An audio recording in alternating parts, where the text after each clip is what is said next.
If there is an objection during the summations, I will rule on the objection.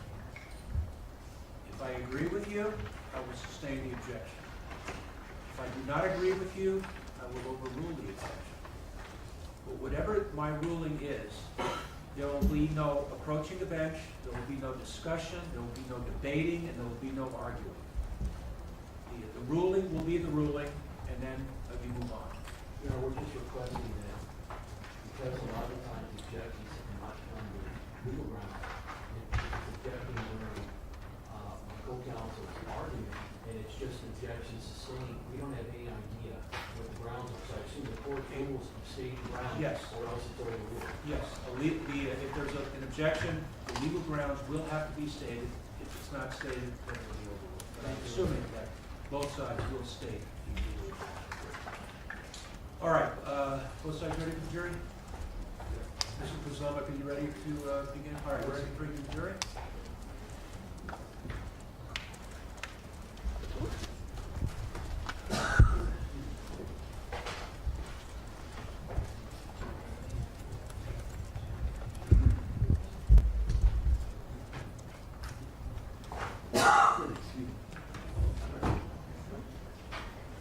What up, and welcome on in, fam. Appreciate y'all being here. I had to get some mic things taken care of, but we got it working and we good. Yeah, please. Send them Don't want to miss what they saying. Appreciate all y'all being here. Shout out to Cat Knott Williams for the redirect. I appreciate you, family. We started a little early so we don't keep y'all waiting. You know which one? All right.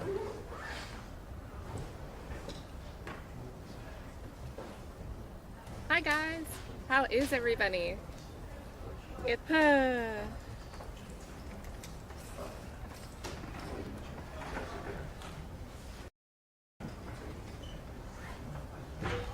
As we all know, this is the closing arguments.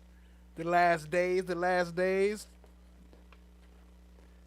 And now it's down to the jury to decide the fate of ASAP Rocky. So we're going to tap into today's court session. Appreciate y'all being here. Let me skip past these breaks and we're going to get right into it, family. Hit the like, hit the subscribe, tap in on your way in. Don't forget to share with a friend.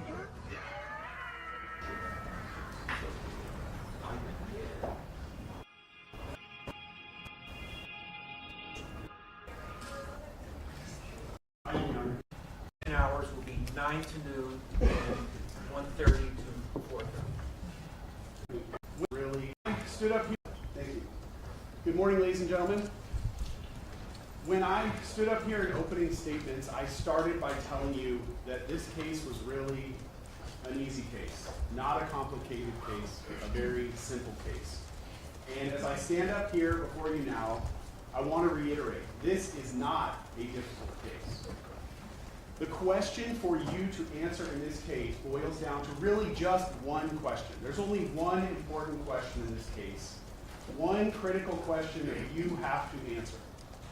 And that is, did Mr. Mayers, the man at the table, did he use a real gun or did he use a fake gun? Now, for those of you who have been jurors in the past, you know that as jurors, often when you sit in these cases, you have to answer a whole host of questions. You need to answer, was the defendant, was Mr. Mayers, was he even there that night? Was a gun, did he actually have a gun? Was the gun loaded? Did he actually fire the gun? You know, there could be a bunch of different questions that you have to answer. In this case, all those questions are agreed to. And it only comes down to that one question. Was it a real gun or was it a fake gun? Nothing else is in dispute. Now, I'm sure that Mr. Takapina, when he comes up here, he's going to stand up here, he's going to talk about Mr. Efron a lot. And he's going to talk to you about how did Mr. Efron earn his income, who's Mr. Efron's girlfriend, Did Mr. Efron tell people he was a millionaire? Or what kind of lifestyle did Mr. Efron lead people to believe he had on Instagram? None of that matters. None of that matters. None of that relates to the singular question that on November 6, 2021 in Hollywood, did the defendant have a real gun? Did he have a fake gun?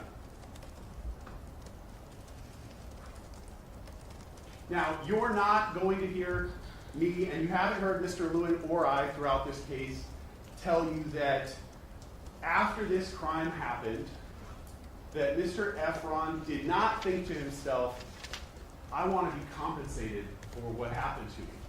And we are not going to tell you that Mr. Efron, after this crime, this horrible crime happened, that his primary motivation wasn't, man, I really need to go to the police and make sure that whoever did this was held accountable.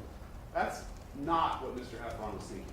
Mr. Efron was absolutely focused on himself. We agree to that. We talked to you about that all the way back in jury selection. We told you at the time, Mr. Efron filed a lawsuit. Mr. Efron wants money because of what happened. Okay? That hasn't been hidden from you. We actually stood here and stipulated to that with the defense, that there was a lawsuit, what the causes of actions were. We agree to all that. None of that's in dispute. It's very important that you understand your role in this case, and specifically what your role in this case is not about. You are never going to be asked to decide how much money should Mr. Efron get for what happened to him that night.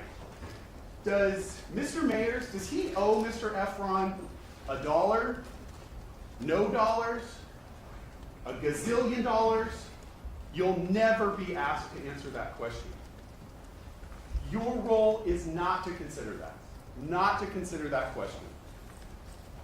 The only question that you are here to answer is, that night in Hollywood, did Mr. Mayers have a real gun or a fake gun? Was the gun that Mr. Mayers pulled out of his pants, pointed at Mr. Efron, a real gun or a fake gun? Was the gun that Mr. That's the only question to be answered. Was it real or fake? Not did he do anything. Not did he shoot him. Don't worry about that. Don't worry about them knuckle scrapes. Just was it real or fake? Mr. Mayers turned around and pointed at Mr. Efron and fired twice at that corner of Selma and Vista Del Mar. Was it a real gun or a fake gun? I want to start out, too, with where I started in opening statements, with the video.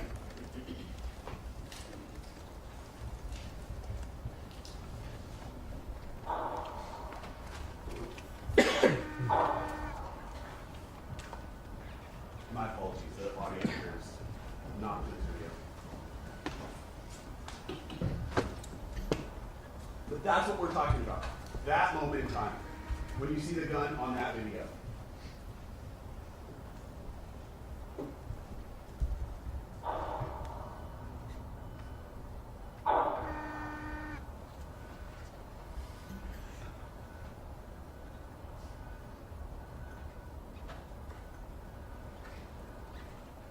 The infamous moon landing footage. The answer to that question that I've now posed to you several times is obvious. It's obvious. That man decided, for whatever reason, that he was going to settle his dispute with Mr. Efron that night with a gun. That he was going to do that in the middle of Hollywood. And that he was going to fire his gun not once, but twice. That man made the decision to reach out to Mr. Efron, to provoke this confrontation. He made the decision to bring two other people with him, Ills and Twelvey. Mr. Efron's outnumbered 3-1. But still, he made the decision to bring a loaded, concealed gun with him to that confrontation. Those were his decisions. Those decisions had consequences, and you know the results of those decisions. And that is what we are asking you to hold him accountable for in this case. We know the consequences of his decisions really beyond a doubt. The video here is clear.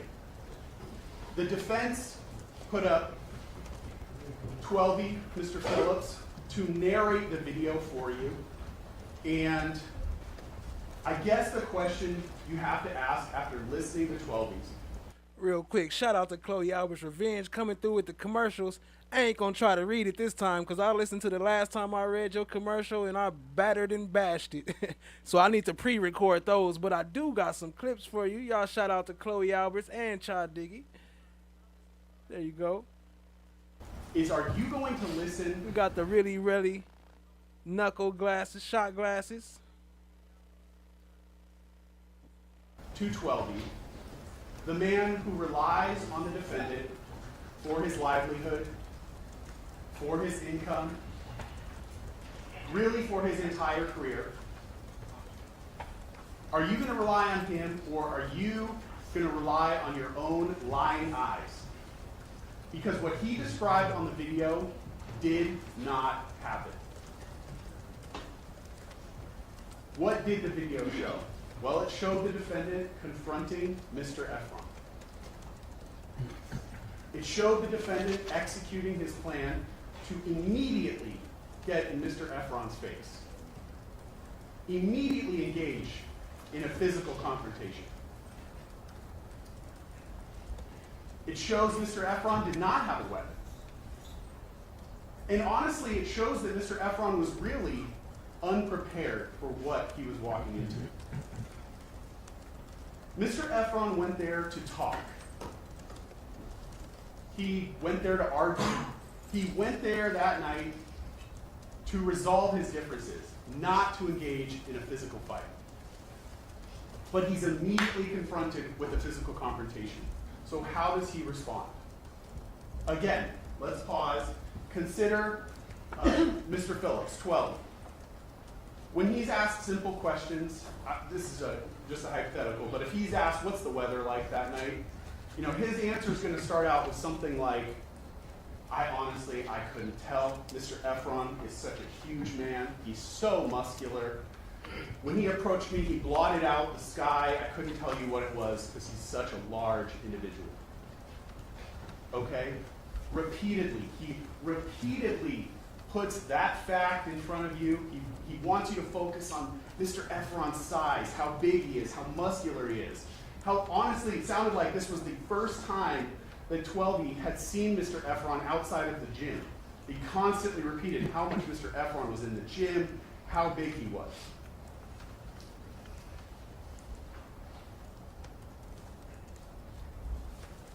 At that moment, when Mr. Efron is approaching the defendant, he doesn't know what's about to happen. We all know because we see it on the video.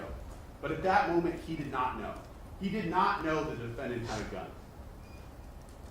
So Mr. Efron, this huge, hulking man, he's confronted outside the parking garage, and how does he respond? He responds by doing absolutely nothing. He's approached by the defendant, and what does he do? He reaches forward with his left hand. Now this man's coming right up in his face. He reaches out to maintain the distance. 12 wants you to believe Mr. That would be Efron's the there. right front, the right left, the right left side. Front. Okay, all right. Fight. He's there to start it. So when he reaches out with his left hand, what does that leave free? His right hand, his dominant hand. That muscular right hook. Does he throw a punch at the defendant? No. He honestly does nothing. He reaches out with his hand, and the defendant immediately gets in his face. He's actually propelled backwards.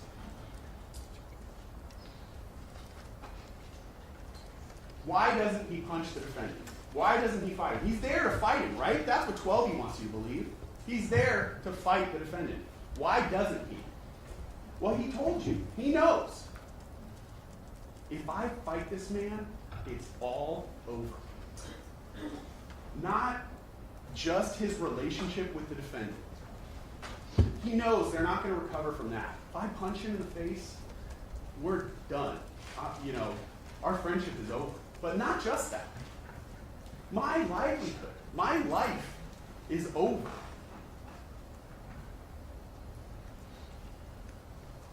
He's thinking in that moment, we've had problems in the past, we've talked it out. We have problems now, we can talk it out. Okay? That's his mindset.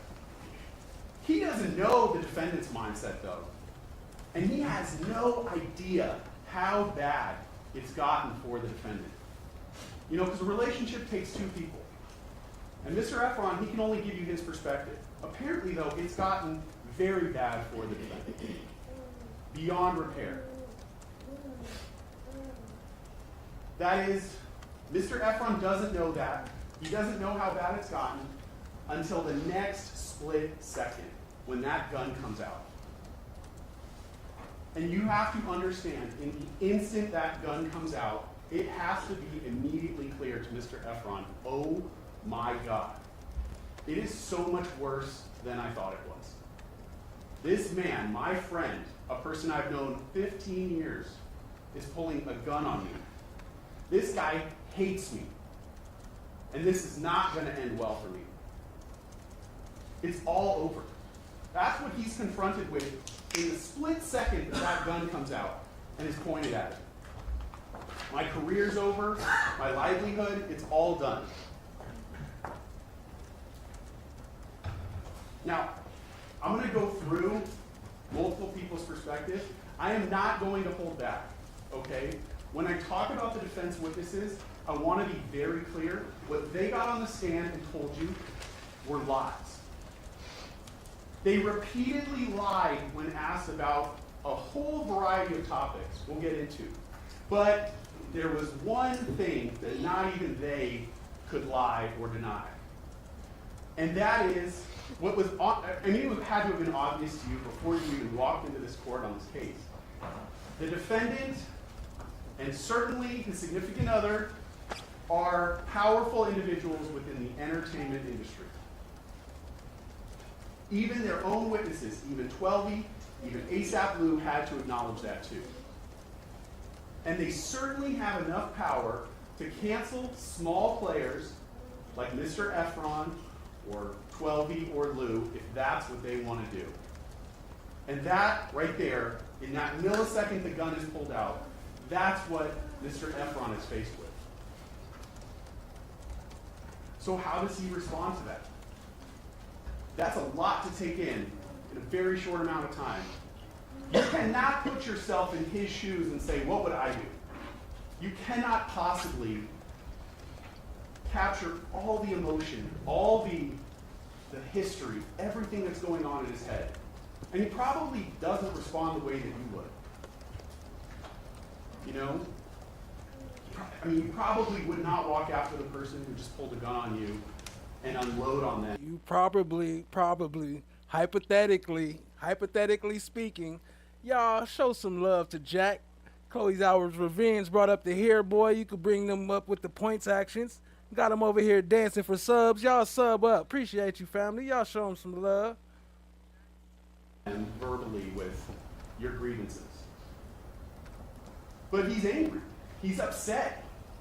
He's confronted with his life changing, and he knows it's over. And even though the defendant pulled the gun on him, he's not really thinking about the gun. So he follows,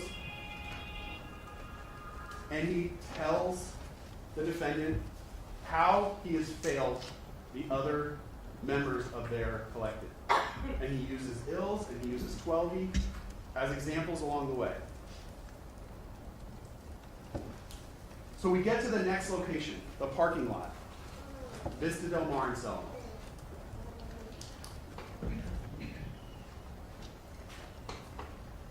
And when we get to that corner, the defense, certainly Twelvey, want you to believe that as they arrived there, Mr. Efron immediately started attacking Ills. I'll go through the video. Honestly, we will slow it down and I'll show you where everyone is at that moment when the defendant turns around with the gun. But you know, you've watched the video. I honestly wondered to myself if I even had to address, was Mr. Efron attacking Ills at that moment? There's daylight between them, clear space. But this is where the defense is going to double down on the idea that you cannot believe what you see with your own eyes. Because when you watch the video, you can see space between Ills, you can see space between... Yo, he said, what was on the screen? I'm rewinding. You know what it is? We got the new sponsorships, I would call them. Shout out to the new sponsorships. Let me see. Let me blow this up for y'all can see it a little bit. I wonder. Hold on. Let me do something else. My bad, y'all. Between Mr. Efron. 12E could not acknowledge that on the stand. That's not why he was here. He was here to say that Mr. Efron was attacking Ills. And I'm sure, as you listen to his testimony, when he first started testifying, you had to think, this sounds like something that's been practiced. This sounds like a man who's repeating pre-programmed answers to him. It came off very robotic. I don't have to tell you he was coached into certain answers, because you saw it for your own eyes in court.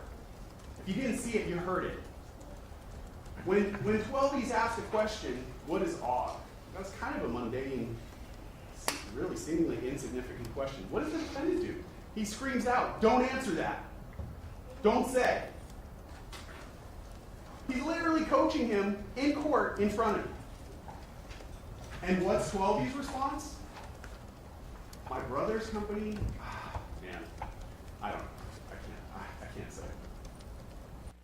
Well, he could do what he had to do, you know. Obviously, it was still better than all of Relly's testimony. Yo, y'all check out, they went by. Check out the new Nuck Max.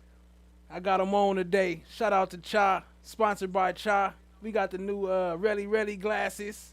You know what I'm saying, on deck. We got the tears on deck. We got the I'm Itch, 30 million, no career. I'ma tell you, still no animosity. Not R. Kelly at the W. We got the Lewin's Feisty Fist boxing gloves. We got the new sets coming soon. Those ain't out yet, you feel me? I just want to show y'all the shoes, but we gotta wait till they go all the way around till we get to the shoes. Appreciate y'all being here. Let me see. We got the Lewin's tears on deck. Let me see. What else we got? What else we got? We got, oh, there they go. Yep, there they go. The Nuck Max 95s. We got the raffle going. Y'all sign up. All right, let's get back to it. So do you expect him to come into court and tell you the truth about exactly what happened on that street corner? That video does not show Mr. Efron attacking Ills. And that really is why, when we get to the jury instructions, the instructions on defense of others are not going to apply in this case. Because what the video shows is that when they got to that street corner, the defendant thought, I've had enough. And he decided to pull his gun, and he decided to start firing at Mr. Efron. The video clearly shows, before Mr. Efron is anywhere near Ills, the defendant is already pulling the gun out, turning around, putting his arm forward. When exactly in that sequence he fired, hard to say. The sound doesn't necessarily match up perfectly with the audio. These are from two different systems. The sound is farther away than the video, but they're close enough that you can tell that in those seconds, the defendant starts firing. How does Mr. Efron react? He reacts by grabbing Ills and using him as a human shield. Would be a natural response when you're faced with someone firing a gun at you. how does the defense try to twist that though and reframe it? They try to tell you that's actually, Mr. Efron attacking Ills. Because it's a tough case for them. Because it's all on video, you get to see it for yourself. This would have been a lot easier if there was no video and all they had to do was poke holes in Mr. Efron, but there's video. So they're trying to get you to believe that what you see on the video is not really Talk about, but there's video. That knowing dang on well that moon landing footage don't show nothing. There's video. what you see. Apparently, the defense also thinks that it's a problem that the defendant is actually firing shots at Mr. Efron. A problem for their defense of, apparent defense of Ills, because they say actually what he was doing was firing warning shots. Warning shots. We thought it was a prop gun. There's no such thing as a warning shot from a prop gun. So that takes me to the next, really most absurd part of the defense in this case, which is that not only was this a prop gun, but Mr. Efron knew it was a prop gun. They want you to believe Mr. Efron knew that this gun was a prop gun. But at the same time, Shout out to Cat Not Williams. She said, OMG, the feisty fist. Yep, we got him on deck. they also want you to believe, need you to believe, that he pulled the gun in order to intimidate Mr. Efron with the gun that Mr. Efron already knows is a prop gun. It is absolutely absurd. Let's start with the first premise that they want you to believe there, that the defendant is carrying a prop gun in the first place.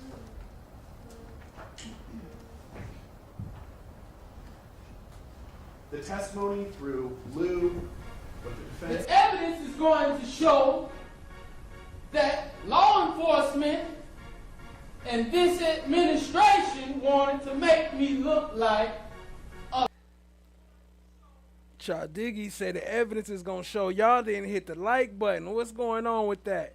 So let me go on and shout out to everybody in the crowd, in the chat. Shout out to No One. Appreciate you, family. Tack Clouds. Diggy. Appreciate you. Kim Burley. Appreciate you, fam. Appreciate y'all joining. Allegedly, maybe. Cat Not Williams. What up, what up? Appreciate you and the fam coming through. Appreciate the love, family.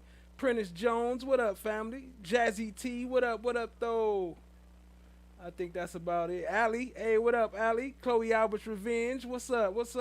Appreciate y'all joining. Vernicia Williams, appreciate y'all all. Sorry if I forgot anybody. We're going to get right back into it. Wants you to believe is the defendant, he's been stabbed.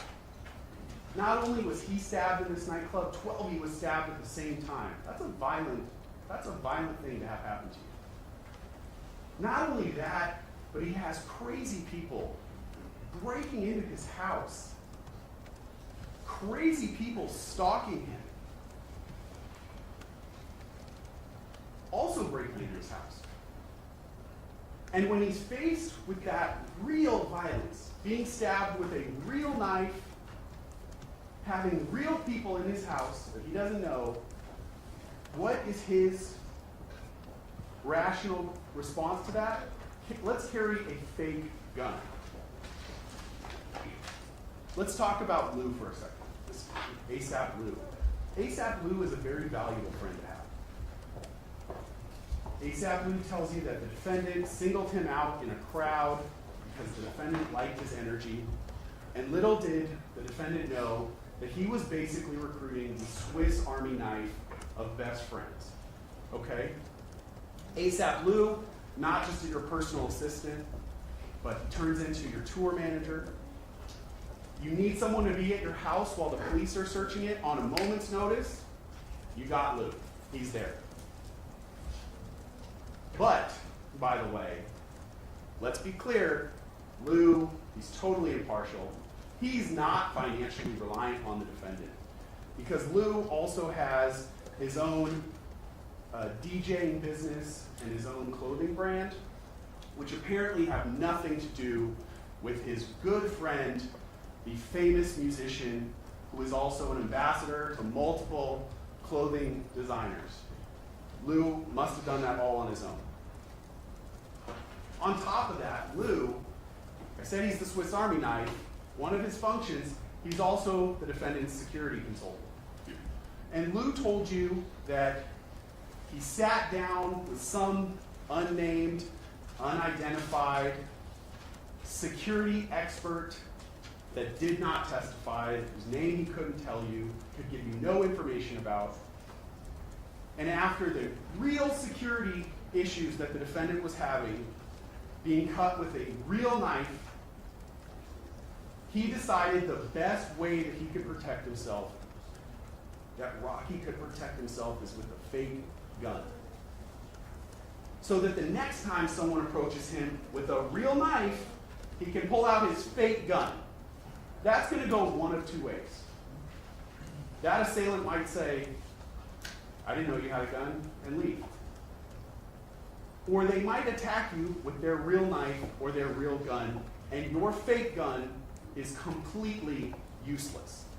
You have no way of actually defending yourself.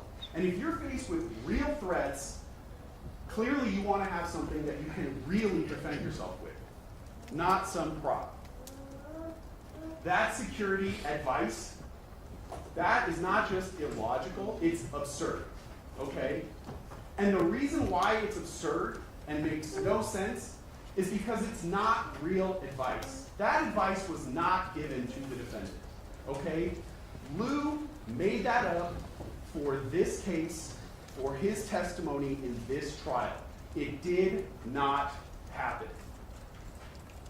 But wait, because it gets even more absurd. All right? Who you talking about, Rush?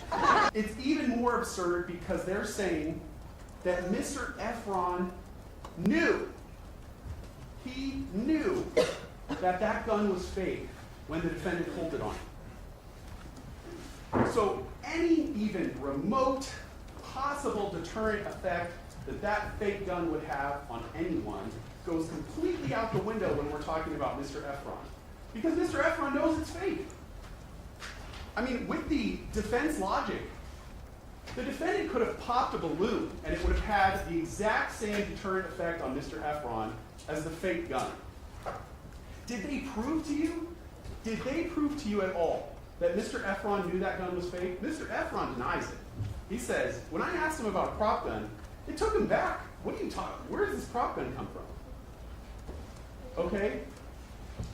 They told you he got that prop gun at a music video shoot in July of 2021. We know the shooting happens November of 2021. Between July and November, did they show you a single instance where the defendant and Mr. Efron are together? A single instance where Mr. Efron could have received that information that this was a fake gun?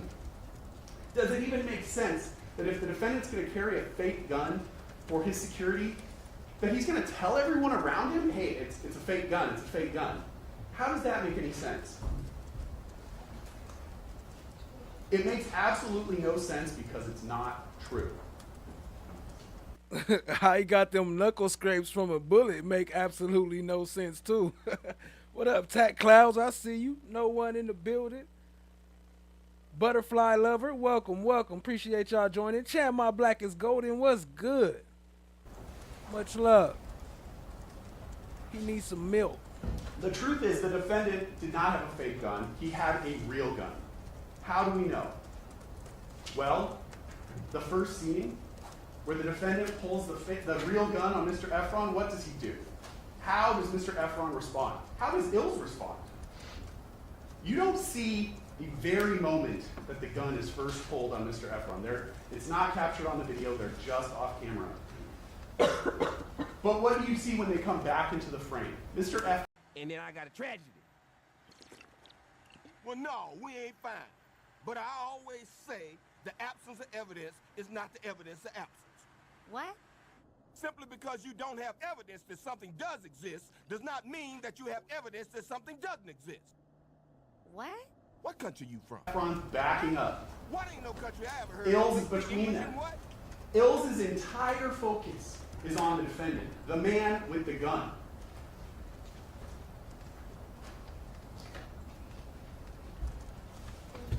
My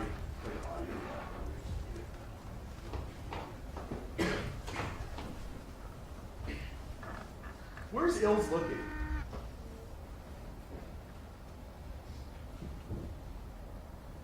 Is he focused on Mr. Efron, the provocateur, the one who's provoking this fight, who's trying to hurt his friend Rocky? No.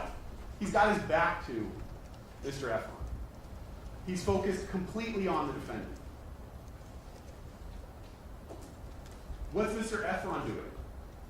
Again, they want you to believe Mr. Efron looked at the defendant and said, "Put that fake-ass gun away." He never said that. How you know he never said that? He can't prove he never said that. They got a witness that testified that said he did that. That it said he said that. That's more evidence than you got. What up, butterfly lover? She said, "Hey, peeps, representing the 502. All right, appreciate you, family." What's he doing on the video? He's backing up.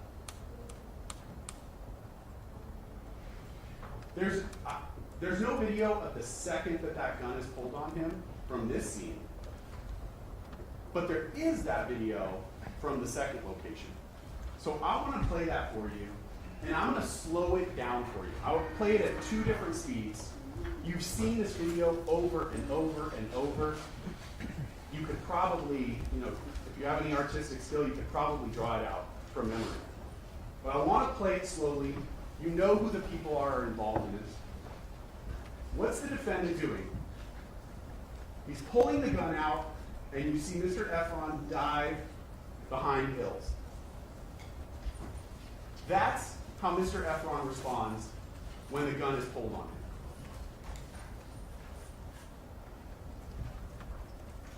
him. Shout out to Selena Smith. Appreciate you joining, family. Say you enjoying the commentary. I love your channel. Appreciate that. Look at the underwater footage up there. I got it zoomed in so we can try to see better, but we still can't see This is nothing. really the moment. So I'm going to slow it down even more. We're going to go to 1/4 speed, okay? You can see the defendant already moving back towards Mr. Efron. Mr. Efron is nowhere near Ills. He's lunging towards Mr. Efron, and Mr. Efron is diving out of the way.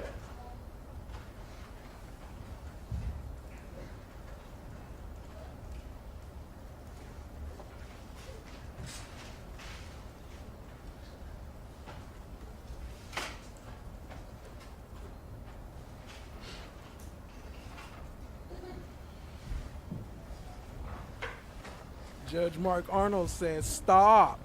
What you're doing is smash that like button." Stop. Hit that like button. You see Relly up there posing for you?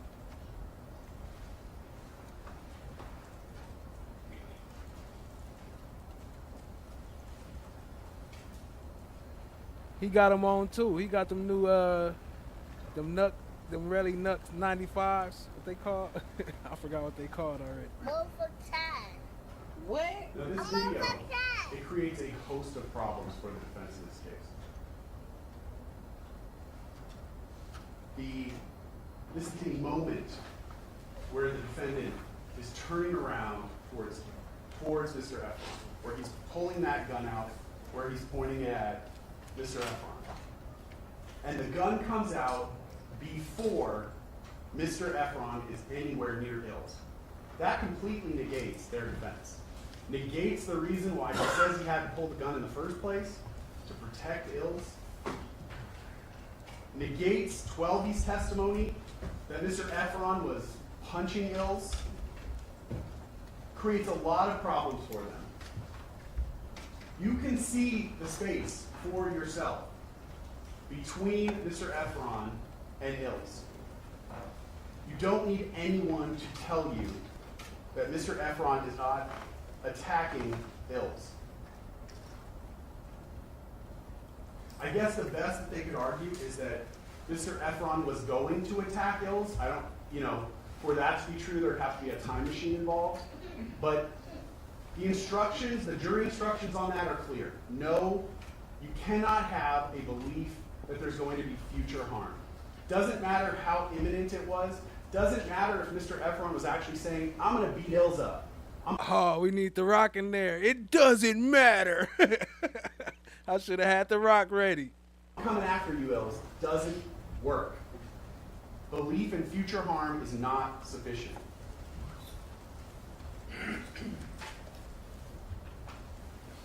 I want to go back to this. You can see the moment where the defendant turns with the gun in his hand, where Mr. Efron is, and where Ills is. The second problem with this, so other than negating the defense, right, that 12E1. This looked like some ghost hunting footage. Like you see the image, it was something there. It moved. Wants you to believe Mr. Efron is beating up Ills. That video further causes problems for the defense because nobody on that video is acting like that's a fake gun. They're all reacting to a real gun. Consider it from each of their perspectives. From the defendant's perspective, Mr. Mayers. If he's holding a prop gun and Mr. Efron knows it's a prop gun, that's what they're telling him, right? Why does he have to run towards Mr. Efron? Why does he have to move at all? Why does he have to lunge towards him? When Mr. Efron runs around Ills, why does he have to try to duck and dodge side by side to try to get a line of sight around Ills? If nothing comes out of the barrel, the tip of that gun, because it's a prop gun, not a real gun, there's no need to chase Mr. Efron. There's no need for him to move, period. The gun would make the sound. They're telling you that's what the deterrent is. So why does he move? He moves because it's a real gun, because things do come out of the end of that. And he's trying to get a line of sight on Mr. Efron. Consider it from Mr. Efron's perspective. They want you to believe at the first scene, Mr. Efron looked coolly at the defendant when he pulled that gun out and said, put that fake-ass gun away. So when he pulls it out a second time, a few minutes later, does Mr. Efron look back at him and say, do I have to tell you again? Put that fake-ass gun away again. No. Clearly that's not what he's doing. What he's doing is reacting to, oh my God, someone just pulled a real gun off. And he's jumping around Ills, trying to put something in between him and the defendant. They're very close. He believes that's a real gun. He knows. His reactions are, that's a real gun. 12E. Let's talk about 12E's perspective. He says, when he testifies, I knew that that was a fake gun. Yo, big shout out. Oh, I got my face covered. Big shout out to Chloe Albert's Revenge. Let me see. I'm going to have to blow this up so I can see it because I cannot see that thing. And I don't want to be bashing like I be bashing. Chloe Albert's Revenge says, hungry? Hit the Reli Deli. 4 Taco Peanut tacos. 4 Taco Peanut tacos. Reli big bag with 5 tacos. Reli hot sauce. 1 Lewin's Tears flavored water. And special edition Reli not shot glasses. Saying, Lydia, come back. $14.99. Act now while supplies last. You crazy, Chloe. My bad on the reading. I'll do a commercial. I'll read it a little better on the next commercial. You know, I'll do it outside of here. But I appreciate that. Y'all show her some love. Appreciate you, Chloe. Dropping the 10. Let me drop a bomb for you. Let's get into it. Get back into it. Y'all show her some love. Drop some slime brothers and all that in the chat. Show her some love. Thank you. Thank you.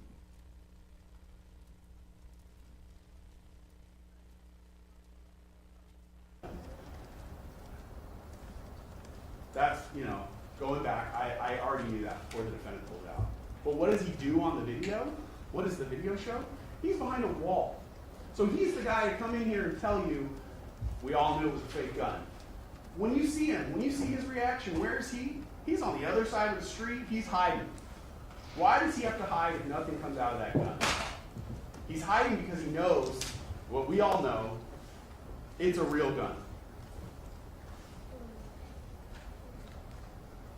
The third problem that that video creates for the defense, it negates this whole idea of defense of others, that the defendant had to do this in order to protect Ills. The defense of others instruction will tell you that it really only applies if the defendant used no more force than was reasonably necessary in the circumstances. The defense in this case needs you to believe that Mr. Efron was not just beating up Ills, but that he was savagely pummeling Ills. 12E, before he's confronted, says Mr. Efron was throwing haymakers at Ills, mercilessly, savagely punching Ills. Why is Mr. Efron doing this? That's never explained. 12E has no explanation for that. In his opening statement, Mr. Takapina told you that Ills' face was pummeled and that they were going to bring in pictures to show you just how damaged Ills was. Well, obviously that did not pan out. And obviously 12E was not expecting to be confronted with pictures or videos of Ills' face the day after this happened, showing not a single scratch on his face. Nothing.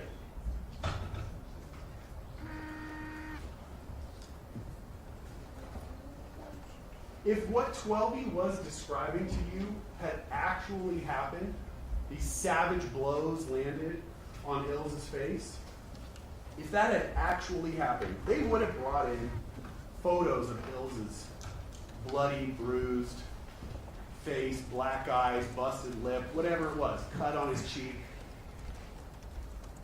They didn't bring in any of that because it didn't happen. One step further, we actually brought in pictures of him to show there's nothing there. It absolutely did not happen.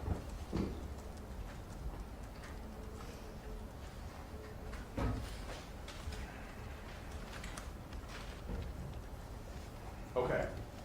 Before I go on, I want to address another thing that I'm sure Mr. Takapina is going to talk about when he stands up here, and that is the injury to Mr. Efron. And some of you may have the attitude as you sit here, you know what? He wasn't really hurt that bad.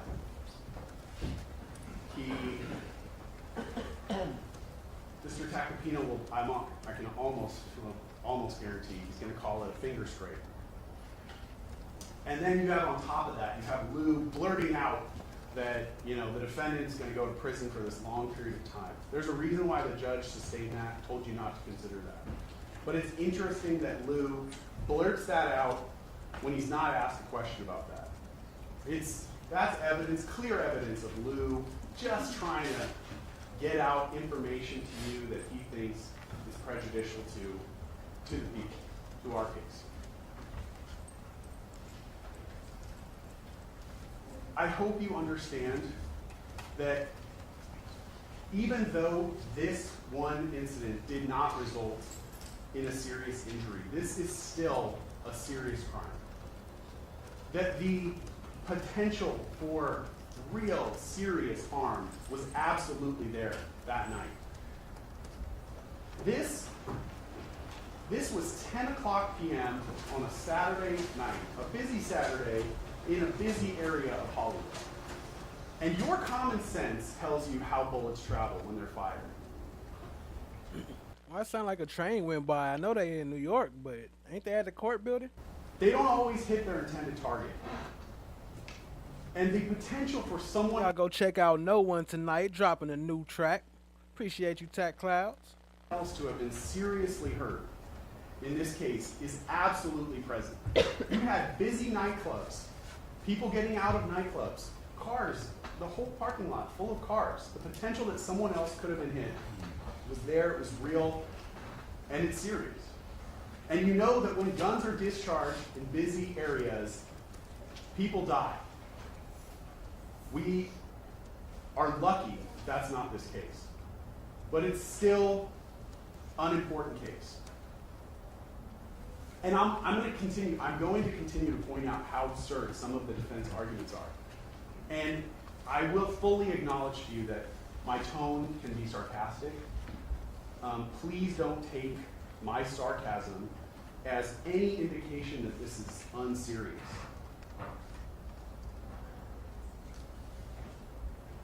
There are definitely laws that you can argue with and say, I don't really know if this should be on the books. This is not one of them. Firing a gun off in Hollywood on a busy Saturday night is not one of them. That's a good point. If he was shot, why would you follow somebody that just shot you and then go to the police and report it? Why not go to the police first or call the police while you following them? Like, yo, this person right here shot me. I'm following them. And even if that's your perspective, you need to set that aside. That's not your role as a juror. The judge tells you what the law is. Your job is just to apply the facts to the law and make a decision. The only decision you have to make is, was it a real gun or a fake gun? Now, to that end, talking about Mr.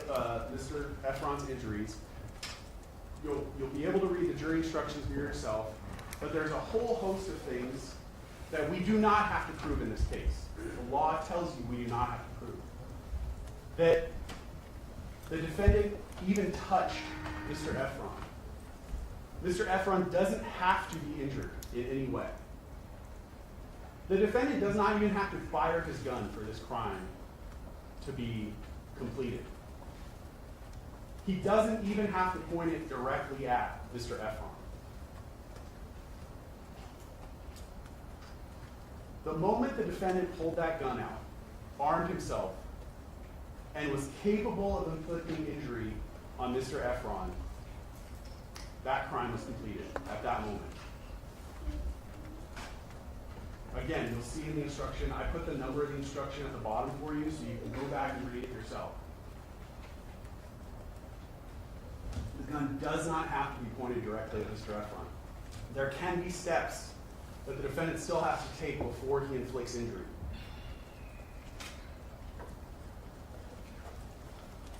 It does not even need to be fired.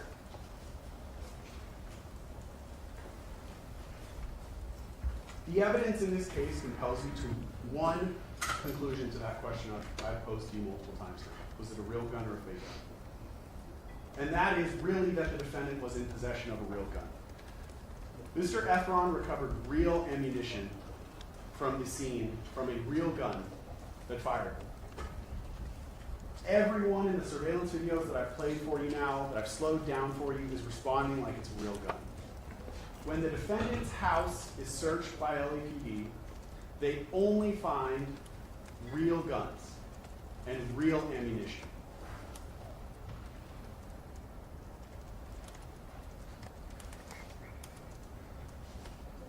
The defense theory in this case that this was a prop gun, there is absolutely no evidence to support that idea. The only thing that supports that is Twelby and Lou, who are telling you that it's a prop gun. Once you decide that it's a real gun, you're deciding that those two witnesses especially lied. Everything that they say should be rejected. And why did they lie to you? Because they know the truth. They know this was a real gun. So you can decide this case by finding they lied to you. You can decide this case by just watching the videos for yourself. You can decide. Shout out to Cha Diggy, member for 5 months. Appreciate the love and support. She said, hit that like button or pay 30 million. Million. Yeah, million. This case by listening to Mr. Efron's testimony. Every time he's talked about this crime, he has always maintained this was a real gun. And if you determine that the gun used in this case was a real gun, the law compels you to one conclusion, that the defendant is guilty. That's it. Not because you want to find him guilty, not because you're going to find pleasure in finding him guilty, but because the law compels you that once you make that determination, that's the only just outcome in this case. I know Mr. Takakina is going to talk about Mr. Efron, and he's going to talk about all of Mr. Efron's statements. He's going to point out every single minor inconsistency that Mr. Efron has ever made when he has given statements. Well, we all know that ain't true. He talked about you trying to block them, but you set yourself up for failure on that one.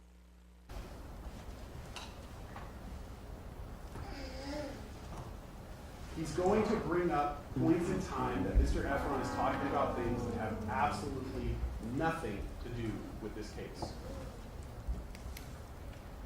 You saw that clearly when the defense put up Wally Sajemi and tried to play snippets of Mr. Sajemi's recordings of Mr. Efron. Their case was They shit. tried to put up clips where Mr. Efron said to Mr. Sajemi, "I'm already a millionaire." Oh, look, see, he said he was already a millionaire, but he's not. Where he said to Mr. Sajemi, "Go ahead and post news articles on social media." He said he was, I'm suing Rocky. I don't care about the police. I don't care what happens to the criminal case. I'm getting 30 M's. If I disappear, this case will be harder for the prosecutors. Their All case was those shit. clips, none of those clips helped you answer the question in this case: was it a real gun or a fake gun? And who cares? Who cares if Mr. Efron said in the past he was a millionaire when he wasn't? Who cares if he asked someone to post a news article on social media? Mr. Efron wants to be paid because he was the victim of a real crime by a real gun. And some of the most important evidence that you heard in this case actually came from those recordings. Those recordings are very important because Mr. Efron does not know he's being recorded. He thinks he's talking to his friend. He probably did know, but Mr. Efron was trying to set up the thing anyway, so he should have known. Shoot, he probably was recording too. He has no idea that this person is betraying him, recording him, and then immediately turning their conversations over to the defendant. These are his unfiltered, unprepared thoughts. He's not talking to the police. He does not even know he's being recorded. But what he says to Wally in those recordings is exactly what he told you here in court. I want to go through them because these recordings are important. So I'm going to break them down, and we're going to play a couple of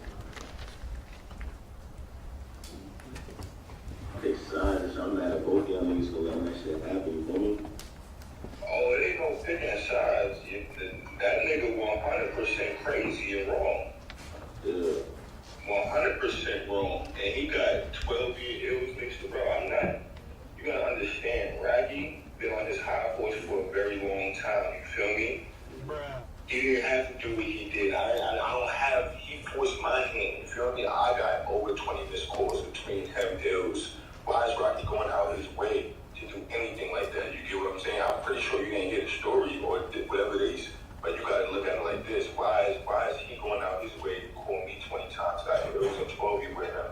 Text messages saying link up, where you at? And all of this is because of I pressed him about Josh, him not doing right by Josh, and he spoke to Josh's mom and lied. You get what I'm saying? So I wrote him about that. He hits up Bari later about that, but I'm with Bari. Bari got the phone on speaker. You get what I'm saying? This shit didn't fit well with me. So Rocky talks about me within that conversation because he sees I text him about Josh. You feel me? And told him I'm taking ASAP out my name. This was 7 months ago. I took ASAP out my name. You feel me? Yeah. He's a bitch, so he goes ahead and hit Bari because Bari influenced him. A whole week later, during that complex feel what I'm saying? Just so happens. This is why would they play this? This is damning against theyself. He already called him a bitch. I'm with Bari while Rocky hits her. Rocky says my name. You get what I'm saying? Real Money, 12-year bills is at his house. I hit Real Money the next morning, tell Real Money. I heard Rocky bitch ass tell him I don't fuck with him. Whoop-de-whoop-de-whoop-de-whoop. You feel me? No fighting words, none of that. Just basically, nigga, I heard you. But in Rocky's head, Whoop-de-whoop-de-whoop-de-whoop. You feel me? he was like a bitch because Bari had him on speaker. Rocky don't know who else heard that conversation, but he know I heard him talk about me. And I told Rocky over the years, nigga, if you have a problem with me, let me know. Cause I'm rocking you to sleep. You feel me? Boom, boom, boom. Next thing you know, I guess. Boom, boom, boom. Hey, what did he say? I'll rock you to sleep.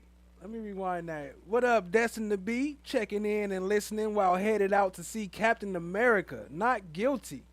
Big facts. Appreciate you, family. Appreciate you joining and tapping in on your way. And what up, Sly 2.0? I see you, family. Appreciate you joining. Let me run this back, though. Did he say he rocking them to sleep? That was enough. Rocky over the years, nigga. If you have a problem with me, let me know. Cause I'm rocking you to sleep. You feel me? He said, I rock niggas to sleep. Boom, boom, boom.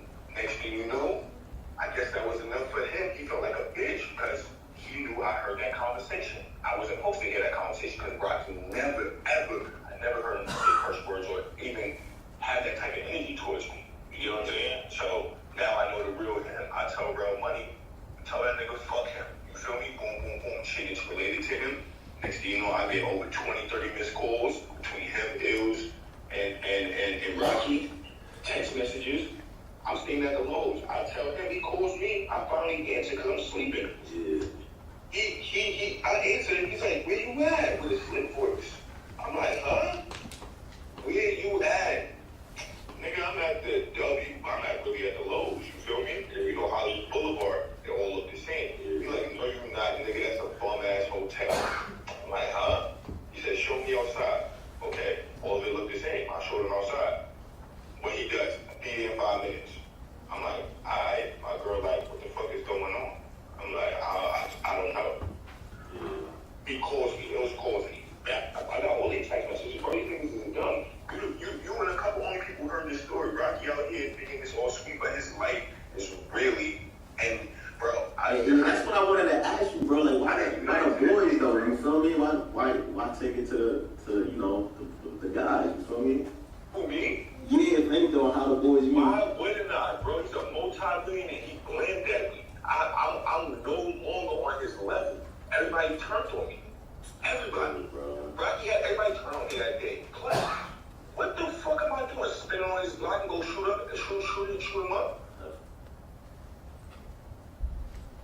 In that couple minutes, he tells the exact same details that he told you when he testified in this case. That's evidence they created.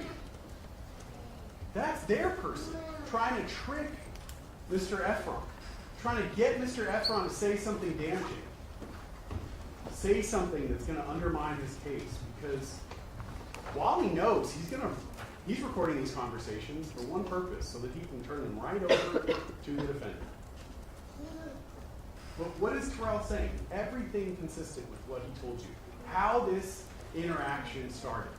Even that he blamed at him, that he shot at him. The same thing, because he waved at me 4 or 5 times. I had to use Ills as a shield or I'd be dead. I feel niggas ain't trying to like, you feel me? You not trying to end squash this shit, get some paper or something, or what, you know? Like, bro, it's too late. He told me suck a dick. Boom, boom, boom. I hit up John the same day. Bro, that's all on him. He had nothing but time, bro. When I got the best lawyer in LA and went about my business. You feel me? He told John to stop contacting me. I sent him the pictures of the bullets, sent him the text messages of him, letting him know how. Did he say he sent him a piece of the bullets?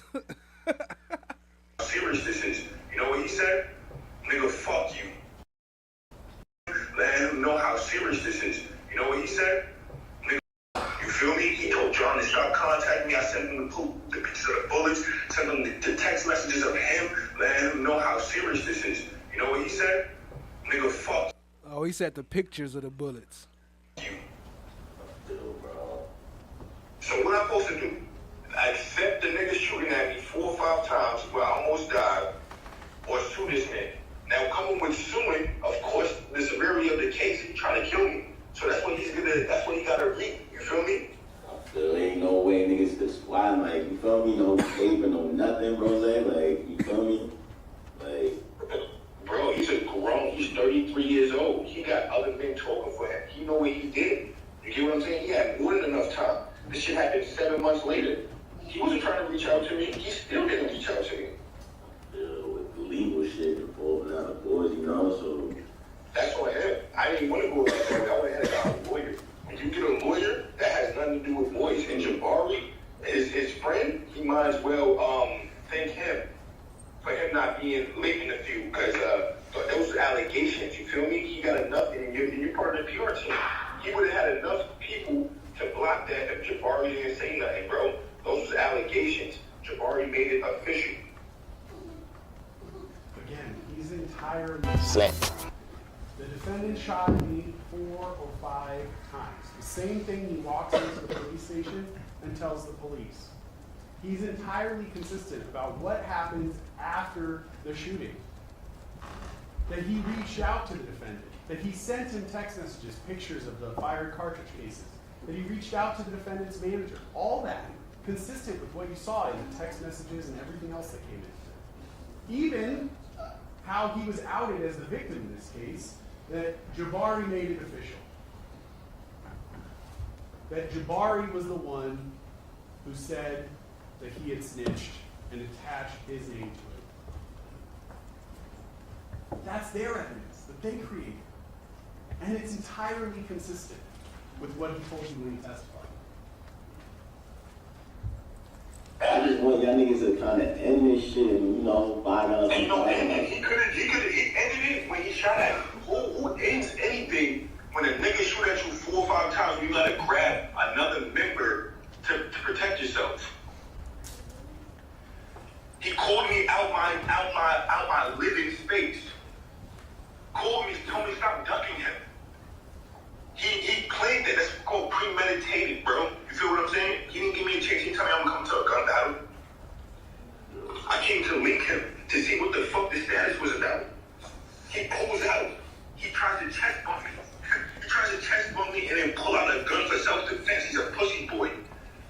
Give me an ills to stand. See, right there, that's the problem right there.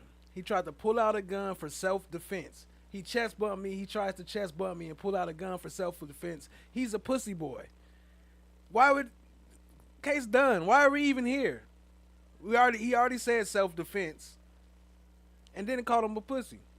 In between while he's trying to shoot me. He ain't give me no seconds, bro. Shit happened like that. And I got it all on camera. You don't want that, like, trust me. He's stupid. He did it all on camera, champ. Again, consistent. I didn't know I was walking into a gun battle. I didn't bring a weapon. What does he do to me, though? He tries to chest bump me, and then he shoots at me. So it's really to get in the room, or you just trying to move on and shit? Besides suing somebody like that. You feel me? Now, he got to face the consequences of with that because he wanted to be a gangster and run out his crib like that. That has nothing to do with me. You feel me? I did my part. If you look at it on my end, what else am I supposed to do? Why not just ask for the bag or, you know? I tried already, bro, and you don't ask for the bag because that's extortion, bro. When you got somebody that's shooting at you, you ever look like, I'm smart, bro. You got to understand I'm not no dumb black. Right there, too. I tried already. But you don't do that because that's extortion. So he already been, you know, he already been studying, making sure he don't violate, so he got a better chance on winning later. Nigga, bro. You know what I'm saying? You ask for a He bag. ain't no dumb black nigga, bro. Without a lawyer, bro, it's called extortion. You feel me? You're going to do everything accordingly. Everything accordingly, or it's going to catch up with you. What's Mr. Sajemi trying to do? He's trying to bait Mr. Efron into giving some kind of inconsistent answer, but Mr. Efron's consistent the whole time. The lawyers, when I went to the lawyers filed, gave the police the evidence, but you can't sue to somebody was. And what he talking about trying to bait somebody? He ain't even been saying nothing. He over there in the background talking about word, what, word. He talking about trying to bait. How is that trying to bait? Circumstances like that without criminal actions because it's such a heinous crime. When you purposely know what you're doing, that's a whole different ballgame. You get what I'm saying? And I'm still feel sympathetic for this man because I know him. I know what he's about to endure. But he told me to fuck off, go to the police. He told me this type of shit. You're hearing his unvarnished, his unprepared thoughts. He's telling you, even as this happens, he still feels bad for the defendant. Still knows he's about to go through stuff, but the defendant gave him no other option. Told him to go to the police. I'm not the toughest nigga in the world, and I don't know too many gangster niggas that's gonna come at Rocky. He's a millionaire, bro. That shit can come from anywhere. He decided to fire on me.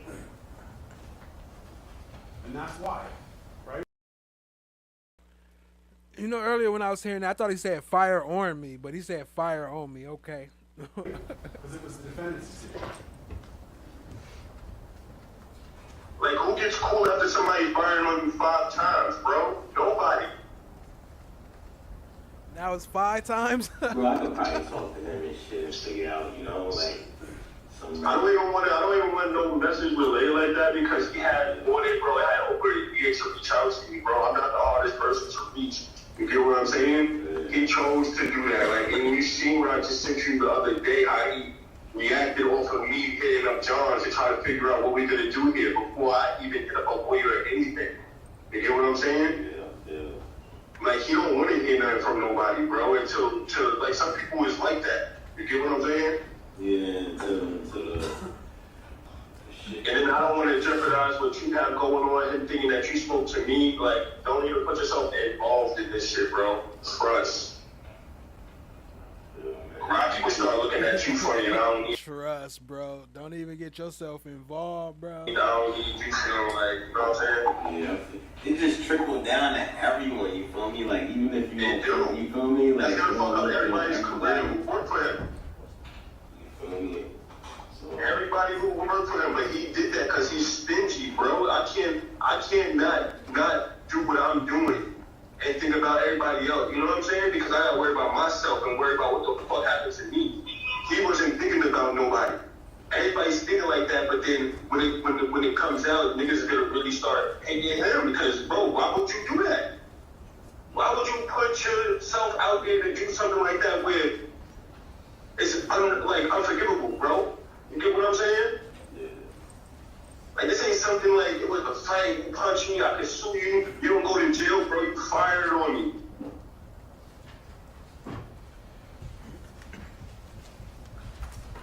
Those recordings are important because the defense created them.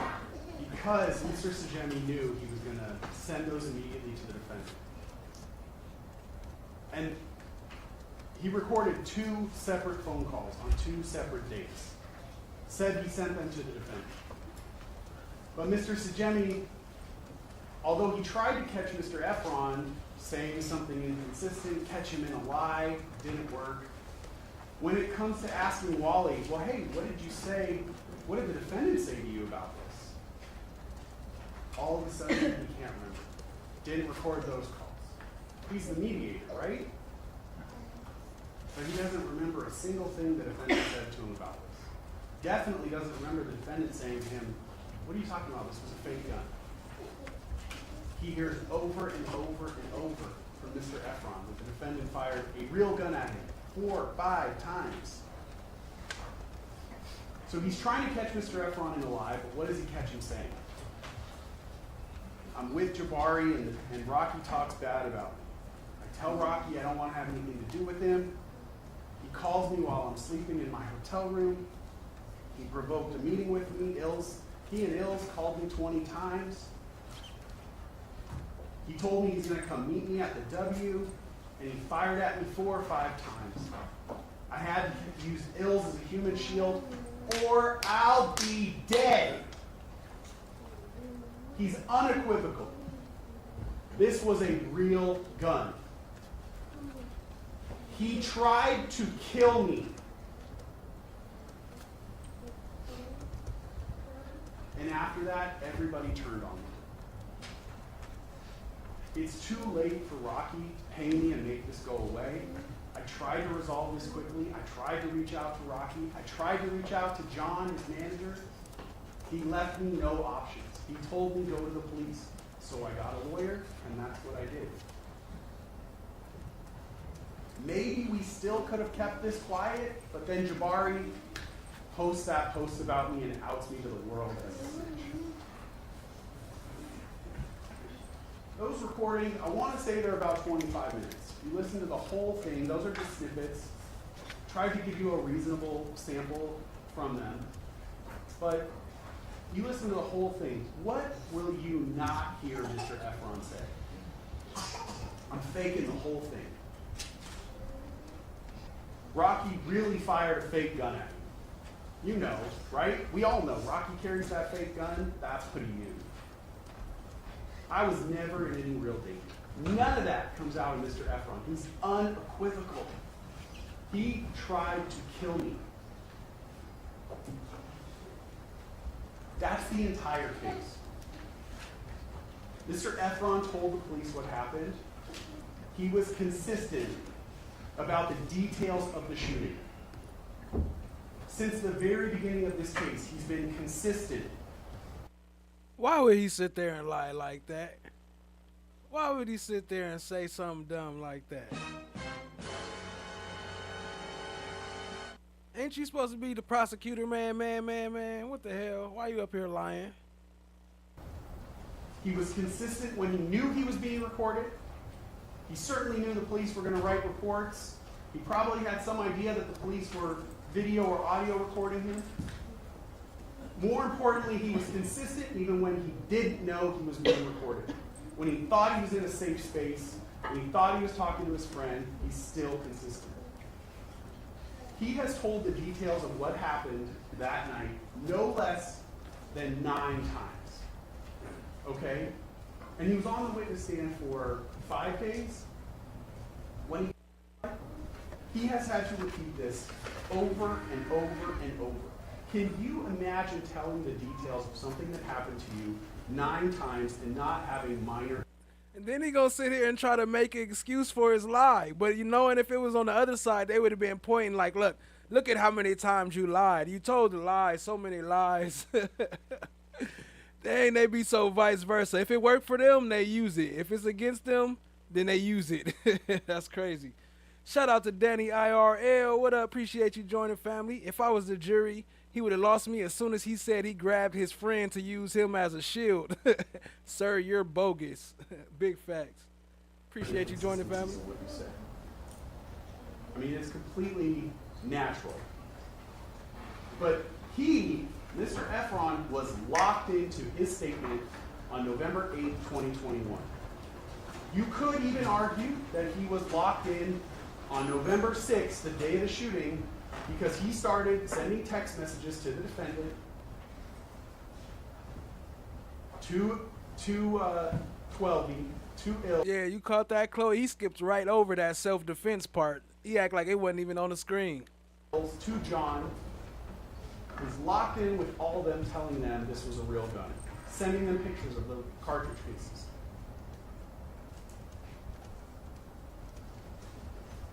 Focusing, though, on that important question of was this a real gun or a prop gun, when is the first time that's raised, that this is a prop gun? You heard in the testimony from ASAP 12B and ASAP Blue that the first time this comes up, I guess, is August of 2024, and they are only going to tell the defense attorney.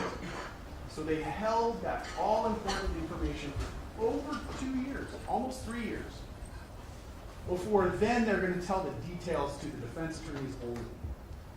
You found out that it was only turned over to us the day before jury selection started in this case.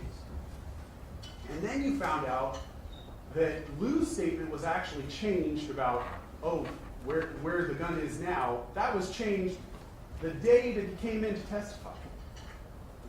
He said he dressed like an athletic preacher dealing with DA youth. With the youth. I said DA, I'm thinking district attorney. dealing with the youth. That timing alone defies credibility. Objection, Your Honor, that misstates the evidence. That the idea that they would not be running into the police station to tell their story is absurd. So let's focus on their stories.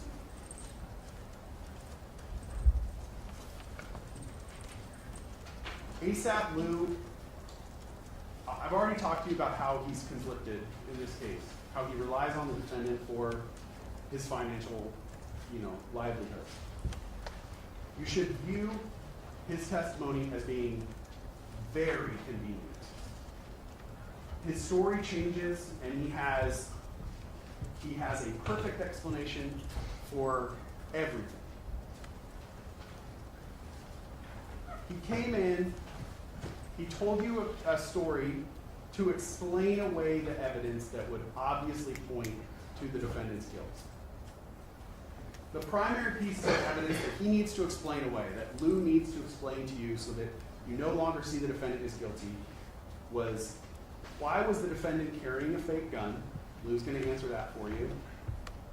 And why did the defendant have a magazine for a Glock 43, which just so happens to be the same type of gun that's consistent with the gun that fired those two cartridge cases that Mr. Efron located? Why does he just so happen to have that same magazine in his bedroom closet, defendant's bedroom closet?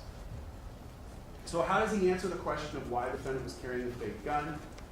Again, we went through the whole thing of extreme violence the defendant's facing, and their only reasonable response to that is to carry a fake gun.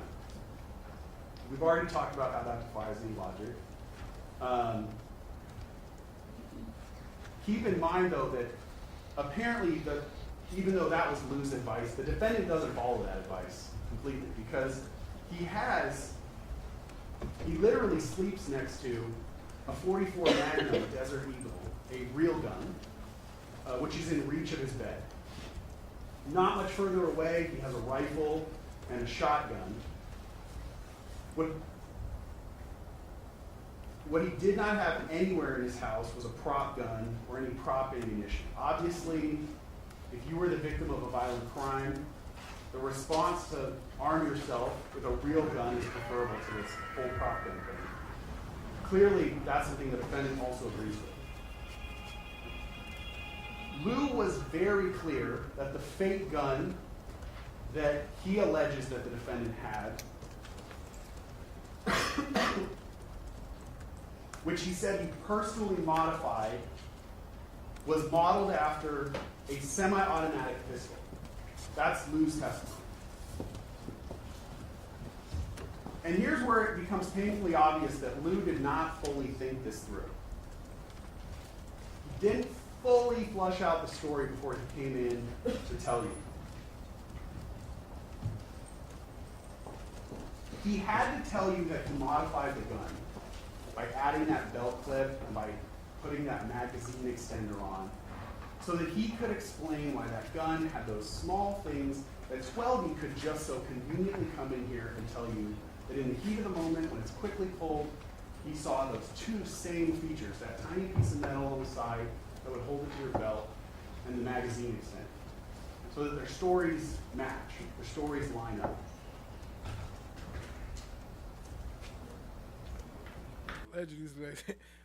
Allegedly say this is closing. It's a damn shame. If you accept that the defendant had lies is his superpower, a fake gun that Lou just described, you would also have to explain why there are no fired fake prop cartridges at the crime scene. Because the gun that Lou described, this prop gun that existed, that's a semi-automatic prop gun, would operate just like a real semi-automatic pistol. And it would shoot those cartridge cases out the side just like a real gun would.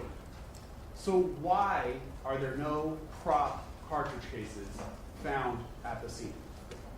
In his opening statement, Mr. Takakina made a big show of pointing out how 7 or 8 LAPD patrol officers scoured every inch of that street of Vista Del Mar. They walked up and down Not the black John Travolta. with searchlights, and they didn't find anything. They definitely did not find any prop-fired ammunition. Now, he obviously did that to argue to you that Mr. Efron planted those cartridge cases. But he actually discovered them at the scene after the police had searched it. Don't be giving them no ideas, Chloe. So there's no cartridge cases. He comes back and he plants them. But he forgot that if the police are as thorough as he's saying, that they also would have found the ammunition from the defendant's gun. That painfully contradicts their own defense in this case. Do you want to, I got your notes, do you want to take a break now? Or It's up to you. Is this a convenient spot? I'm going to move into All right, let's take a break now. Folks, please be outside the courtroom doors at 10 minutes after 11. At this time, we will resume. Please don't discuss the case.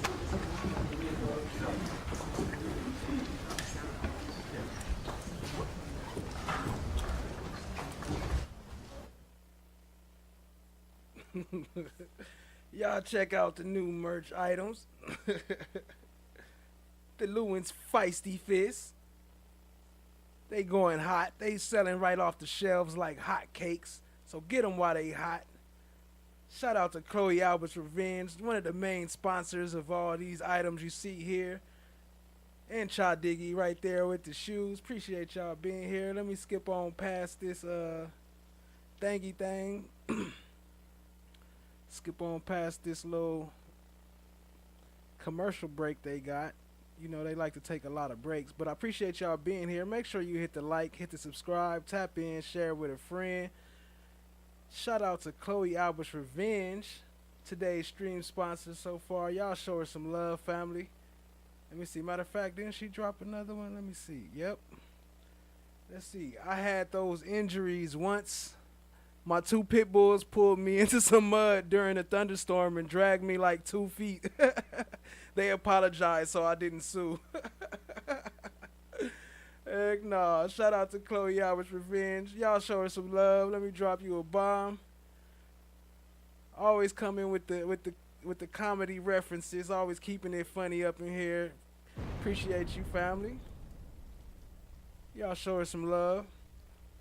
All right, now let me see. Let's do this. Let's get past this. Yeah, y'all make sure y'all get the merch. Let me skip past this break real quick.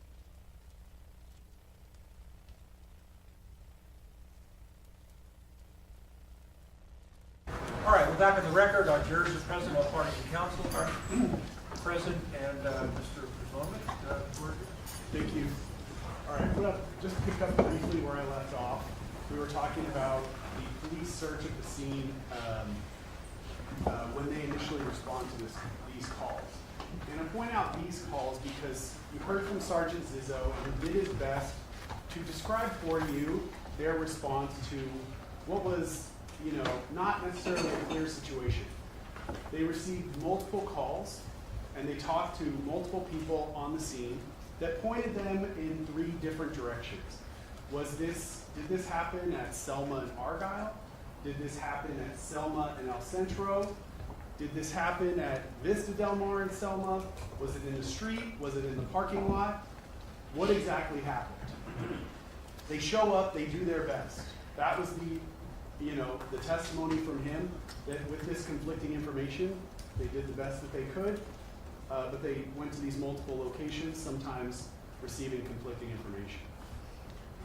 What Mr. Tacopina did when he stood up on cross-examination was play videos from another officer to show, look, there's 7, 8 officers on the scene.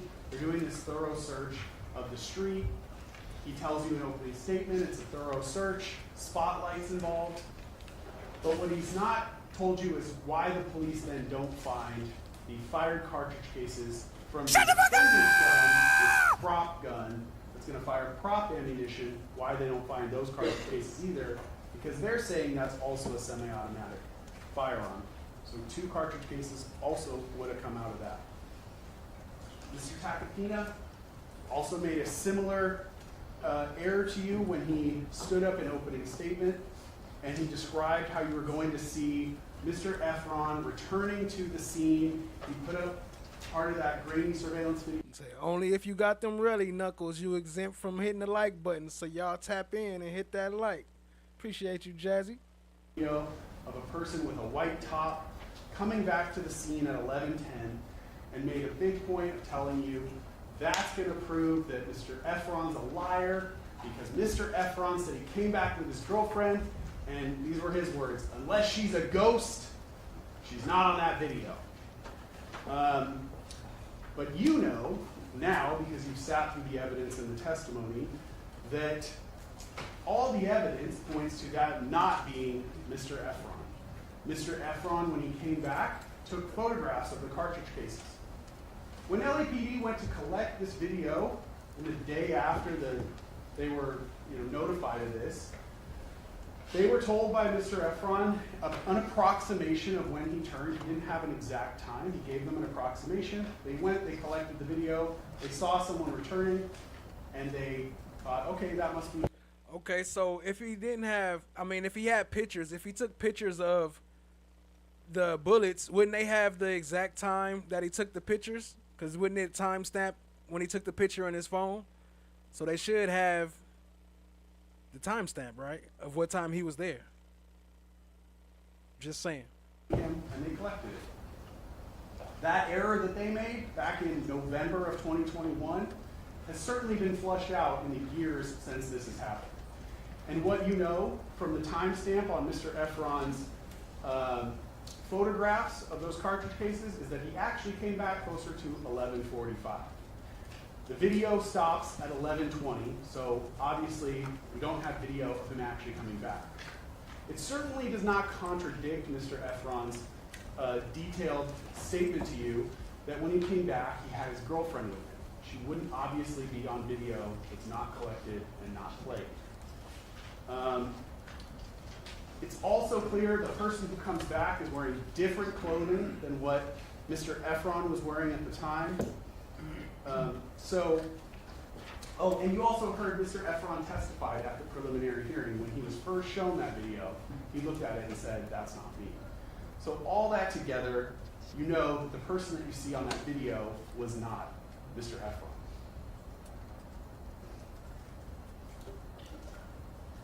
Mr. Tacopina, I'm sure, made a big point pointing out why Mr. Efron returning to that scene, not having his girlfriend with him, and proving that Mr. Efron was lying with those details, was all to get you to believe his next big point, which is that Mr. Efron planted those 2 fired cartridge cases that he found at the scene. He don't have to find them there if he planted them. He just brought them in his pocket. What up, Laugh Always? I see you. Joni Ford, what up, what up? Appreciate y'all joining. That's what the defense needs you to believe in this case. But the idea that Mr. Efron planted those cartridge cases, when you really think through all the information that you have, does not make sense. One reason, consider that Mr. Efron, as he's telling people what happened to him over and over and over, I could go 9 times over, he's telling everyone that the defendant shot at him 3 or 4 times, including the night he brings those 2 cartridges into the police station. He tells that police officer 3 or 4 shots. This is important because if you assume that what the defense is trying to argue to you, that Mr. Efron planted those cartridge cases, you have to ask yourself, how, within reason, how would that happen? What you'll find is that none of the things that you would reasonably expect to happen actually happened in this case. If he planted those cartridge cases, what would you expect? First, where did those cartridge cases come from? how did he actually, mechanically, how did he have 2 fired cartridge cases to plant? The defense wants you to believe that apparently he knew in advance that Mr. Mayers, the defendant, was going to shoot at him. It's dumb because you know he lying right here because then they already proved that he was out there and he was able to get bullets. What up, Slide 2.0? Gotta get CoffeeZilla to an interview, Ills. And that he was going to shoot at him. Prentice Jones say no prop cartridges because the LAPD didn't investigate. With a semi-automatic pistol. So Mr. Efron, the mastermind that you saw testify here, hatched this elaborate plan, and weeks before this crime, he went to a gun range and he got a 9mm Glock 43 and fired it multiple times. By some miracle of a coincidence, Mr. Efron must have known. Yeah, we're going to get through all the way to the defense. Appreciate you being here, Kimberly. We rocking out. That ASAP Lou accidentally bought a magazine for a Glock 43. Okay? And that ASAP Lou, somehow Mr. Efron learned that. He's also going to intuit or know ASAP Lou's going to load that magazine, fully loaded, and he's going to leave it at the defendant's bedroom closet. Now, if you're already thinking this sounds completely unreasonable, I'm with you. It makes absolutely no sense. At this point, just to go back to jury selection and the example that you were given with Boomer the dog, and Mr. Lewin asked you, well, how can you be sure that a tornado didn't come down the chimney and just trash the house? How can you be sure? I mean, honestly, that sounds more reasonable than the idea that Mr. Efron knew in advance that he was going to be fired at and knew to go get that specific kind of gun to fire it at a firing range to collect those cartridge cases that he could plant in the future when this shooting happens. Big facts, Chloe. That $30 million shipping, that's where it's at. There's no way that this scenario would work without Mr. Efron knowing in advance that this shooting is going to happen and that he's going to need cartridge cases to plant at the scene. Under the defense scenario, too, he would not have time to get those cartridge cases any other way. He has a limited amount of time at 10 p.m., just after 10 p.m. on a Saturday, to leave the scene where the shooting happens, go find a gun, fire it off 2 times. The gun he's going to find also is going to be a Glock 43, so not any gun, but that specific gun. And he's going to fire it off multiple times, and then he's going to go back to the scene. I guess, by 11:10, when that person in the white shirt, so he changed his clothes, he's going to go back and he's going to plant those cartridge cases at the scene. He would not have enough time to possibly do that.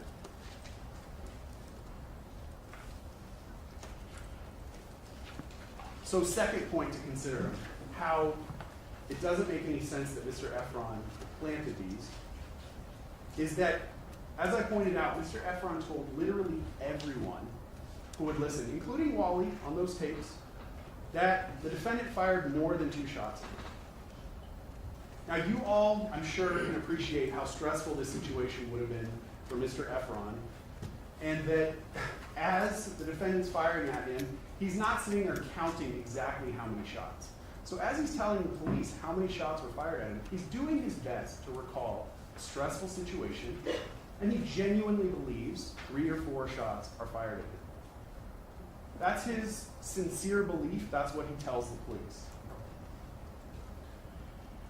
If he is going to plant those cartridge cases, though, and come up with the crazy scenario that I told you, he intuits the shooting's going to happen, he gets these cartridge cases in advance so he can come back and plant them at the scene, wouldn't you reasonably expect Mr. Efron to tell the police the defendant only fired at him 2 times? Wouldn't that be your reasonable explanation? If he's making this up, he planted these cartridges, and he's making up how many shots were fired at him, wouldn't you expect him to walk into the police and say, no, it was only 2 shots? He would match his story with the physical evidence that he's walking into the station with. Now, to this point, here's another way that Mr. Efron would have had to have used his telepathic powers, because he's going to know, or he would have to know, that after... Your Honor, I apologize for interrupting the state earlier, but the state can talk the ears off a donkey. This continued filibustering has got to stop. I only got 2, but there were 3 to 4 shots that were fired. He's going to know the police are going to later go collect a video that has audio, and that audio is going to definitively show you that, in fact, there were only 2 shots that were fired. I want you to consider, when you're considering how reasonable this scenario is that Mr. Efron planted these cartridge cases, consider the alternative, which is, what if Mr. Efron had walked into the police station and he said, the defendant fired 4 shots at me, and he walked in and he was holding a bag with 4 fired cartridge cases in it. And then the police went out and collected video, and you found out there were only 2 shots. Then, not the glory hole walls. Them walls are tough. That drywall. and you'd have a major, major problem. It could not be true what Mr. Efron would be saying. But that's not the evidence you have. You have the inverse. You have him saying, I genuinely believed it was 3 to 4, but I only found 2. And then you have independent evidence, independent of him, that shows you it was actually only 2. Third problem with Mr. Efron planting these cartridge cases.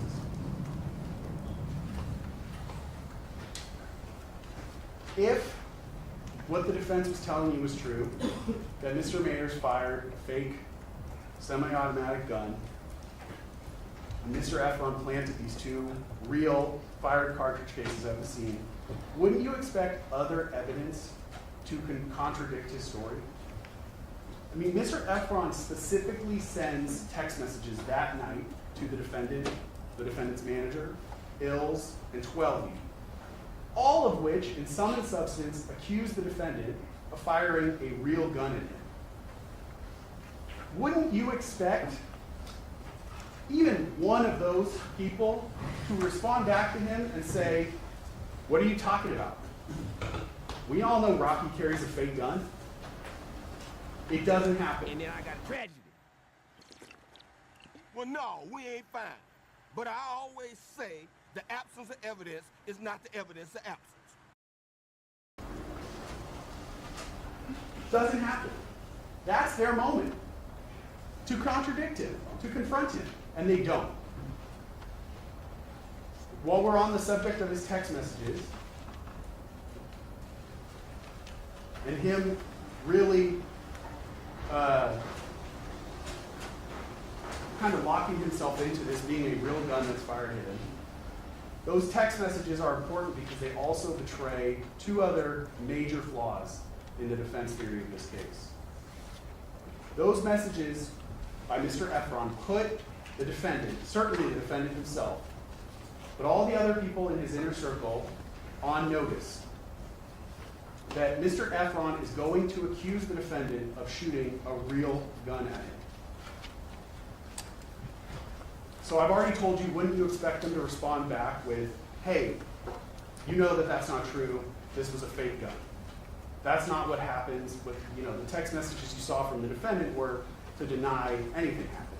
Starring in the new Matrix as Neo Relly, he can really dodge a 9 milli. But second, the defendant would immediately understand that that prop gun that he used, right, that real prop gun that he has, that is not only his get out of jail free card, That is his make Mr. Efron's fake lawsuit go away later. So he needs to keep close tabs on that fake gun, right? So your reasonable Daniel Berry, what up, fam? Appreciate you joining. expectation was, Mr. Efron texts the defendant, you tried to kill me with your real gun. The defendant's response would be, I gotta keep that gun. Now, what is the actual response you receive through Lou? ASAP Lou comes in here and tells you that the defendant came up to him with the prop gun and said, get rid of this, I don't want it anymore. Is that reasonable?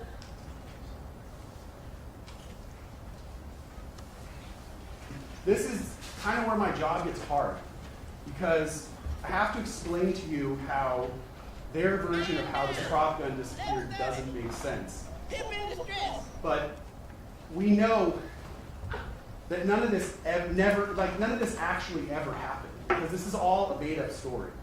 So when I talk about the prop gun, understand that there never was a prop gun, okay? Never to begin with. I'm sure what happened was Lou took that Glock 43, the real one that was used, with the modified slide, and got rid of it. And when he did that, he forgot that there was an extra magazine for that gun in the defendant's closet. Now to that point, and oh my gosh, this is a new magazine. I'm not saying that that magazine that we have in evidence, that that magazine specifically was the one in the gun that was used at the time the shooting happened. Guns come with multiple magazines. You can purchase additional magazines for guns. But the defendant knew he had to get rid of that real gun. He can't have that, because that's going to definitively tie him back to this crime scene. So either he or Lou, his right-hand man, get rid of it. And they get rid of it with the magazine that's in it. But they forget there's that backup magazine in the defendant's closet. But either way, let's assume their prop gun theory is true. He taking his sweet time, so we're gonna speed it up just a little tad bit. Appreciate y'all, family. Why would the defendant get rid of the one thing, the most important thing that could definitively prove his innocence? Why would he do that? You received an instruction about someone, either the defendant or someone other than the defendant, trying to conceal or destroy evidence, and using that as actual evidence that the defendant was aware that he was guilty. Why would the defendant get rid of that gun unless he knew it was going to prove he was guilty? Unless he knew it was a real gun? It literally makes no sense. Because it was a prop gun, and he ain't thinking about somebody trying to come sue him over some bullshit case that that he know is fake. What the heck? That's stupid. That he would not keep the prop gun, so that when Mr. Efron goes to the police, he can turn around and say, here it is, here's the prop gun. This is the one I used. Anyway, if you're inclined to accept Lou's story that he flew across the country on a private jet and he gave the prop gun back to the co-director of the DMV music video shoot, there's still yet another problem with Lou's story. Why doesn't Lou get the gun back? So they haven't explained why would the defendant get rid of this gun in the first place. He needs to keep this. This is very important in this situation. But for whatever reason, he gets rid of it. Lou flies it back and they give it to this co-director. Lou knows. Lou knows this is a crucial piece of evidence. This would prove that his brother is innocent. So what does Lou tell you? What efforts did Lou make to get that gun back? Because he needs it back now. Oh my God, I can't believe we got rid of it in the first place, but now we definitely need it back. But what does he do? He makes one phone call, and he's basically told, I don't really know where it is. And so he decides, just let it go. Doesn't make any other inquiries, doesn't do anything else to try to get that gun back. Does that sound believable for even 1 minute? It's certainly not reasonable. We're bordering on insulting to your intelligence. Also consider the timing of when Lou comes up with this idea that he gave the prop gun back to the co-director of the music video. That was literally something he came up with the day that he testified. Why does that matter? Well, we don't have an opportunity to go find this co-director, bring that person into court, call them as a witness. But Lou's known about him for years. They could have called him. They could have had him come in and testify and tell you all about it. Certainly, they would have known about it when Lou tells his story in August of 2024. So where is he? Where is this co-director? Where is his testimony?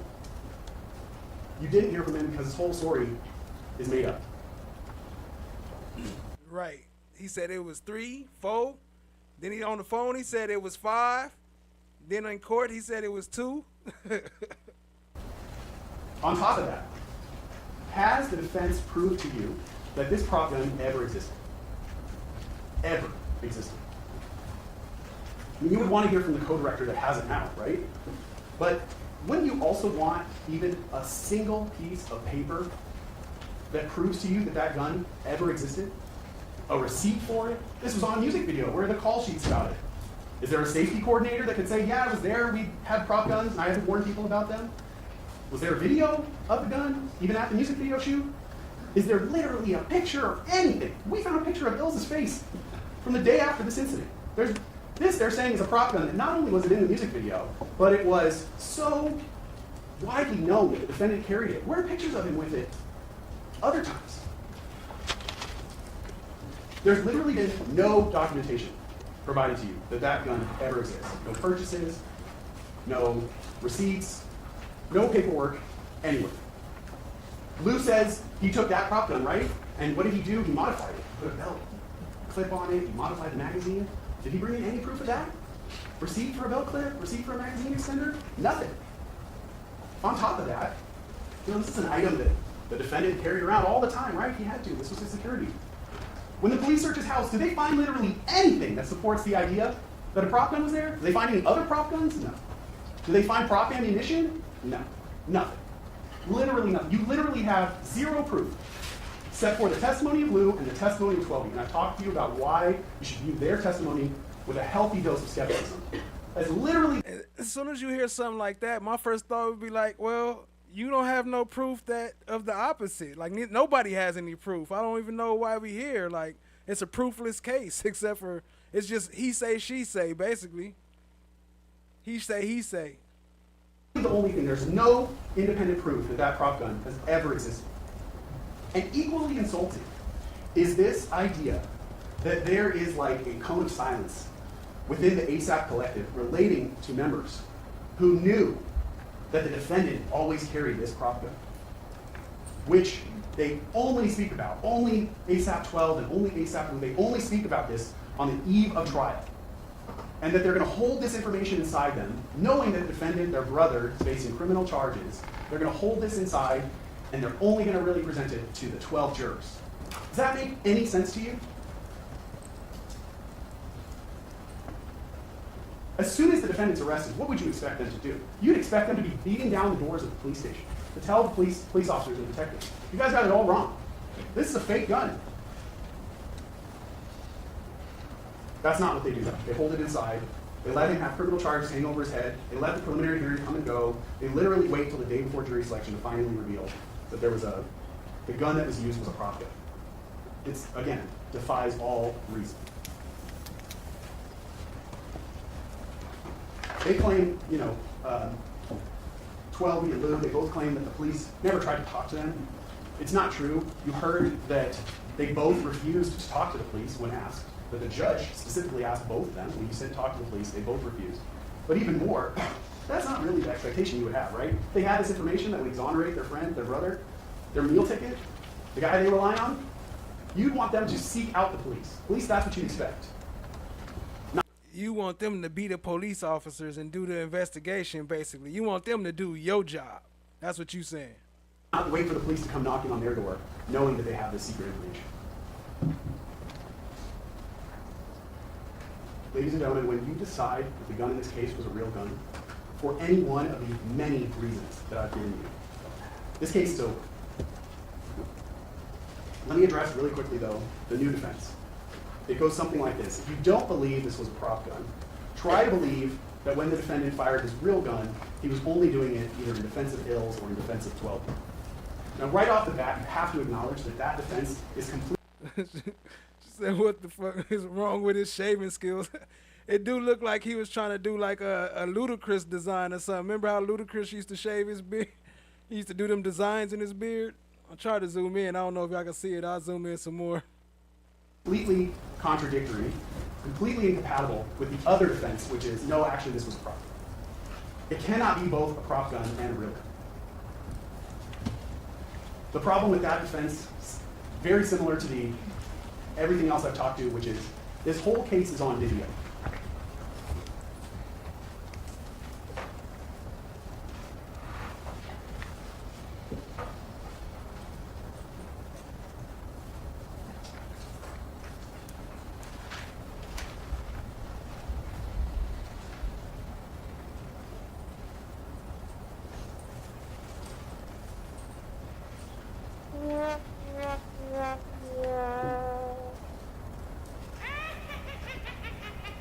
What the video in this case shows you is that Mr. Efron was not the violent person in either of these incidences. And especially at the corner of this Del Mar and Selma, when you can see that initial interaction, you can see that he's feet away from Hills as the defendant charges towards him with a gun. The defendant was not protecting anyone. He was not doing anything but initiating an attack, which he legally cannot do and then claim self-defense. Yep, big facts. And then y'all was asking why he didn't punch nobody. That's exactly why he didn't punch nobody, because he know that he can't punch you and then try to claim self-defense. He already knew that. Just like he knew about the extortion thing. He already been planning this. What you talking about? I want to finish my argument with you by telling you a story. The story of the defense in this case. My bad, I'm on mute. I should have had the Jungle Book ready, huh? I should have had the Jungle Book ready to go up right there. Heck no.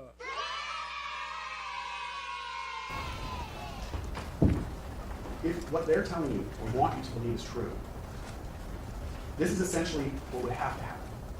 Now, Rocky, he's a famous rapper. He's in his house and he's just hanging out with his good friend Lou. Lou would do anything for him. They meet in a crowd. Lou becomes his personal assistant, his tour manager. He's a DJ. He has his own clothing brand. He's a security consultant. Lou does it all. You need to know that even if you need someone to be at your house while the police are searching it, Lou's got your back.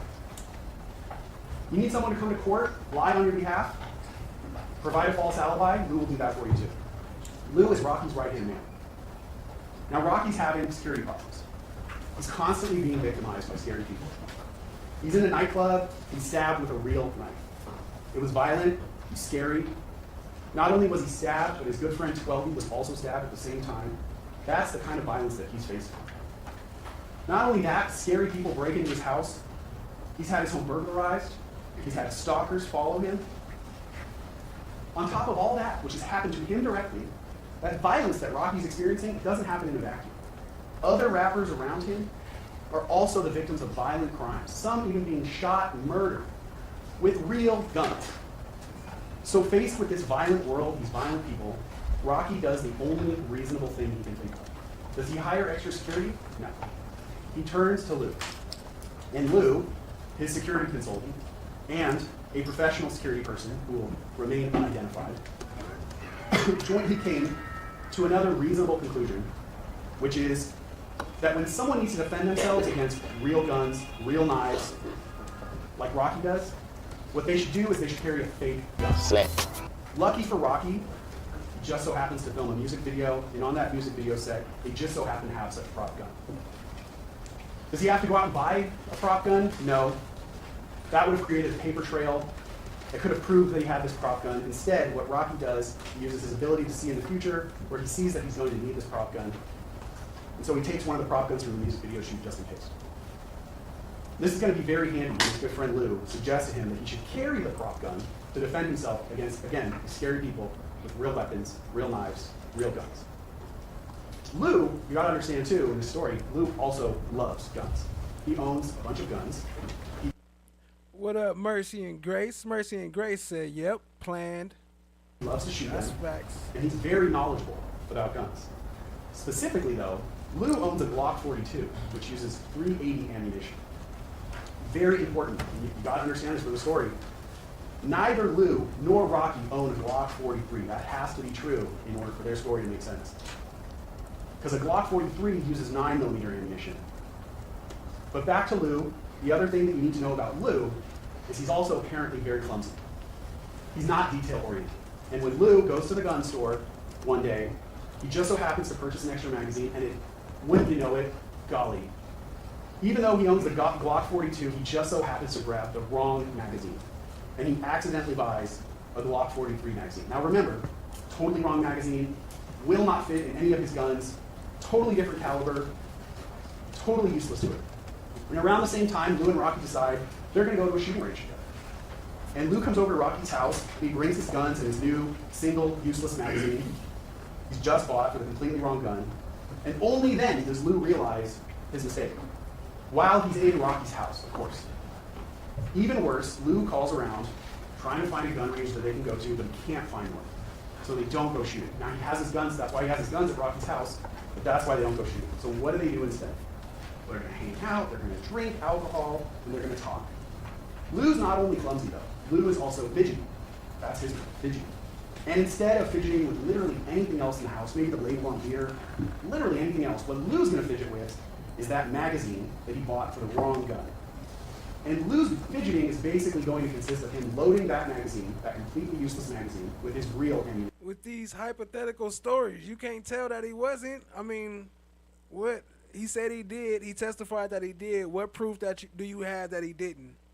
The ammunition, by the way, is difficult to purchase, regulated, but Lou doesn't care. Lou fidgets and also apparently stops fidgeting when the magazine's fully loaded. Doesn't unload his 9mm ammunition.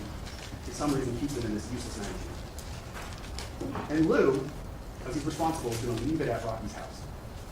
By the way, the first time Lou's going to mention that he's fidgeting and he has to do that is when he's on cross-examination at trial, and the fact that his useless magazine was fully loaded is pointed out. Convenient detail. Anyway, because Lou's been drinking, he leaves his guns, he leaves his magazine, including that useless one, at Rocky's house overnight, and he comes back the next day and collects most of his stuff. What Lou doesn't collect, though, of course, that useless, fully loaded magazine. You also have to understand that even though I told you in the story, Rocky has been told, carry a fake gun, he doesn't really follow that advice when it comes to his house. And even though he's told he should carry a fake gun, he's going to disregard that advice and he's going to have real guns in his house, including chrome 44 Magnum Desert Eagle handgun. He's going to have a rifle, he's going to have a shotgun. But importantly, none of those guns use 9mm Luger ammunition. And Rocky keeps those real guns right next to his bed. Somehow, and Lou doesn't really explain this, after Lou leaves this Glock 43 magazine at Rocky's house, the magazine miraculously is going to end up not just in Rocky's bedroom, but in his bedroom closet. And it's going to be in a box with a bunch of stuff that actually fits the guns that Rocky has. Rifle ammunition, shotgun ammunition. And again, it's just a total coincidence. Lou's useless magazine is going to end up the one. That's what I forgot. That's what he was right there. He bringing in that wrap it up. That's the wrap it up button. I need to grab that. Wrap it up, B. Fidgeting with is going to end up in Rocky's bedroom closet. Now, at this point, this is where I need to introduce yet another character to the story. This character, he's a cartoon-esque villain. He's hulking, hugely muscular. He spends most of his time in the gym, except for when he's using his cartoon villain powers of seeing into the future. We had to skip a chunk of that. The defendant still has that Glock 43 magazine in his bedroom closet, on top of ammunition for the other real guns that he owns. Again, that magazine, consistent with the type of firearm that fired those 2 cartridge cases that are found at the scene. Those real cartridge cases. By the way, y'all go sub up to Late Night Bacon with Mookie, and go sub up to Reggie Righteous. Fire music on deck. Appreciate you, no one. Real ammunition. That gun, the Glock 43, only fires 9mm. None of the other guns in the defendant's house fire 9mm. He has nothing else in his possession that that magazine would go to. It's completely consistent with him getting rid of the Glock 43 after the shooting because that's the real gun that was used in this case. Clear, definitive proof the defendant fired a real gun. Nah, they can only deliberate while they there at the court. That night. The last point I'll leave you with, on the other side, there's literally no evidence of a prop gun. No evidence that it ever existed. The actual prop gun has never been produced. Definitely not to you. There's no prop ammunition found in his house. The rationale, this whole security thing for carrying a prop gun, defies common sense, defies logic, totally unreasonable. The rationale for pulling that prop gun on a man who knows it's a prop gun, completely unreasonable. There's no prop ammunition found at the scene. There's literally not one piece of paper, not one shred of documentation that could prove to you the existence of this gun. And again, all the actions of the people that you see on that video, completely consistent with a real gun being fired, completely inconsistent with this being a prop gun. So left with that, clear evidence that the defendant used a real gun, and a complete lack of evidence that he used a prop gun. Your job, as I started in my opening statement, as I started here, is simple. Clear evidence. That boy lying. Simple. The evidence compels you to your decision, and it compels you to find him guilty. That is the only just verdict in this case. Thank you. All right, folks, we're going to take a break now. He tried to hit him with a spell. It compels you. I compel you to believe this bullshit we talking about. Anyway, appreciate y'all being here, family. I'm going to skip past that part. In the meantime, I'm going to play a little clip real quick, and we're going to keep it rolling. Come and tap in the most interactive. I am the flesh. I am the God. I am the flesh. I am the God. Do you, sir, or should I say in 2021, did you along with Ms. Parker make money in prostitution? No. You fucked up. You know that, don't you? What you mean? You done fucked up. You know that, don't you, right? No. You see what I'm saying? I'm saying, you know that. You know you done fucked up, don't you? I don't remember no. Well, I don't remember no. I don't know. I don't know. All right, Was not extending your entire career in the music business is now no longer. Rapper's been under investigation by the LAPD for a shooting. All right. Appreciate y'all, family. We're going to get right back into it. Before we do, let's do a quick shout out again to Chloe Albert's Revenge, our stream sponsor tonight. Appreciate you, family, coming through, showing the love. Appreciate it. Appreciate the support. We're going to get right back into it, fam.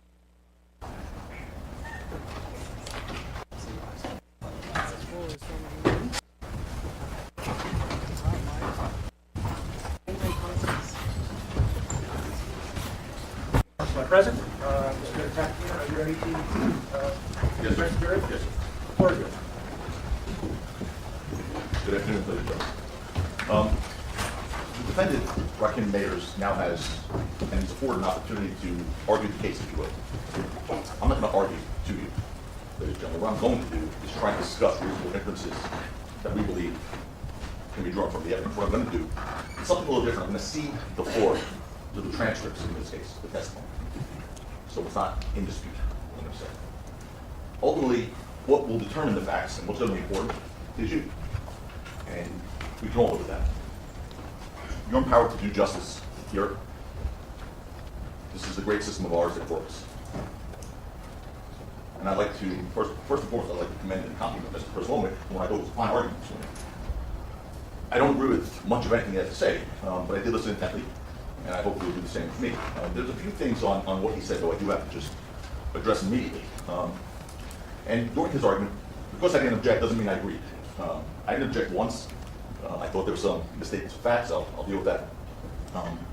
but I'm not afraid of anything that was said or anything he had to say. I didn't want to interrupt him. I didn't want to object. I wanted you to hear where the arguments are. Let's see if they give him that same courtesy. He did, during his 2+ hours of first summation, they get 2 summations, you'll hear about that later. He didn't once mention the fact that they're only witness in this case. Black Butterfly, what's good? What's good? Appreciate you joining, family. Committed perjury again and again and again and again in this court. That wasn't mentioned once, not even dealt with. That's an important issue in this case, as you're going to see, because the case does rise and fall in its credibility, without question, without question. Detective Flores, their case detective, testified, and we'll put up this testimony in a bit, that without really the 2 videos and the sounds, there was no evidence of a shooting. Could be, could not be. That's certainly not proof beyond a reasonable doubt. So Relly's testimony is, in fact, everything. And Mr. Prisolman seemed very worried about what I'm going to say about Mr. Efron and his credibility. He understands that the case rises and falls with him. And he spent a lot of time anticipating what I'm going to say about it. One thing he said I would do, but I promise you I won't, is I'm not going to go through every inconsistency of Mr. Efron. We'll be here until Christmas. I'm not going to do that. I'm going to go through the major lies he told, the admissions of perjury, the important facts that he told you that turned out to be lies. I'm not going to worry about some inconsistency he told about some statement he made 2 years ago or 3 years ago. We would be here literally for days on end, and I'm not going to do that. Mr. Prisolman said there's no evidence of a profit in this case. Yeah, we'll get all this. There's definitely a lot less evidence of a real gun in this case than a profit. The facts scream out that it's impossible for what he had that night to be a real gun. The DA spent much of that argument, 2 hours and 15 minutes or so, repeating himself, repeating the same arguments again and again, sometimes in sarcastic tone, because the evidence isn't there. Look, together, hopefully, these discussions that we're going to have are going to be helpful in trying to arrive at a decision in this case, where you don't compromise, where you don't do violence to your conscience, where you do the right thing. And you are the ones who are empowered to determine what, in fact, is the right thing. It's you. Let me ask you a question. Have you ever in your life been falsely accused of it? They should start deliberation tomorrow. It ain't guaranteed, but they should be starting deliberation tomorrow, but it ain't no guarantee that they'll finish tomorrow, so it depends on how long it takes them to decide. Been falsely accused. Have you ever just sit there and take watch proceedings or watch how it played out and wait and wait and wait, knowing that you're innocent, knowing that you didn't do it? All you can do during such a process is maintain your dignity. Isn't that right? All you can do is maintain your dignity. Knowing that you're innocent, but maintaining your dignity and remembering always that you're left in a crisis because you're contradictory. That's another reason why I am so proud to represent Rocky. He's a man who's maintained his innocence from day one, 3.5+ years ago, who's conducted himself with dignity throughout these proceedings from day one. I started off telling you about this case was all about my first lines out of the bat in the opening statement, seems like 1.5 years ago, was that this case was about Relly's jealousy, lies, and greed. I said that you'd see the kind of person he was in this courtroom, an angry, pathological liar. That he, and he alone, is the source of all the evidence that they are relying on. And this case would rise and fall on his credibility. You take him out of the picture, there is no case. And as I promised, Relly showed you who he truly was when it came time for cross-examination. He's a man who told you without hesitation, I can tell people whatever I want. He said that, actually, to you.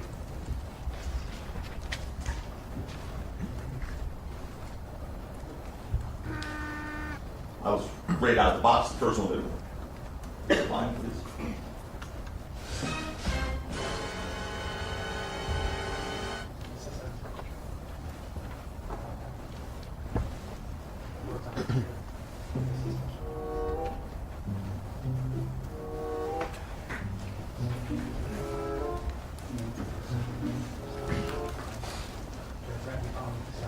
You want the audio visual, please? Alex, come on, Mark, please.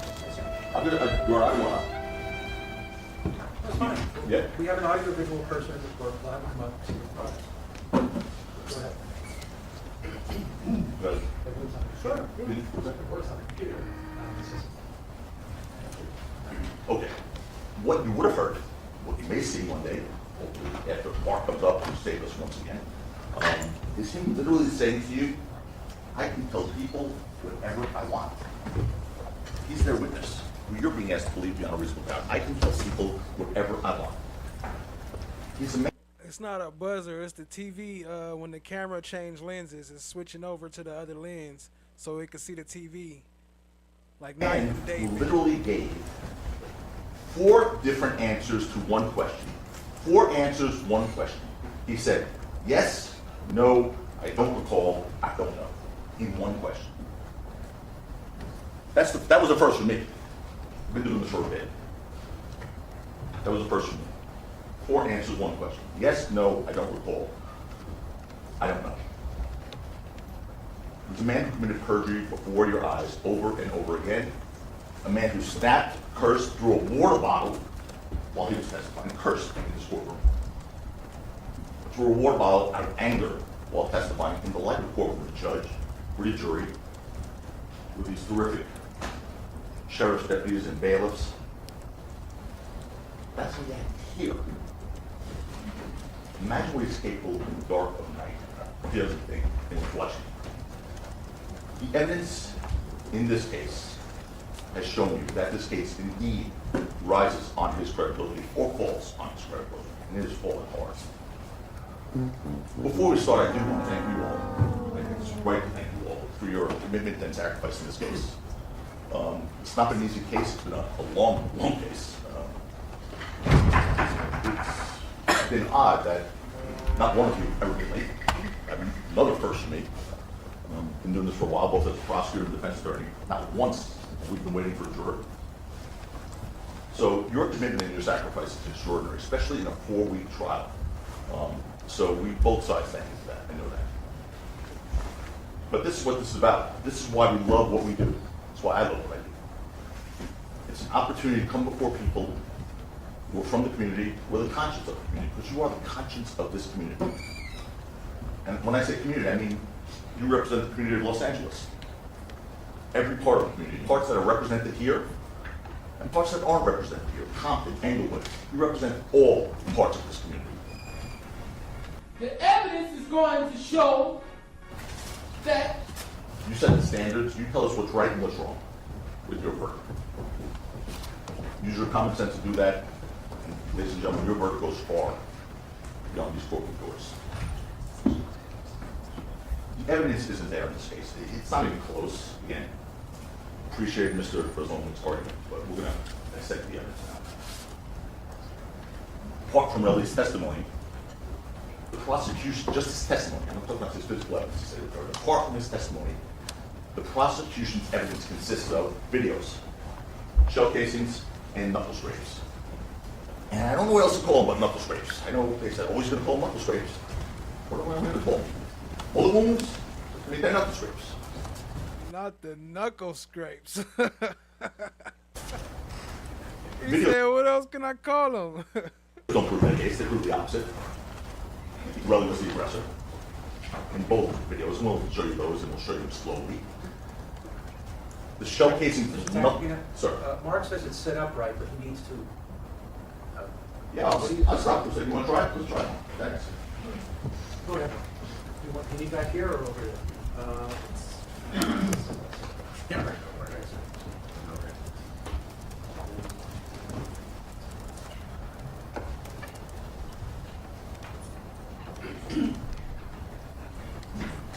the evidence is going to show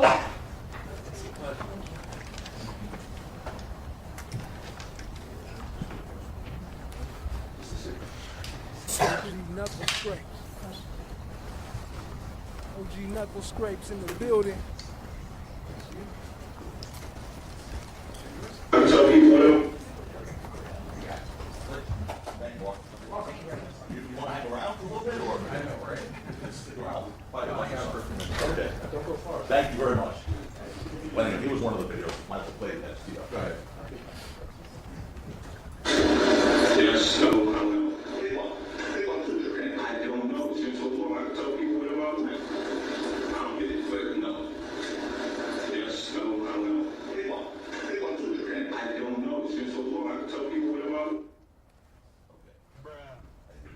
proof of that. You could take that down, please.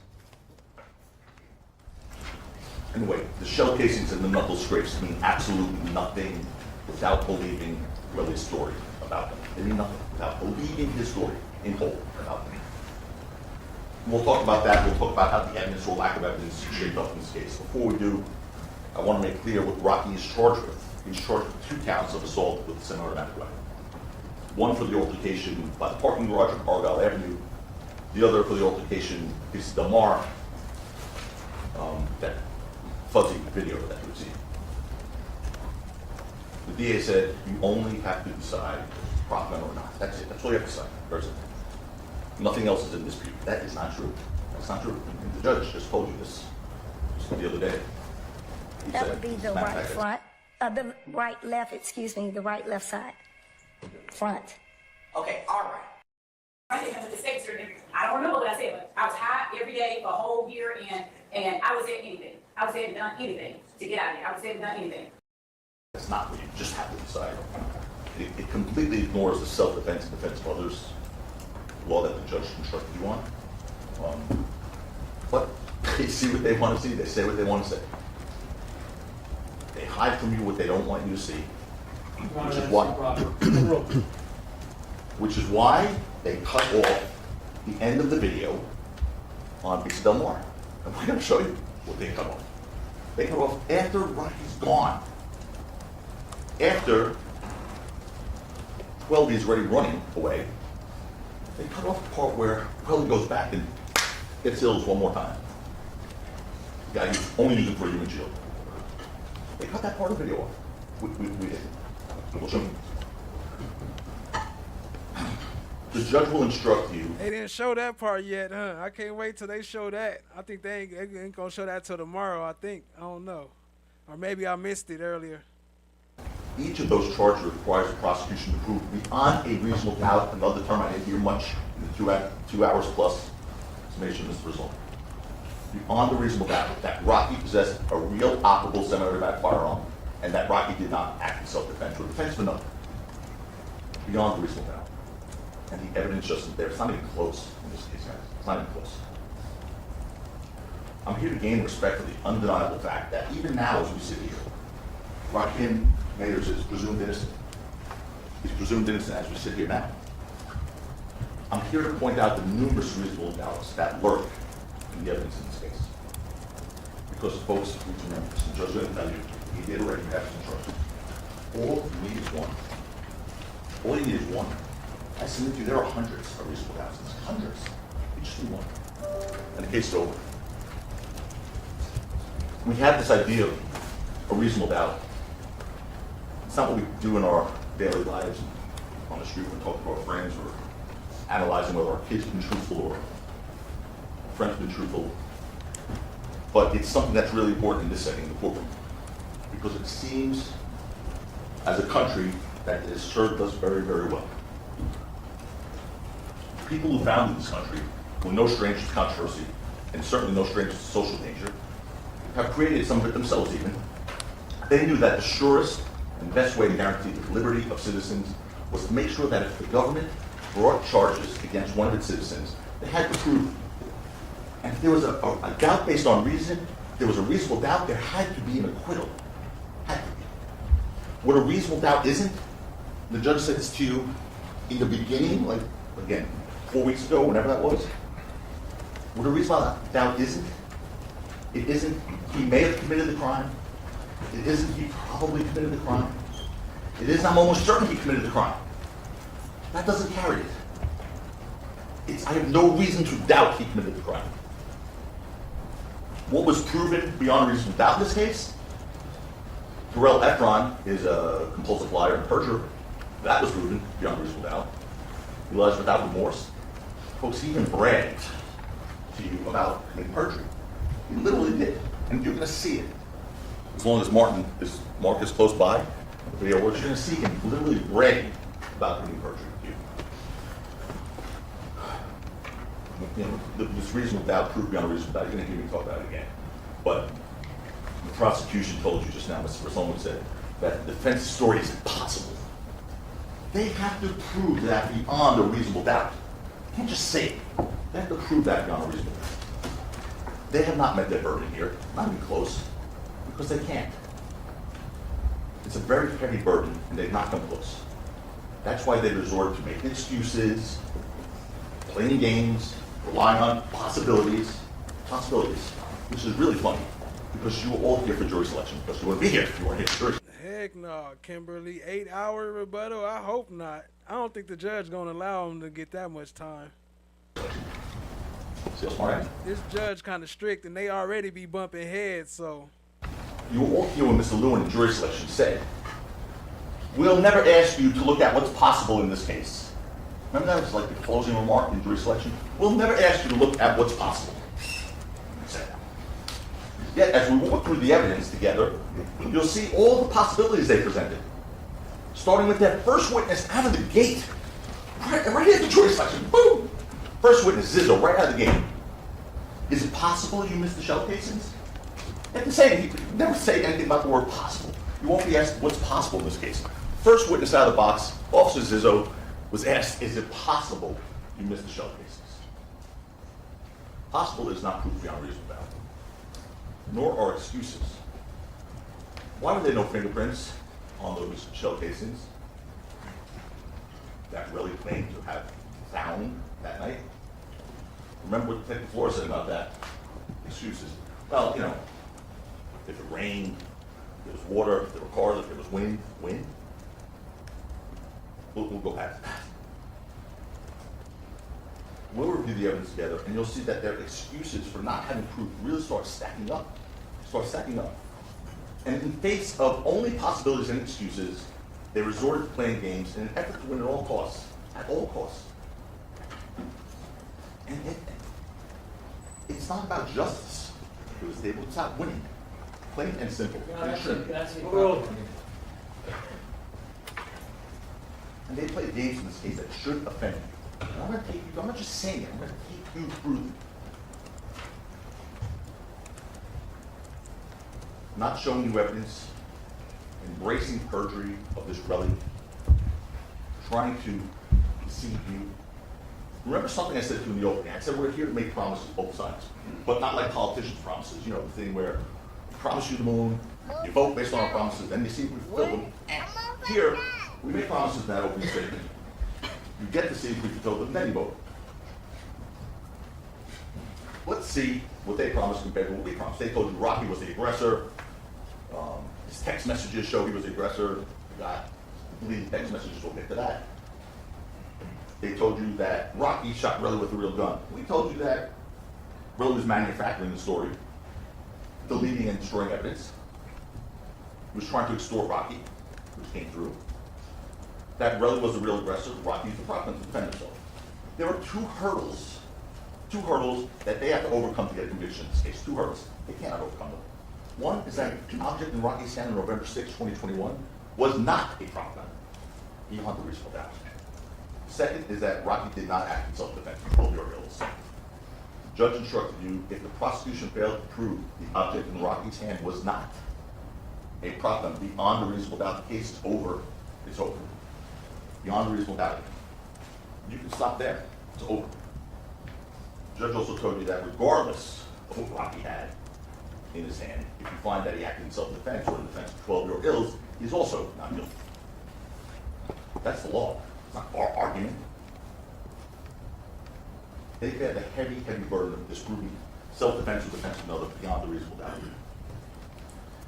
And that's a burden that they cannot carry in this case, not even close.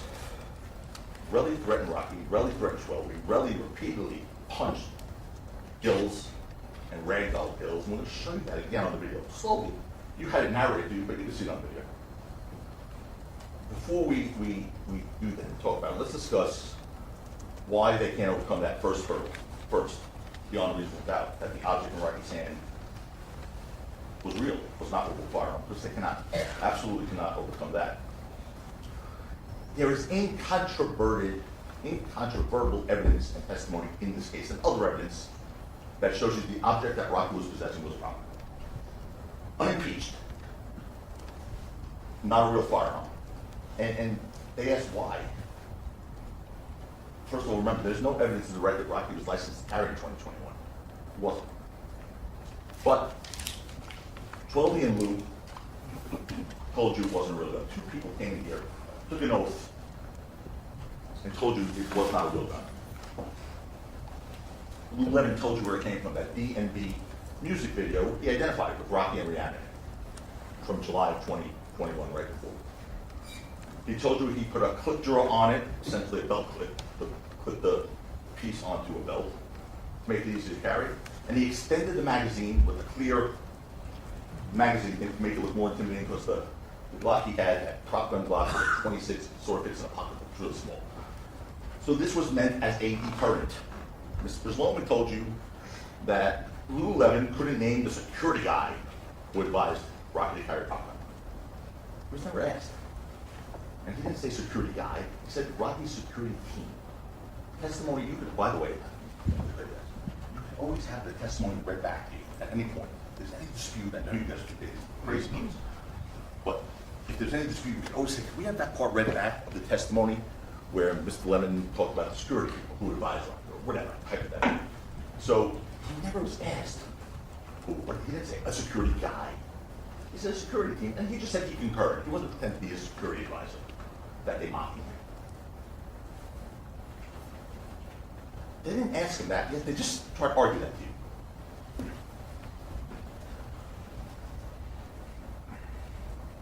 Mr. Levin also told you that the prop gun didn't serve its intended purpose on November 6th, obviously, 2021. And Rocky gave it back to him, and he gave it back to this co-director from the D&B video when he went to New York next. He didn't remember if it was December, January, or whatever. By the way, we didn't bring in a picture of the D&B video? They're the ones with the burden of proof here, folks. They have the burden. The D&B videos for all to see. It's out there. They could have, if they wanted to, subpoenaed it, they could have burned it in, put it on YouTube. They didn't do that. They didn't want you to see that video. Lou Levin told you he asked the co-director, this guy Haji, where the prop gun went. He did call him back after 5 months later when Rocky was eventually charged and then sued. And Haji, this prop gun guy, the director, co-director, said he didn't know that he explained he had a studio, a big studio in common with other directors of these videos and films and whatnot. And he said it was a common space that had cameras, lighting equipment, prop equipment, and everything else that was borrowed and exchanged and whatnot between a bunch of people. That's uncontroverted testimony. And it was gone. The guy Haji couldn't find it. Don't think Lou didn't try. He did. The guy Haji said it was gone. And you heard the DA spoke, they told you, they told Lou, they spoke to Haji. They recorded it, they told you. And you know, if Haji said anything inconsistent with what Lou said, you're going to hear that thing. Your Honor, we found out about it that day. It's improper. There are no speaking objections. There are no speaking objections. I told you that. You will have an opportunity in your rebuttal argument. Objection. We got to run that back, family. You see the way he was pointing at him, too? Improper. That day. It's improper. There are no speaking objections. There are no speaking objections. Look at his face. I told you that. You will have an opportunity in your rebuttal argument. Objection, improper argument. Overruled. Because if he says it loudly, it's going to get sustained. Objection, improper argument. That is sustained. Don't do that, Mr. Denied. Anyway, you were heard. You know, they knew about Lou Levin prosecution before this trial started. They knew before this trial started, he said that the prop gun came from a music video that could have looked like, and they could have also, they could have looked at prop houses, a music video, whatever else. They could have done it too. But they didn't say, oh, we didn't do it. Again, we have absolutely no burden to do anything. We did provide live witness testimony. We cross-examined people. It wasn't surprising them.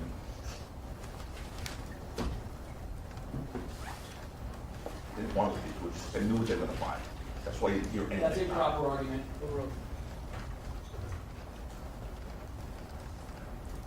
Relly's words and actions on November 6, 2021 show you it wasn't the real gun. His words and actions show you all the prosecution's objective evidence in this case, everything that doesn't come from Relly, shows you this was not a real gun. Common sense also shows you that it was not a real gun. On that last point, the prosecution would have you believe that Rocky, you saw that video, shot a real gun at his friend Ills, who was right there. I mean, Ills was right there. According to them, he shot the gun, a real gun, at his friend Ills. That makes no sense. You saw the video. The second shot, Ills was right there. There's no way, even if that was a real gun, that Ills wasn't going to hit. That was real. There was no way. He then said, well, you know, why? Why would he get rid of the prop gun? What up, Blue Dream? I see you. Welcome. Hey, Brown Sugar Babe creeping in. What's good? What's good? Welcome, welcome. Appreciate y'all tapping in. He said we haven't explained that. I think we did. I think Lululemon explained that pretty well, pretty clearly. Remember, they didn't know 5 months later the police would come. They weren't thinking, oh, we better say this in case, I don't know, next year at some point I get arrested. That was the furthest thing from Rocky's mind. They did know that it did not serve its intended purpose. They did know that. So that was the end of that. Rocky got rid of that prop gun that didn't work and instead beefed up his security. So now he had to have security all the time instead of just going to events, even when he was his friends on the street. Of course, he didn't know the police were going to be involved 5 months later. As for 12 and Lululemon, you heard from each of them. And before we get into what they said, let's talk about the process, what's supposed to be about the search of the truth. That's what it's meant to be. It's not supposed to be about just trying to win. That's what it's not supposed to be about. Especially when you have the power of law enforcement behind you. You know, it's the prosecutor's job to make sure that innocent people go free also. And it makes sense that all the witnesses come to your attention. All the witnesses come to your attention, as we had to do in this case. You can see that responsible citizens came in here as witnesses were often treated roughly and ridiculed, attacked by Mr. Lewin, an obsession to win, attacked. You don't treat witnesses who came in here, don't get paid to tell the truth, have no financial motive, you don't treat them like that, just purely and simply because they're not saying what you want them to say in your version of what the truth might be. You don't do that. Mark Twain, great author, once said, to a man with a hammer, everything looks like a nail. That came to life.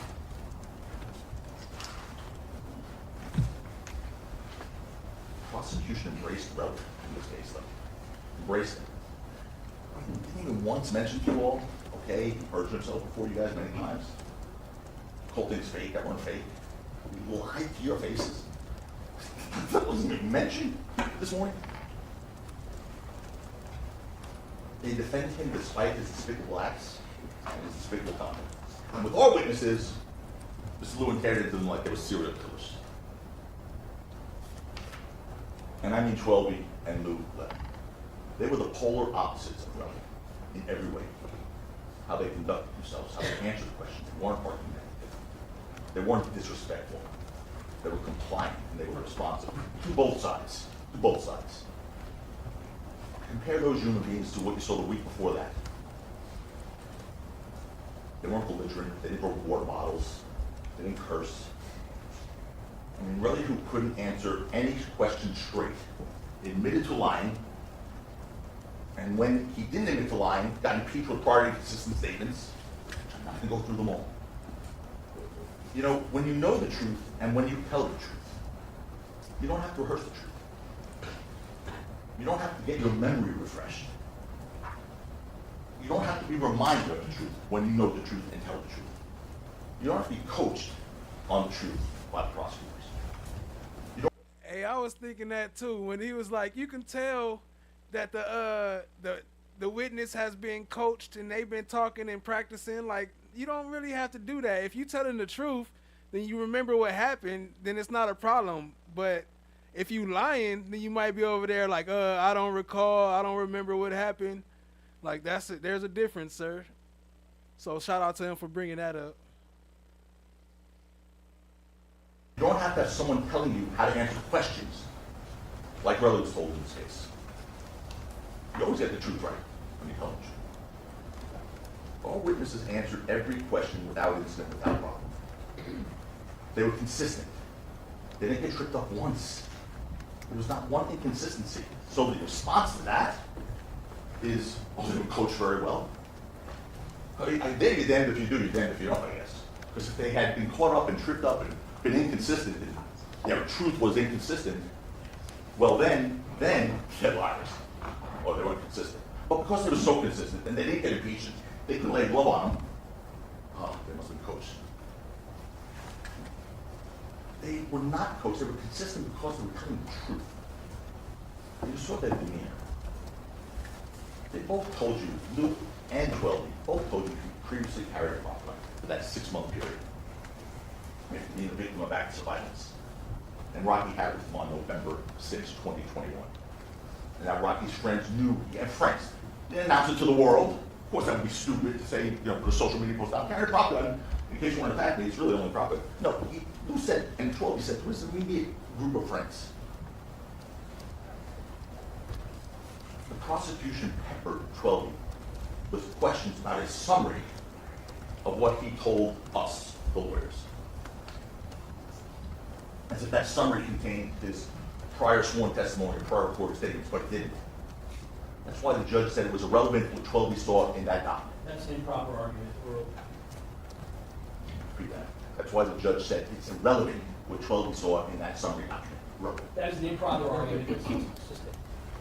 Instead, the summary was simply something that lawyers have to provide as procedural discovery in this case. Look, when I hear this, they're going to try and pretend like we just came up with this prop gun defense. Rocky has been saying that since day one. Here's the testimony of Detective Flores on this issue. Detective Flores was asked, was this something, when he was asked, because he was asked on direct about when did he first find out about the prop gun defense, and he said, there were no deposition in criminal cases for the question before. Then I said, all right. So basically, what you were being asked when we're talking about that, you just found out about this prop gun. What you're being asked are questions related to discovery disclosure in a criminal case, correct? And he said, yes. So Detective Flores, who was very honest, and I think tried to do a good job here, told you what that was about. See, if you just listen to the direct in this case, it would make it sound like only 2 weeks ago, oh, there was a prop gun. That's been since day one for Rocky. Discovery in a criminal case is what he was being asked about. I mean, you also heard that it was revealed that same before jury selection, the day, I think, before jury selection, no, sorry, the day before opening statements, that we got a ballistics report from them that was done over a year before. The day before opening statement, that you guys were a panel. Okay. Whatever. Goes crying and screaming. A year after they did it, Detective Flores said, we got it after you guys were in panel in 2025. Detective Zizzo, Sergeant Zizzo, now former police officer Zizzo, said on the witness stand, we may have missed it. We didn't search the whole street. I said, really? Looking at his report, like, when did you say that for the first time? He said, today, this morning, he told me that. Okay. Say, oh, they just came up with it. This is real life. This is a trial. This is what happens. Sometimes witnesses remember things later, sometimes they don't. But I'm not accusing anyone of perjuring themselves like police officer Zizzo, because he just remembered that today, 5 years later. You know, I mean, sort of odd. 5 years after that, he remembers they may have missed it. That's okay. Look, more importantly, as Twelby told you, what he testified to here in this courtroom is what he told us previously and what he saw that night. Period. He was consistent, he was credible, unlike Relly, who actually contradicted his own recorded statements, and unlike Relly, who actually contradicted his prior sworn testimony over and over again. He committed perjury, he bragged about committing perjury. And the fact that the prosecution tried to make you believe that his summary was Twelby's actual statement when it wasn't.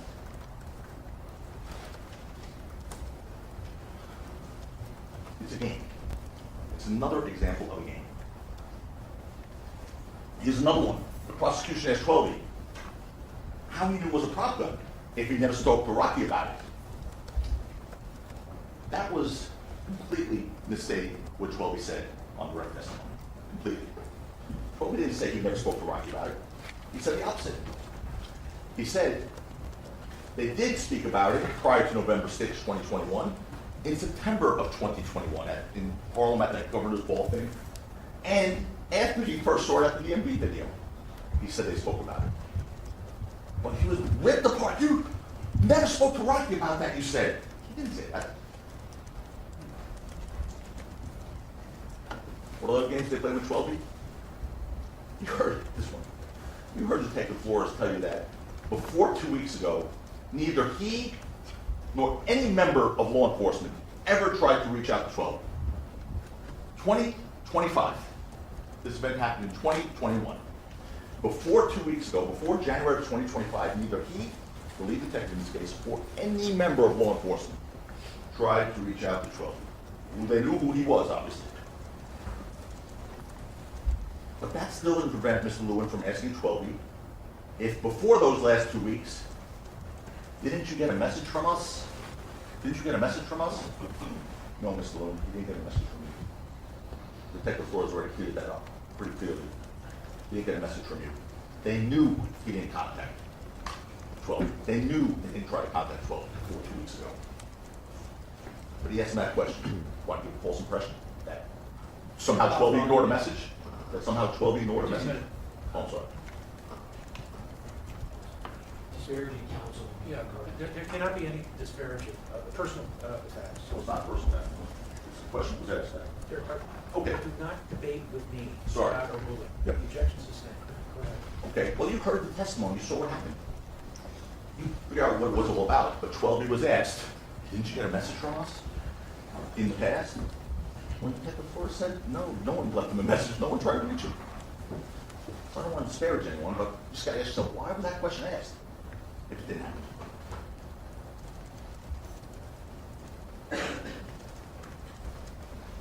Look, you know, what I say, the games, they're a constant theme in this trial. Here's another one. Prosecution asked Twelby about photos taken in Rocky's bedroom which showed Rocky's registered firearms and not a prop gun there. Those photos were taken during a search of Rocky's residence in April of 2022.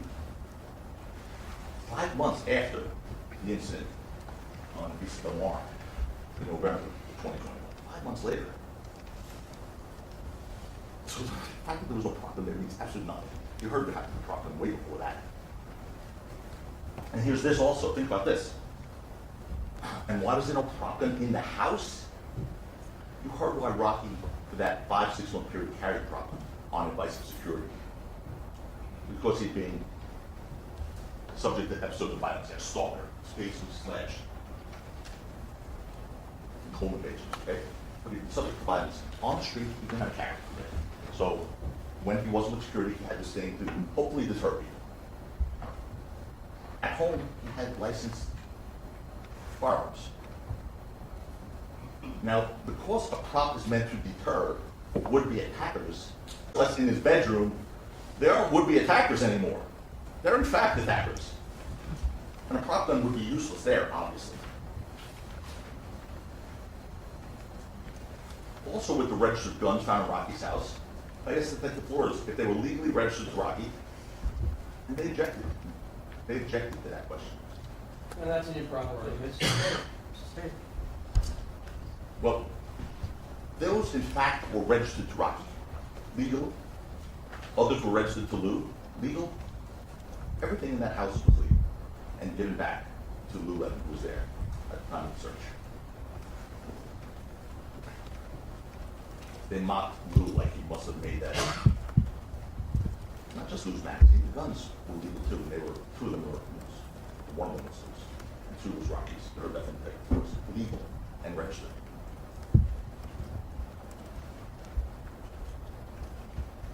Detective Flores made it clear that the weapons found in Rocky's home were legal.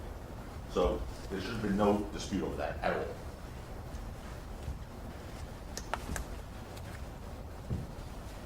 Search for the truth is what this should be about. I'm trying to win the title place. It's not a game. It's not a game. Certainly you can't understand it. It's not a game. In fact, the prosecution did absolutely nothing, Mr. Gentleman, to impeach the testimony of Crowley. Nothing. Yeah, he got loud and yelled at them a little.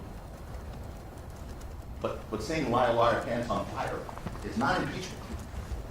He didn't move them off their story once. They were consistent. They stayed exactly consistent with their story the entire time because the truth is easy to remember. The truth is easy to tell. They were not impeached, not once. The fact of the matter is, by the way, it wasn't lack of trying. I mean, we yelled at, they were raided. I mean, at one point, 12 years spoke a dialect from his upbringing, from the street. And he said this thing, and I personally, I just wanted to he said this thing where he was like, you feel me? You feel me? That was just a matter of speed. But Mr. Lewin had to take that. Say, no, I don't feel you. I don't really mean I feel you. I can't feel you. It's a proper argument. No. Overall. No need to mock the witness who came in here and was compliant and respectful.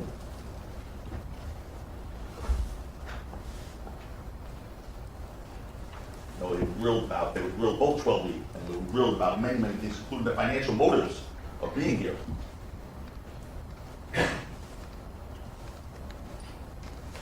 Again, they don't contradict their testimony. I mean, Mr. Vesnomi this morning spent a lot of time in their testimony, not about their misstatements or their inconsistencies or contradictions or their impeachments, but just repeated their testimony, but in a sarcastic voice, as if that makes it not true. That's not proof. That's definitely not proof beyond reasonable doubt. So anyway, the financial motive that they were both crushed on in their cross-examinations, 12 and Lou. 12 said zero. He went zero from him. For Rocky, nothing. He has his own career, actually, pretty well. Lou said he makes a portion of his salary for Rocky, and he does, and he loves Rocky. They both love Rocky. So no one's trying to pretend that here is unbiased with it. They love him. But it's an interesting thing, though, that they were so concerned about his financial, both of their financial motives. Not once did the prosecution take issue with the fact that their own witness, Relly, was here because of his financial motivation, and only his financial motivation. A $30 million financial motivation. But they're asking Lou Levin, don't you get 20% of your salary from him? Or that poor IT guy who had to fly from Paris to get it. You made $20,000 last year from him, huh? I mean, that guy's looking for $30 million for that. No stress. By the way, if Relly got his $30 million that he wanted, that he said repeatedly, they'd have no witness in this case, as you now know, because he'd be on island somewhere relaxing while they were searching for him. Instead, Relly wants to use law enforcement as a money collector, because he didn't care about the police. You heard him say that many times. And if he got his money, he just has to go pound sand. They'll never find him. He's going to be on an island. And he told you how that process works after he that day. But talk about extraordinary bias that they just want you to ignore. They don't even mention that one. It can't be, and it should be.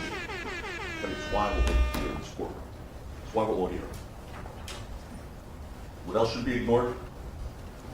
Despite all the prosecution's efforts, despite the blistering questions posed to them, both Twelby and Lou Levin established these incontrovertible facts. They're not controverted, they're not contested. That Rocky was known carrier of property by his friends. They didn't controvert that at all. The object in his hands on November 6, 2021 was a prop gun.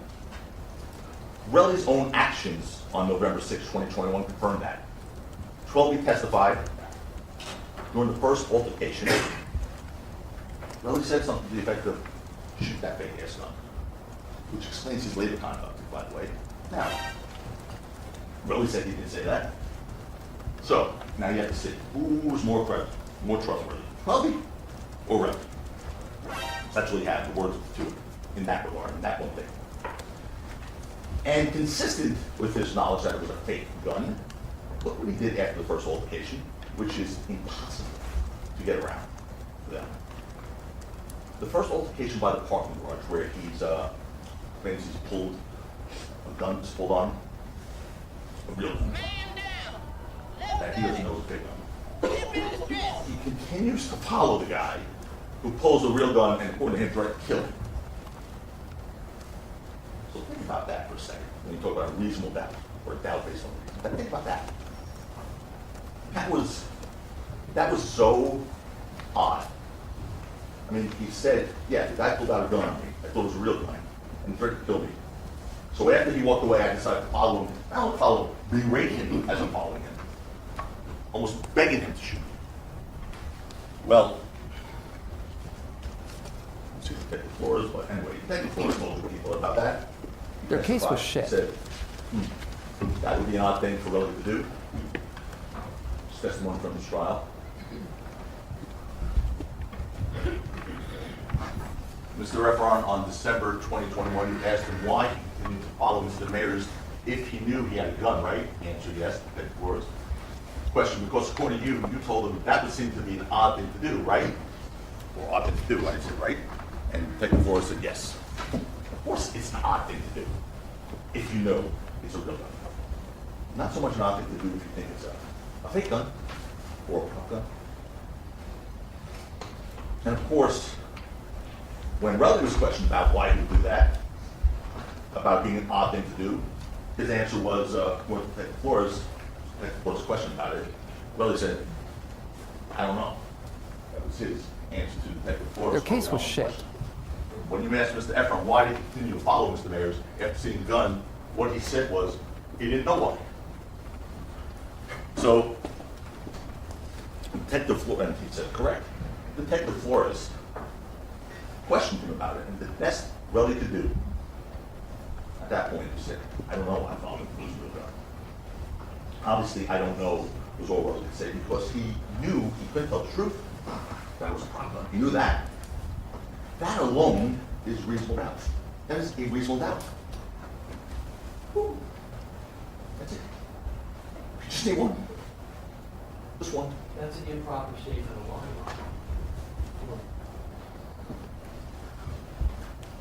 In fact, the lack of evidence further shows that this was a prop. And you heard that the police found absolutely no evidence of a shooting at the scene whatsoever.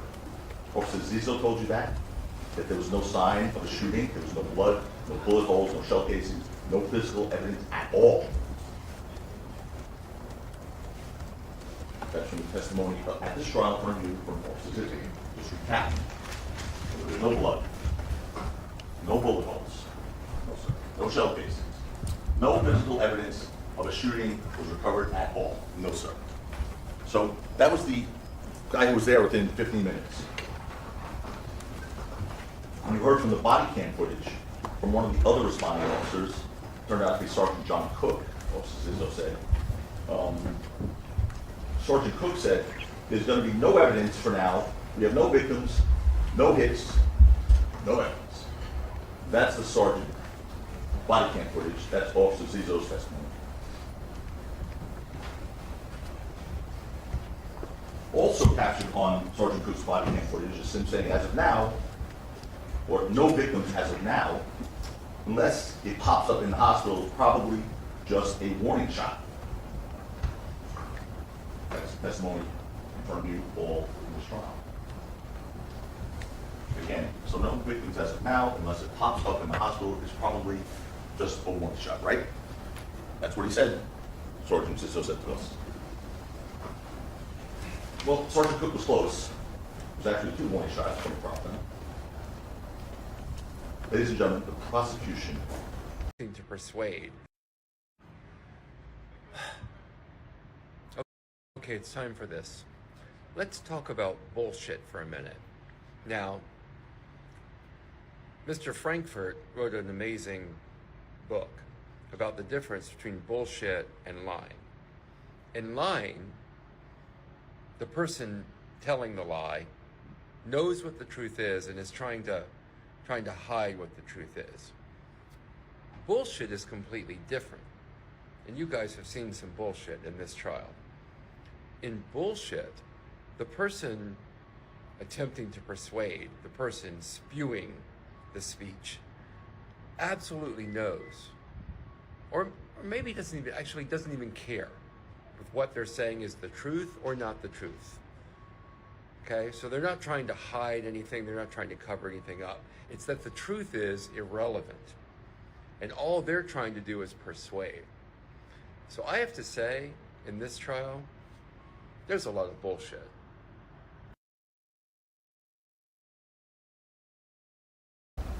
Can you prove otherwise? Beyond a reasonable doubt, they cannot. Beyond a reasonable doubt. Not without Relly being totally believable.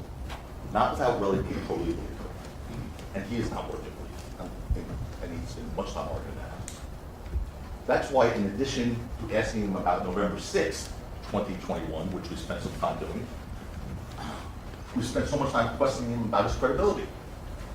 And I'm sorry he was on the witness stand for 5 days. The reason he was on the witness stand for 5 days, I was only 2 total days with him. But the reason he was here that long is he didn't answer questions. Like, the questions had to be asked on cross anyway. 3, 4 times, the judge had to get involved. That's why he was here so long. But because without him, when he questioned his credibility, it's not because I was having fun speaking to him. I wasn't. But when you question his credibility, it's because his credibility is at issue. Because without him and his credible testimony, the prosecution has zero evidence of a shooting. Zero evidence of a shooting. While the prosecution was talking all that bull.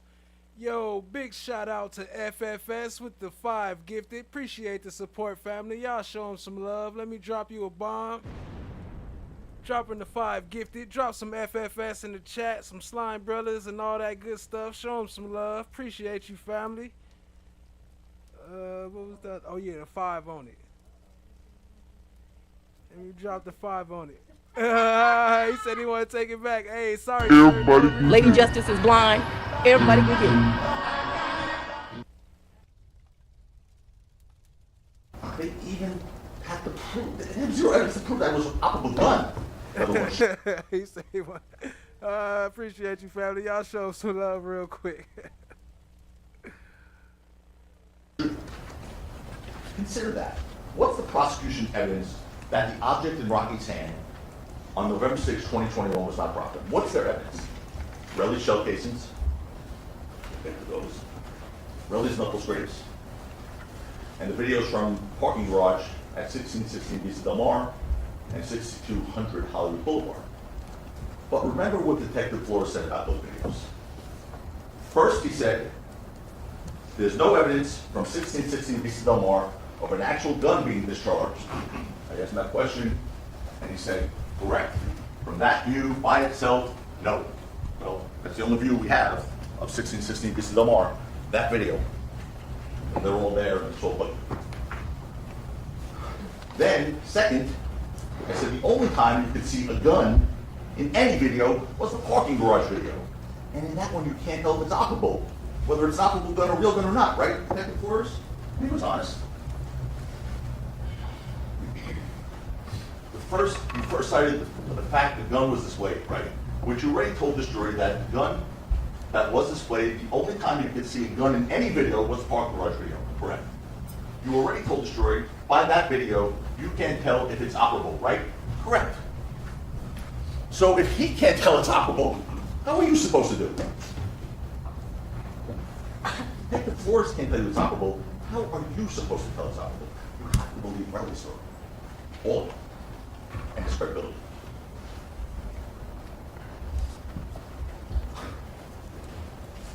Then, third, what else do they have without Relly? Sounds, those 2 sounds. Okay? The gunshot sounds heard at the 6200 Hollywood Boulevard video could have been made by some kind of replica firearm, according to Detective Flores. He said, besides from a gun, I asked him, what else could make those sounds? An operable gun, I should say. And then he said, the sound I heard off the camera. He said, can I take back part of those membership gifts? Asking for a friend. Let me look into that. Let me call my HR department. I mean, a firearm, some kind of replica firearm. He also acknowledged that a replica firearm could also make that sound. A starter pistol could make that sound. That's Detective Flores. It's the case detective. Let that sink in for a moment, folks. Please.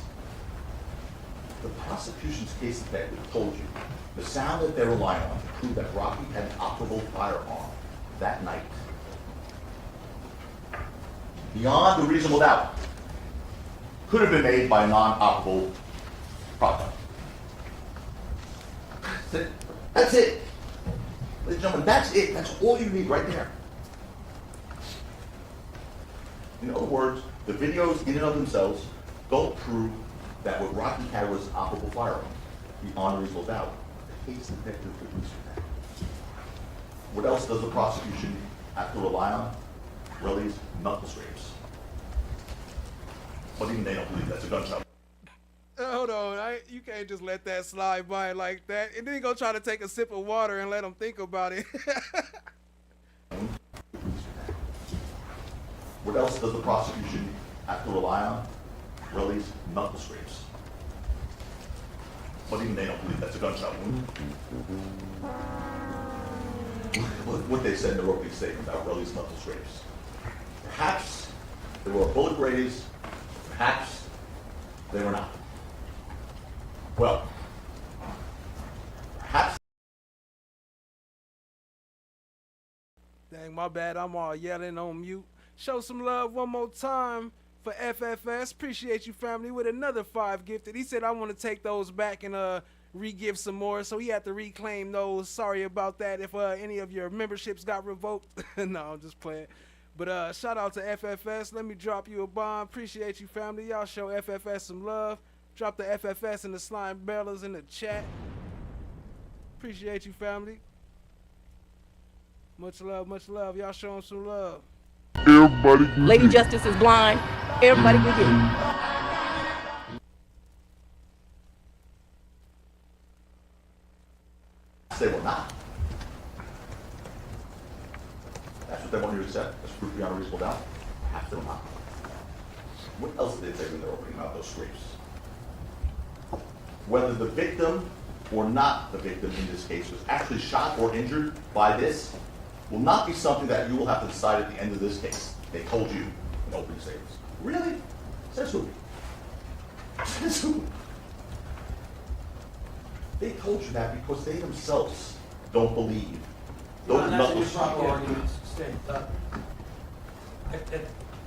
I've already read the jury instructions to you, and one of those jury instructions lists the elements of what assault with semi-automatic pistol is. Each of those elements have to be proven beyond a reasonable doubt. What those elements are, that is the law in California, as to what an assault with a semi-automatic pistol is. One of the objections was actually too much. You said what the prosecution wants you to believe. That part's overruled. But anyway, regarding the law, this is not about an element of the law, ladies and gentlemen.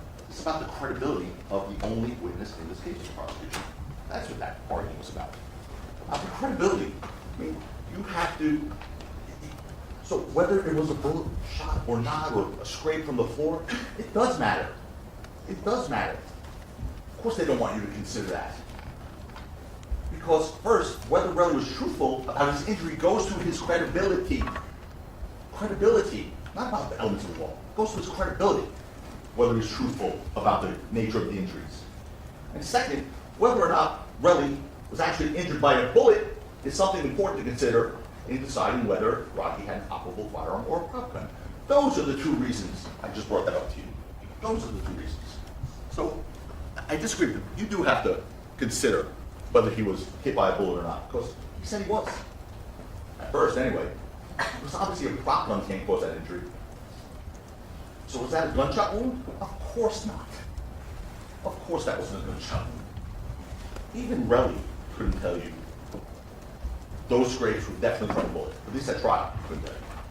Look at his testimony when discussing whether he was grazed by a bullet. I guess whatever is left from the bullet, or the floor, or whatever. I don't know. I can't see. Okay. So, it's either what was left from the bullet, or the floor.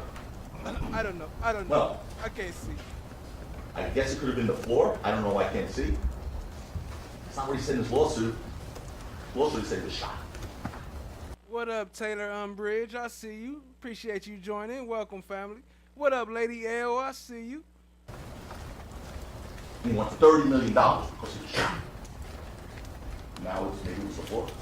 I mean, $30 million. God damn. does the truth mean anything to you? Does the oath mean anything at all? He really doesn't believe what he said to you at the beginning. I can say whatever I want, do whatever I want. That's that. And that's what they want you to accept as truth beyond a reasonable doubt issue. Relly said it could have been the floor. Of course it was the floor. When he was punching Hill, of course it wasn't the floor. It's on his left hand. Relly said he was left. But regardless, there's no bullet in the world that could have done that. I mean, think about it. It scrapes the top of one knuckle, does a bit of a dive to the second knuckle, does a real deep dive to that third knuckle, and then scoots along. I mean, that would be one heck of a magic bullet to do that. Just looking at those knuckle scrapes, no one has to be an expert in anything to know they are not from a bullet. You want to put them up for a yeah?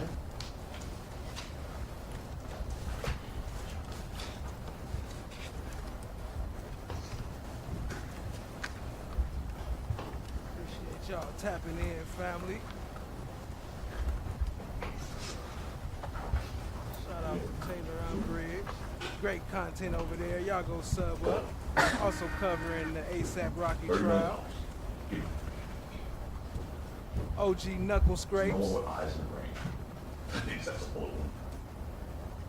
That's what he said. Grazed by me. Shout out to OG knuckle scrapes. Now he said fourth floor. Fourth floor.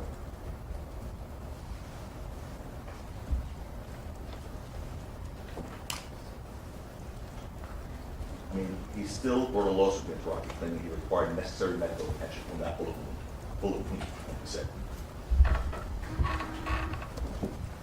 Ridiculous as that. And it, by the way, it's the same knuckles you saw in his boomerang Instagram video he posted on his manicured hands, which I think we showed to the jury. You have that? Go ahead.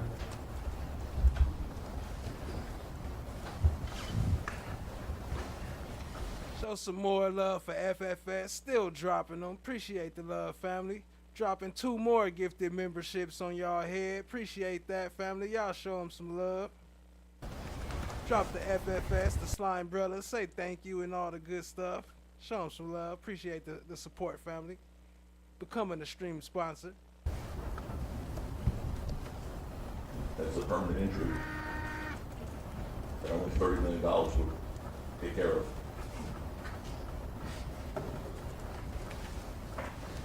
He first told the police that he treated the scrapes by himself the day they occurred. That's what Officer Anderson testified to. But then days later, after traveling all the way back to New York cross country, he first went to a hospital in New York for medical treatment. Here he said, because he doesn't trust anything in Los Angeles. Why did he go to the hospital in New York? Not because he required medical treatment for those scrapes, but because a detective on November 9th, 2021, told him during an interview that he needs to get treated because this is the type of case this is. This is Peggy Ford's testimony. Her statement, Detective Manfred, was that he needs to go to get medical treatment because of the type of case that this is. Correct? I believe that's correct. FFS, appreciate you, family. So a detective is telling him on November 9th, you need to go to a hospital, get treated because of the type of case that this is? Normally he tells someone to go to the hospital because they need medical attention, not the manufacturer of getting a case. That is offensive, and it should be offensive to you. because the type of cases that you're going to go to the hospital. Make it look like you required a hospital visit. You know, it's bad enough that the prosecution main, and I say only witness, manufactured evidence in this case. And you don't need to manufacture a hospital visit. But he did just that with the shell casings, also manufactured evidence in this case. The only evidence they presented trying to establish that Rocky had an operable firearm. I'm going to take you through this. It's not a deep stretch, and certainly it's multiple reasons of doubt in this. You heard a lot about those shell casings in this case. What you didn't hear was what the police was at the police found. You didn't hear that because that didn't happen. The body cam footage introduced at the very beginning of this case, first witness Officer Zizzo showed that the police responded to that scene at 10:32, less than 15 minutes after the incident. Officer Zizzo told you there were 7 police officers there. You saw them on the body cam video. And you saw, Officer Zizzo told you, 7 officers were searching the scene for any signs of a shooting with flashlights. Those big police searchlights. For how long? Detective told you, Detective Flores told you, about 20 minutes they were there for searching. That's 7 minutes, 7 officers times 20 minutes. That's 140 minutes of manpower right there. 7 officers for 20 minutes of trained police officers searching with flashlights for any signs of a shooting, including shell casings. They found nothing, absolutely nothing. You heard the stipulation at the end. The stipulation needs to be agreed to the defense and the prosecution. At the end of the case, just before the judge's instructions the other day, it's Tuesday, right? It's the last day, Tuesday. The stipulation between us and the prosecution that a prop gun would also have ejected cartridges. But importantly, that stipulation makes clear that the shell casing recovered in this case did not come from a prop gun. That's for sure. Of course not. Lou explained that as well. That prop gun ejects blank cartridges. And bear this in mind, this is important. This part is important. The police came looking for evidence of a shooting. They were looking for those steel metal jackets, those shell casings. There was 0 evidence on this record. 0. I defy them to say, show anything on this record whatsoever regarding what those blank cartridges look like or how they were ejected from a prop gun. There was 0 evidence. That's an improper argument. It misstates the evidence in the case. Oh, it does not? I don't recall every word that has been stated by every witness during the entire trial. So I don't know if it states the evidence or not. If this is something that's important to you, then you can ask that the court reporter read it back. Right? Thomas stating the evidence, I get to speak last. I asked him, show the evidence of what the casing from a prop gun looks like. Show the evidence then to you. Because I don't want to state the evidence. So there, I laid that challenge down. Show the evidence. I'm going to say, show it. There was no evidence whatsoever regarding what blank cartridges look like or how they would have ejected from a prop gun. No evidence of what they would look like, okay? There's no evidence regarding what material those blank cartridges would have been made of. You heard about paper and plastic from Lou Levin. Paper and plastic, or how far or in what direction they would have been ejected. There's no evidence of that at all from the prop gun. Or whether they would have still been intact or not from a prop gun. You heard no evidence of that. In other words, there's been no evidence whether the blank cartridge from Rocky's prop gun would have been observable to the police as the shiny metallic shell casing from a real firearm. No evidence of that. And they had plenty of opportunity. They had a ballistics expert in here.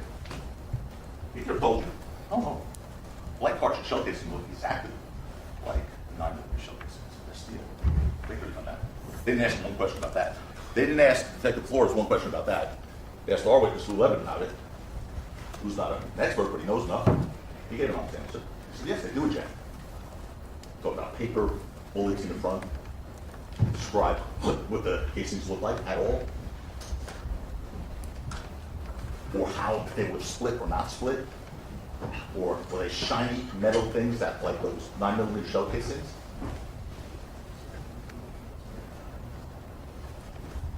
In any event, police found nothing. No evidence of shooting whatsoever. No bullet holes, no blood, no damage to any one of those cars, which would have almost been impossible. No damage to any one of those cars in the parking lot right there. And of course, no shell casings. This bears emphasis. The police found no shell casings whatsoever in 140 minutes worth of combined searching with searchlights. But really, once you believe he found it by himself, with a cell phone flashlight in 2 to 3 minutes. An hour and a half later. Flies in the face of common sense, defies reason. And what does the prosecution do to try and get around that devastating fact in their case? They suggest that the police didn't know where to look. They actually asked, officers, is it possible you missed the shell casings? As you sit here, can you say to a certainty, that's them questioning their witness. Can you say to a certainty that there was not a fired cartridge case in that street on East Elmore? Answer, I can't say. I may have missed something. It's possible.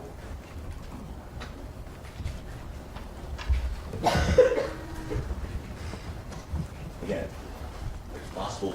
We've already discussed jury selection, what you were being promised about, and everything that word here. They broke that promise on the third person witness. Possible is not proof beyond reasonable doubt, but neither is their exercise trying to excuse the officers possibly looking in the wrong place.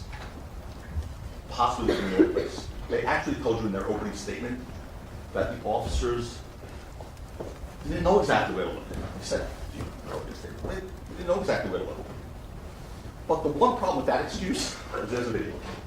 There's a video and body cam footage that showed the police in the location exactly where to look. Exactly where to look. Here's the side-by-side images.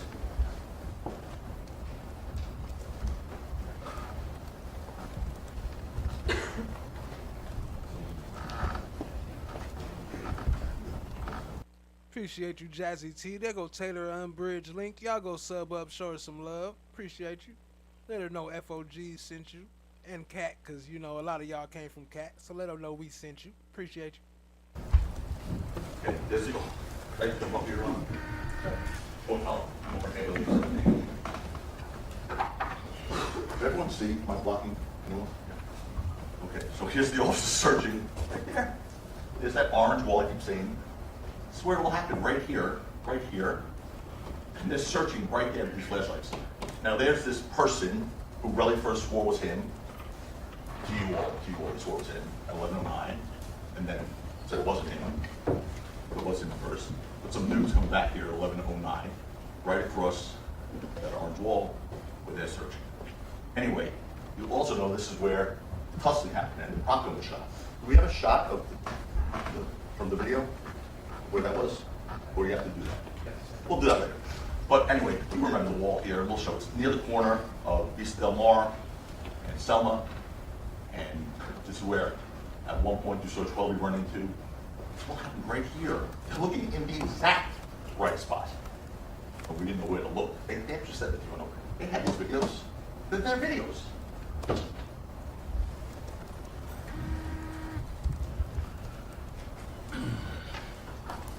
So regardless of how far blank cartridges may eject or what they may look like after being fired from a prop gun, one thing is certain. The police searched that exact same location that Relly said he was at on that video when he returned to the scene. Well, now he didn't return to the scene because apparently now there's no evidence that he returned to the scene at all. Well, it's in trouble. That's that. Wrap it up, B. Wrap it up. Your time is running out. Wrap it up. 5 minutes.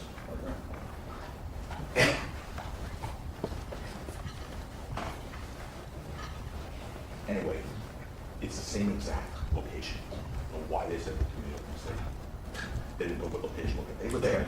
They got lucky because they hit the exact spot where Relly, Rocky, and Hills could be seen at the moment of the shot. Police didn't find Relly shell casings. Impossible for them to miss that. 7 officers, 20 minutes, searchlights. Impossible. Those were not there 15 minutes after this time. They were not there. So what does the prosecution do? And Relly then, what does he do? They changed their story and say now, maybe that wasn't actually Relly on video after all. They did it right here in front of you. That was all right in front of you in 2025. Because as part of his testimony, I wasn't even involved yet. That was all Mr. Perslomic, he said, yes, that's me, 1109 guy. That's me. Yes. And Mr. Perslomic, you sure?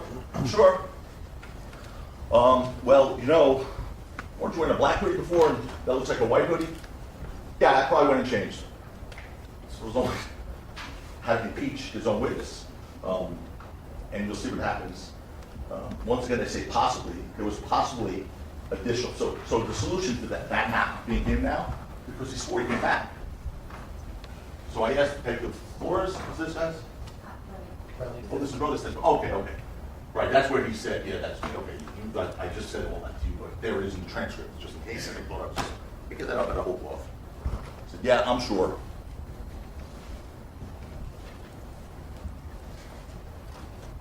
So,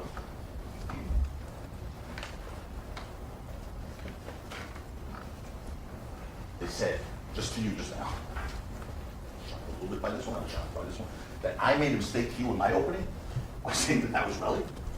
I made a mistake to you? Relly swore on the road it was him to you. But I made a mistake in my opening. He swore to you on the road it was him. Until he changed. Until they impeached their witness and got him to change testimony. Oh no, it wasn't me. In fact, that same person in that video was there between 11:09 and 11:11, which is about 2 minutes, the same length of time Relly said he had returned to the scene for. You also heard Detective Flores talk about that. And he told you that the time of 11:11, when the person in the video enters, is consistent when Relly told the police he returned to the scene. Of course, there were multiple problems with that story. First, he said that his girlfriend, Lydia Parker, was with him at the time he supposedly searched the area and recovered those shell casings.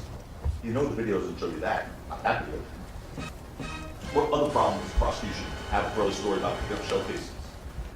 The photos, which Relly claims he took at the scene, were timestamped on his phone. And they show the photos were actually taken at between 11:45 and 11:48 p.m. That's more than a half hour after he said he was there. Half hour after he said he was there.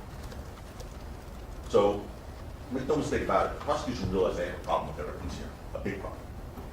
So despite that fact, they took the position for years that that guy who came back at 11:09 was Relly, returning to the scene in that video. And despite the fact that Relly told you at this trial he was sure it was him, the prosecution then impeached their own witness to get him to say, no, that wasn't me. And because Relly, let me see, hold on a second, I know you want to break.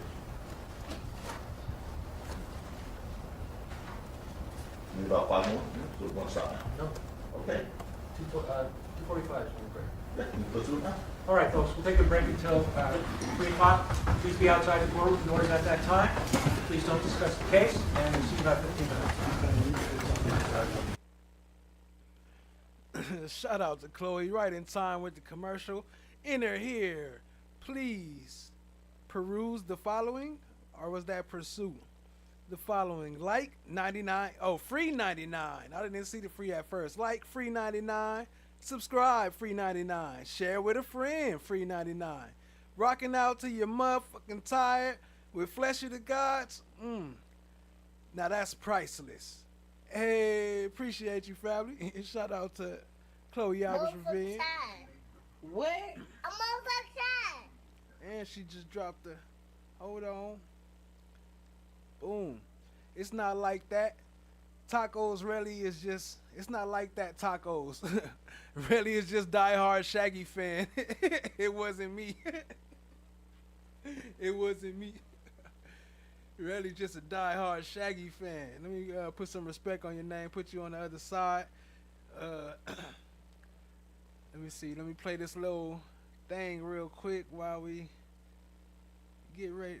Well, I could just fast forward. I'll do that because we ain't got that much left. My eye is burning. I can't see.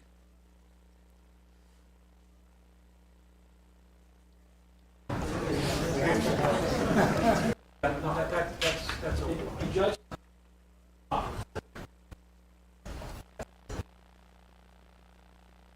second, family. I'm getting you right. I gotta wipe my eyes and my eyes. But I'm getting you right. I think I got some sunflower seed dust in my eye. I got the Taki sunflower seeds, man. Them things addicting. Yes.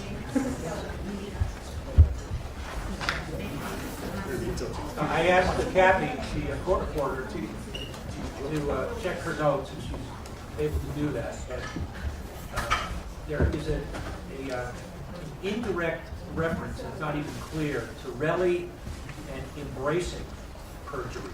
So far, Kathy has not found the word suborn.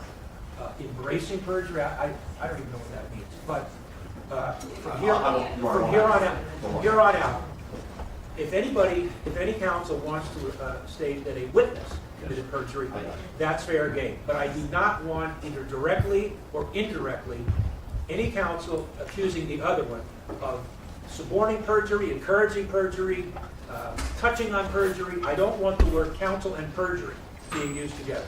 Turning a blind eye? What? Turning a blind eye.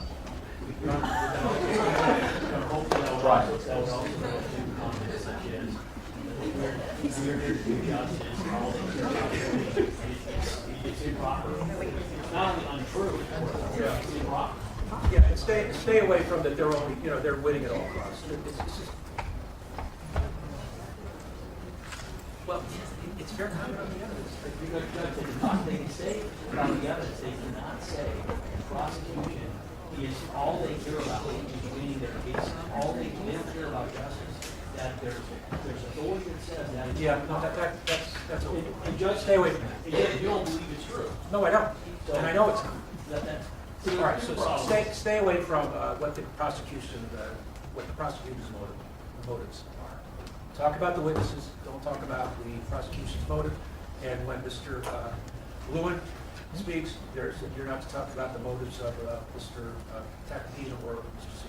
Joe, you're free to comment on, hey, they didn't call this witness, etc. Just not that extra step. All right. Well, my expectation will be much shorter now. What's that? My expectation will be much shorter now. So. Like that.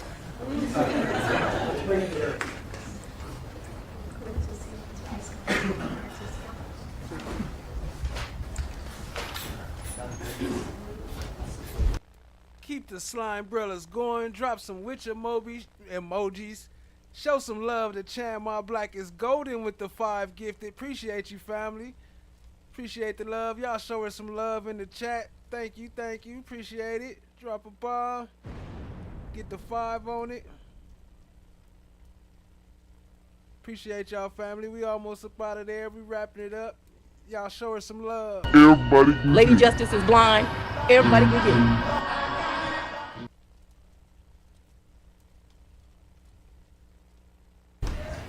Okay, we're going to start at 9 o'clock. Folks, 9 a.m. Who's got a problem with 9? Aside from me? Yes, sorry. I'm not sure that I can make it by 9.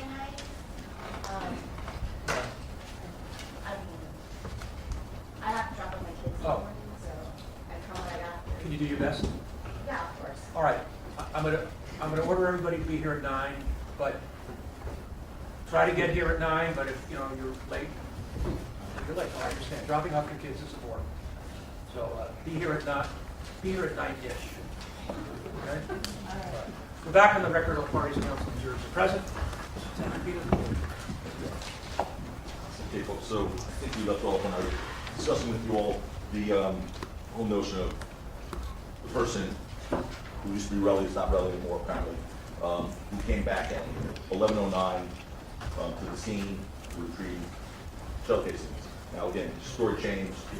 Ultimately, he said it wasn't him, so some mystery man showed up at the scene at 11:09 apparently. So one of two things happened here. Either that really was Relly, like he first said on the video, went back at 11:09, stayed for 2 minutes, returned to the scene, and he lied, of course, then about being there with his girlfriend, if that was him. about taking photos of the shell casings while there, because those photos weren't taken until 11:45. Or the prosecution has absolutely no evidence whatsoever that he ever returned to the scene, ever. Whichever one you choose, the prosecution has no evidence at all that Relly actually recovered those shell casings from the scene. You know, he could have called his girlfriend, Miss Parker, to back up his claim. Yes. She's probably busy doing what she does, but she didn't show up. Their burden to corroborate it with witnesses. I mean, the word of Relly, I think, is a fair question. There are a lot of things in this case that are going to be easy to corroborate of his word, if they're true. I'm going to show you a little list. Those sort of cool I put together, but not yet. But there is no corroboration, and they couldn't. Lydia Parker could come in here and say, yes, I went back with him. We found 2 shell casings. She's still his girlfriend, apparently. No evidence whatsoever that he took the shell casing while at the scene. While on that point, by the way, the photos taken with Relly's iPhone of the alleged shell casing, allegedly taken at the scene, but not until 11:45, an hour and a half afterwards, they had time date stamps on them. But what you didn't see from the prosecution was GPS location data for those digital photos on Relly's phone line. I mean, you know, they didn't show you, you know what else they didn't show you was GPS location data from Relly's iPhone to show you where Relly was on November 6, 2021. That would solve a lot of mysteries here. It's not like they couldn't have done it. GPS location data from Relly's iPhone, which they had. That would have answered all the questions. Could have corroborated or not. After all, you heard that law enforcement, in this case, went out of their way to get a search warrant to obtain GPS location data for ASAP Ill's iPhone, just to show that he was, one, near Selma Avenue in Vista Del Mar about 10:12 p.m. on November 6th. It showed that in his location data. And he was near Rocky's residence at 11:11 p.m. that night. That from Detective Flores' testimony, lest there be any confusion. The question was asked, and specifically, it's important because it showed they could have gotten GPS location data from their only witness who's not corroborated, and whose word may be a little shaky. And specifically, the T-Mobile information law enforcement obtained authorized to search Ill's, Elijah Ulunger's, ASAP Ill's, his call detail records, and his GPS location. Detective Flores is correct. And the GPS location data, I should say, answer yes, okay. In those records, the GPS location data that you all were able to obtain showed that Elijah Ulanger, ASAP Ill's cell phone was near Selma Avenue and Vista Del Mar at approximately 10:12 p.m. on November 6th. Answer, I believe that's correct. Question, those records also show that Ills, I'm just going to refer to Mr. Ills for the purpose of moving this thing along a little bit, ASAP Ill's cell phone was near Mr. Mayor's residence at 11:11 p.m. later that night. Answer, yes. Subsequently, after, yes. Well, what that shows you, that not only had they had the ability to do that, they in fact did it. But why just for Ills? Why not for Relly, who claims he came back and found shell casings? That would have put an end to this mystery. Was he there? Was there his girlfriend? Was he not there? You heard again. There was no dispute, by the way, about Ills that he was at Selma, at least Del Mar and Selma that night during the incident. You see him on video. And rather than looking to see where Ills was at 11:11 p.m., why didn't they use Relly's GPS data to show you where he was at 11:11 p.m.? Was that him? Was that not him? Did he ever go back at 11:45? This would have answered all your questions, either corroborated the story or not. Would have put the lie to it again. It would have also shown you where those iPhone photos of the shell casings were taken. Instead, you have to take his word. You just have to take his word. Yes, they could have done it. They did it with Ills for some reason, but not for Relly. So just take his word. If the word of any witness ever deserved to be tested in this case, it's Relly. I mean, it's a man whose tongue is a stranger to the truth. And they could have easily corroborated his story or shown that his story was not truthful. They just didn't do it. I want to pause here so this really sinks in. Detective Flores told you that he wouldn't want anyone other than the police taking evidence from the scene because that could hamper and hinder an investigation. This is obviously fairly important. As a detective, I asked him, you'd agree when conducting an investigation of an alleged shooting, you wouldn't want anyone who's not law enforcement removing evidence or taking evidence from the scene, right? Answer correct. Because that could hamper and hinder your investigation. Answer, it can.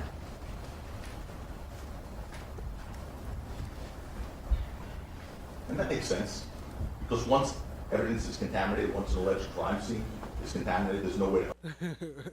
Peruse. Fancy pants word for look. Okay, I got you. Thanks for the lesson. Learn something new every day. Do that, no way. You never get a second chance at it. If you want reliable information from a scene, it cannot be tampered with, it cannot be staged. If it's staged, it's useless. It's pointless to review it because whatever you see, you have to reject. You have to. And that's exactly what Relly says he did here. And that's why it was even more important for the detectives to test his word by looking to corroborate it, but they never did that. To be clear, the prosecution just wants you to take Relly's word that he found shell casings at the scene. That's it, just take his word. After all, they presented to you nothing to corroborate it when they easily could have. And just ask yourselves, if Lydia Parker, Mr. Earle's girlfriend, could readily corroborate his claim, don't you take the word from her? The fact is, Relly didn't want her anywhere near the courtroom. Anywhere near the courtroom. Remember when I showed him a picture of Miss Parker, his girlfriend? And I said, is that your girlfriend? He said, I don't know. Miss Parker? Miss Parker. Is this Miss Parker?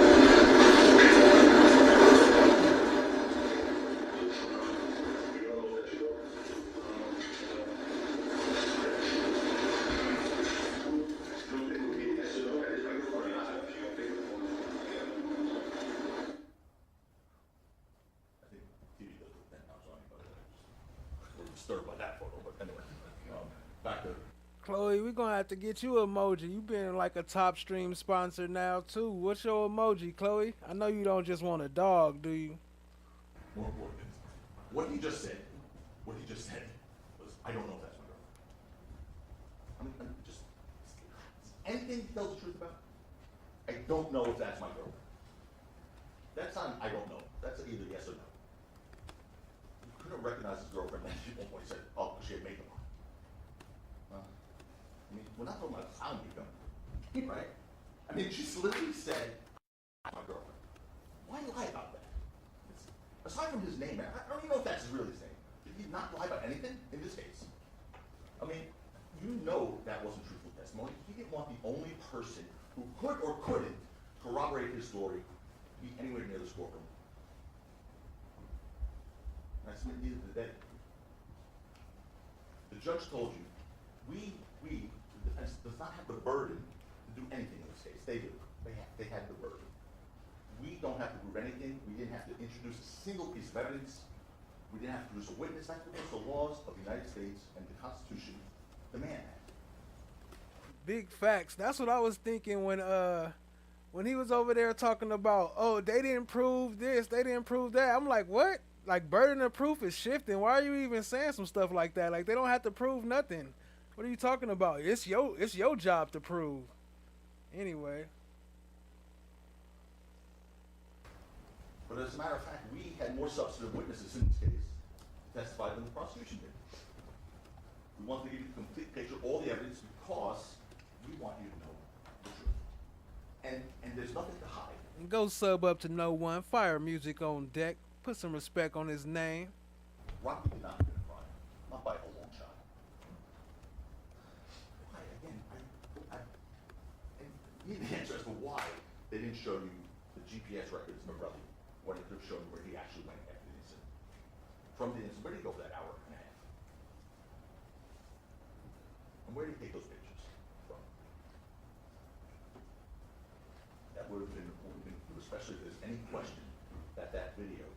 not have been shown to relevant attorney. That wasn't him returning to the scene at 11:09, 11:11. So where was he really at that time? Unfortunately, we don't ever get to know these, because they didn't get his GPS location information. We're just supposed to accept his word that he didn't go somewhere else to get showcases. We just have to accept it. And the judge gave you instructions on this about the credibility of the witnesses, and it's in your, you can take it back with you there. But it says that a witness lies to you on an important fact of the case, or in his testimony. You can feel free to disregard the entire testimony of that witness, or you can just disregard that one fact and believe the rest. But he lied to you about so many crucial things. I'm not talking about his inconsistencies. Again, we'd be here until the summer. He lied to you about the most crucial facts in this case.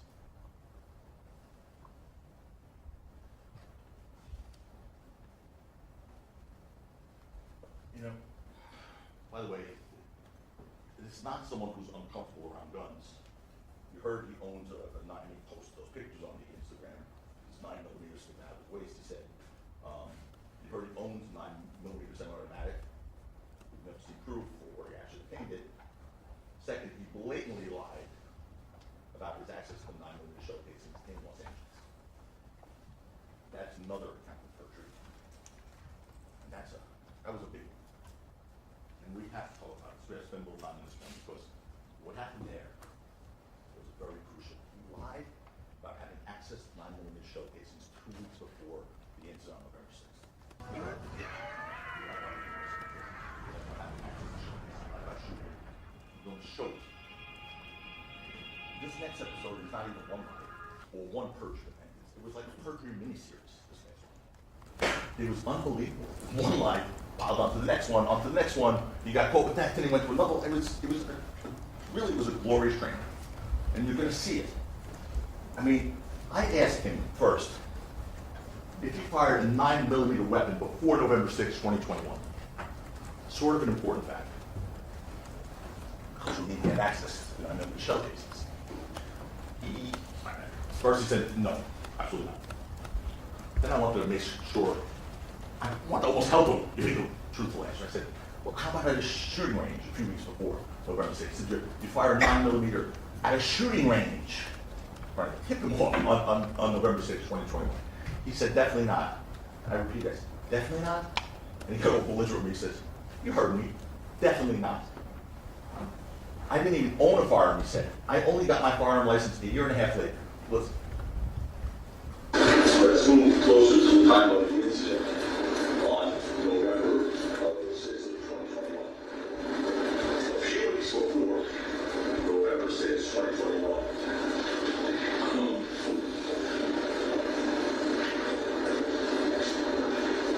and a few weeks before you testified that you found showcases at the scene, another showcasing, you fired 9mm weapons at a shooting range, correct?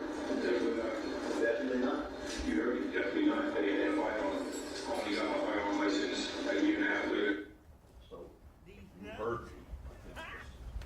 You did not like me, clearly. Because I asked, affirm that answer. You heard me. Well, you asked me. You heard me. Definitely not. I didn't even own a firearm. I only got my firearm license a year and a half later. Lies, lies, lies, lies. And that's when we all saw the video of Mr. Efron firing a 9mm semi-automatic weapon on October 19, 2021, 2 weeks before the incident on November 6th. And I pointed out, Mr. Efron,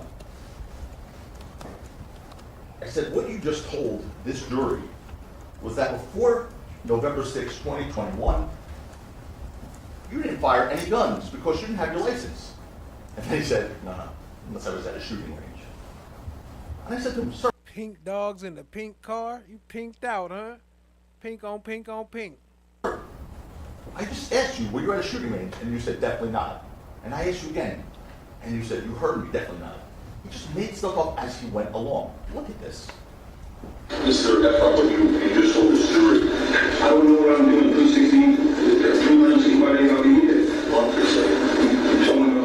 Hold on. What you just told this jury was that before November 6, 2021, you didn't fire any guns. Because you didn't have this. No, that was just last time I told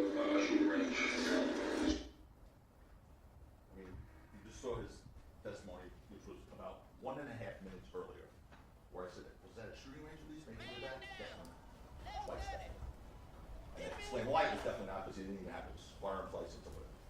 When he got busted with the video that he didn't think anyone had, because it was not brought out on his direct reports, he said, I said unless I was at a shooting range. He just thinks he can make that up in front of you. Like, he just told you definitely not at a shooting range, and then just in front of you, like, I don't know, guys. I mean, there has to be a point in time where you have to be so offended by him just looking at you guys and lying. He's took an oath. An oath. You know what oath means? Absolutely nothing to him. Absolutely nothing. He didn't say it. That was blatant perjury right there. You just witnessed another count of blatant perjury. But what happened in the courtroom after that, I think made it worse. After, you're going to see it, what happened. Because this was now all about, okay, so now we got him firing a gun. Don't play that there, please. We have him firing a gun before November 6, 2021. We have him firing a 9mm. He lied about it repeatedly. And then, so after securing the date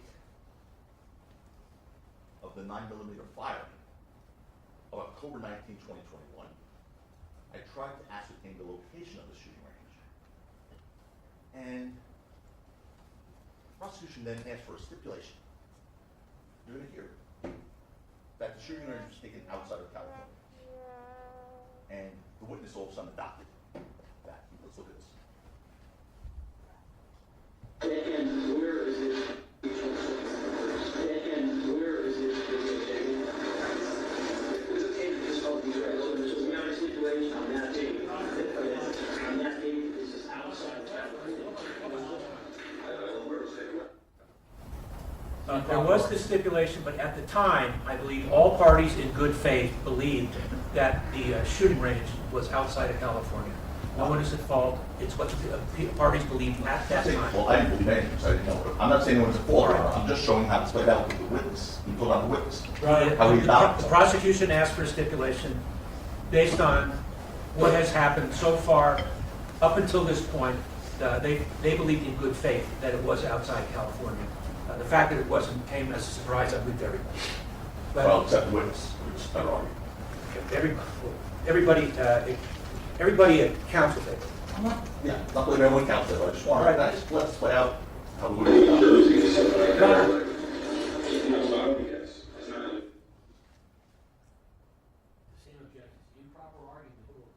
I explained to the jury. Go ahead.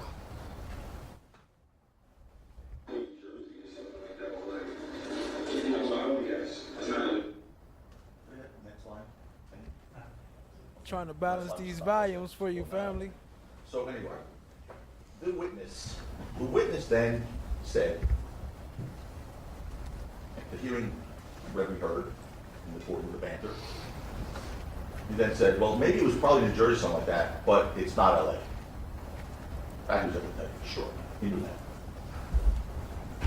So, understand what just happened there. The witness, all of a sudden, after lying about all those things we just went through, and I don't repeat them again, then heard argument and said, oh, but it's not LA, it's maybe New Jersey. Because being in LA, that would have been a problem. But something happened over the weekend, little problem for Mr. Rose. See, on Sunday, between 2 p.m., he was on Friday, that was on Friday.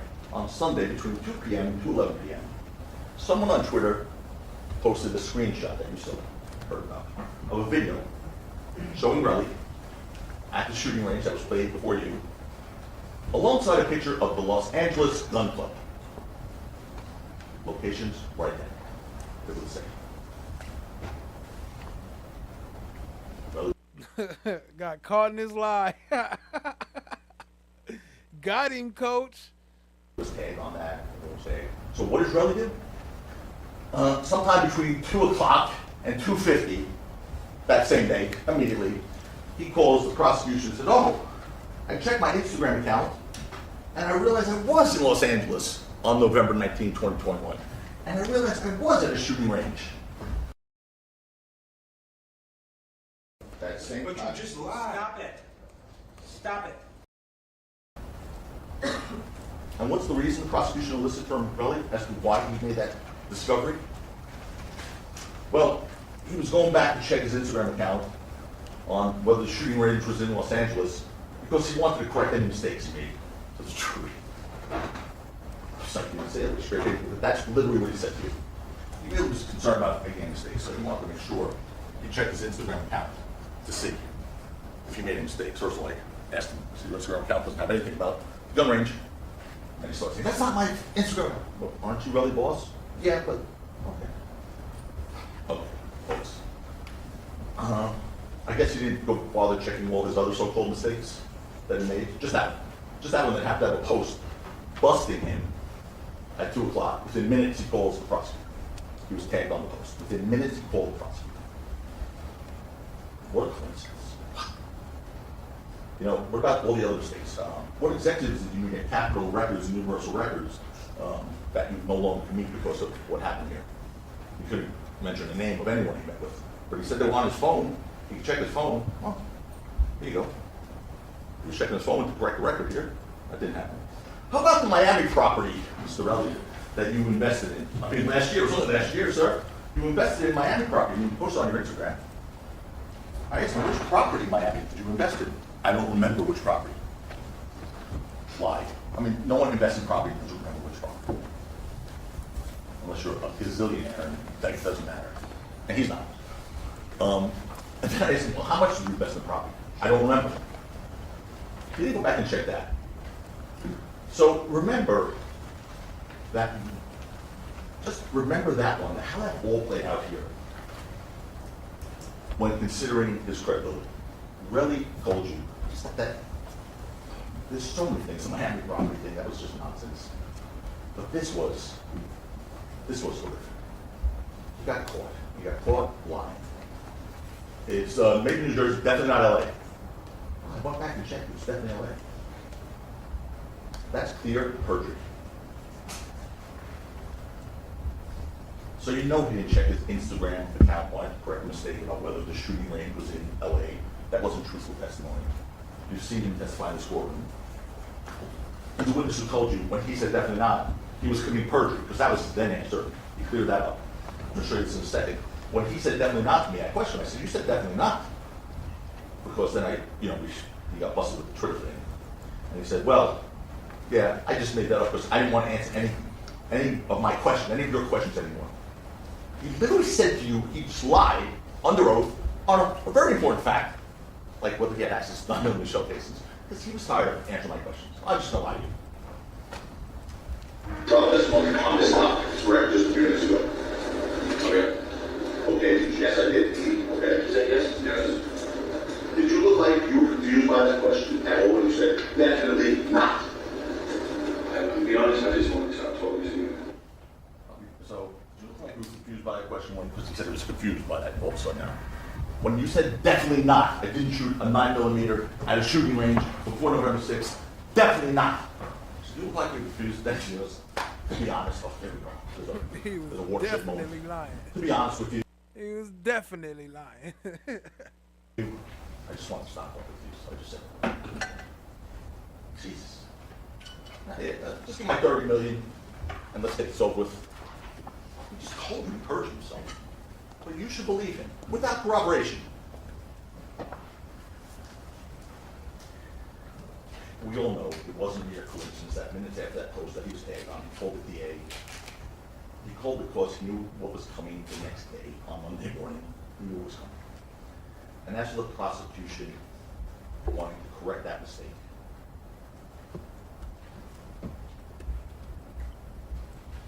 I'll hold that.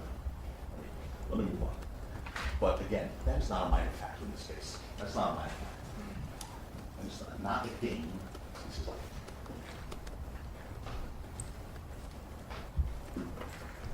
whether their so-called victim, Tyrell Efron, had access to 9mm shell casings just a few weeks before he claims to have found 2 9mm shell casings in Los Angeles. Yes, he did, in the same city. He had access in the same city.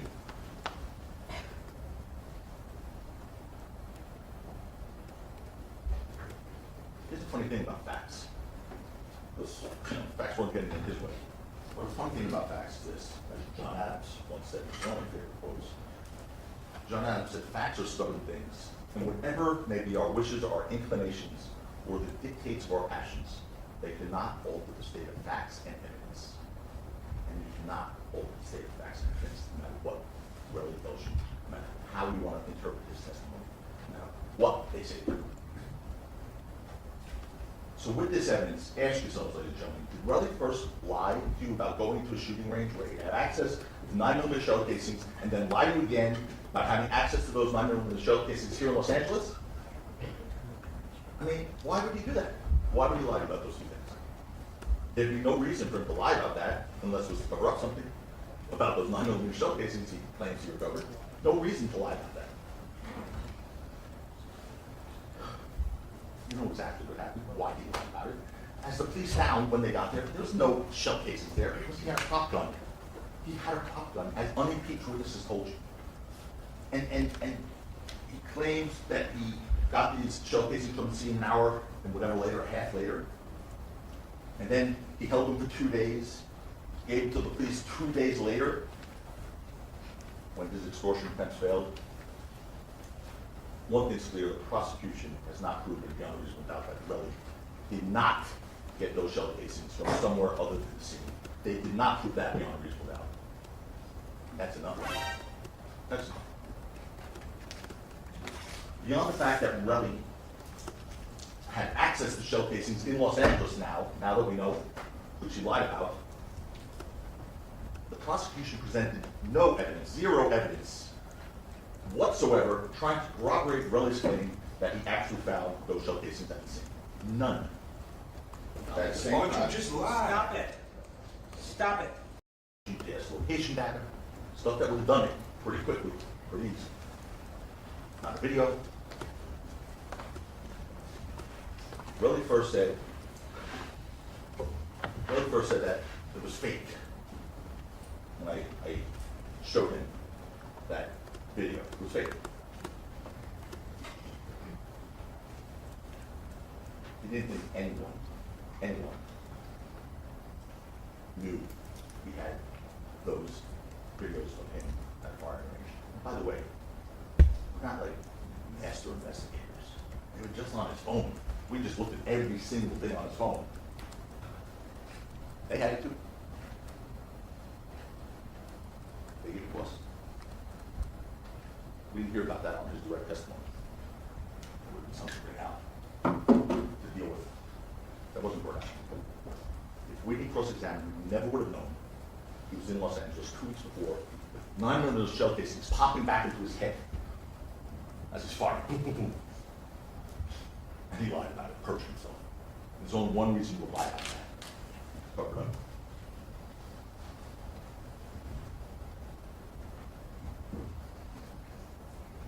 You heard about the magazine. I won't get that magazine. But Block 43, Mr. Chris Long spent a lot of time on it today. And there was no effort made to test. Now, you heard the judge, he instructed that 2 weeks, I think it's 3 weeks ago now, he instructed there'll be no testing on that. 3 weeks ago. Right after the trial started. 3 weeks ago. No testing. Here, going forward. Great. That's January 2025. What about 2021? 2022. Well, not 2021, because they recovered in 2022, let me be fair. 2022, 2023, 2024. 3 years they had to take that magazine that they recovered and test it to the bullets recovered. They didn't do that. Instead, they spent their efforts having a ballistics expert come in, show you a very nice PowerPoint presentation, which in the end proved only that the shell casings possibly, there's that word again, possibly came from an aftermarket slide for a firearm frame that could possibly have been compatible with the Glock 43. Or not possibly. I mean, literally, that was the import of that testimony. Possibly could have come from an aftermarket slide for a firearm frame that could have possibly, this is his testimony, possibly been compatible with the Glock 43 magazine, or possibly not. That was the ballistics expert's testimony.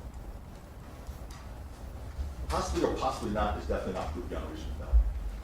In any event, Lou Levin told you that the Glock 43 magazine was his. He explained why it was his. Whether they want to mock him, mock his answer, He was in Rocky's house after they planned to go to a shooting range. He told you he had bought it, he owned the Glock 42. And magazines are stored all next to 42s, 43s, and all that stuff. Who told you? I don't know anything about this stuff, personally. The gatekeeper. But he went to the store to buy accessories. He mistakenly grabbed a Glock 43 magazine because they're all different models of Glock. The magazines are all stored together, so he told you he didn't realize it until he tried to load it at Rocky's house in preparation for going to a shooting range. And then when his .380 caliber Glock 42 ammunition didn't fit, he tried 9mm ammunition from his Smith & Wesson, which he did, just from his testimony. And of course, that magazine didn't fit any of his firearms. He left it at Rocky's house. Why? Why not return it? He told you. It was over an hour away from where he purchased the thing. It would have cost him more in gas than the $20 it cost him for that magazine. But one thing you know, despite all the questions from the prosecution, Mr. Lewin, they did absolutely nothing to refute or contradict his testimony. Absolutely nothing. Because it was true. I mean, at one point, he told you that magazine was never used. We have it here. He told you it was never used. You can take this back. You have all the evidence with you. But the reason he told you it was never used, he's got a picture that he looked at it. There's not a scratch on this thing. It's a piece of plastic. It's a cheap piece of plastic. That's why it costs $20. He told you it was never used because if you put this into a steel gun, a Glock, this is going to scratch. There's no evidence to support that. No evidence. This is pure. It's virgin, as Levin said. There's no scratches on this thing. It's brand new. And they had 3 years to test it. None. No scratches on it. Never been used. Like, why are y'all even bringing that in here as evidence? Biggs, you're going too far now, man. So that deal. Going too far. Biggs, you're going too far. 3 years to test this. They didn't do it.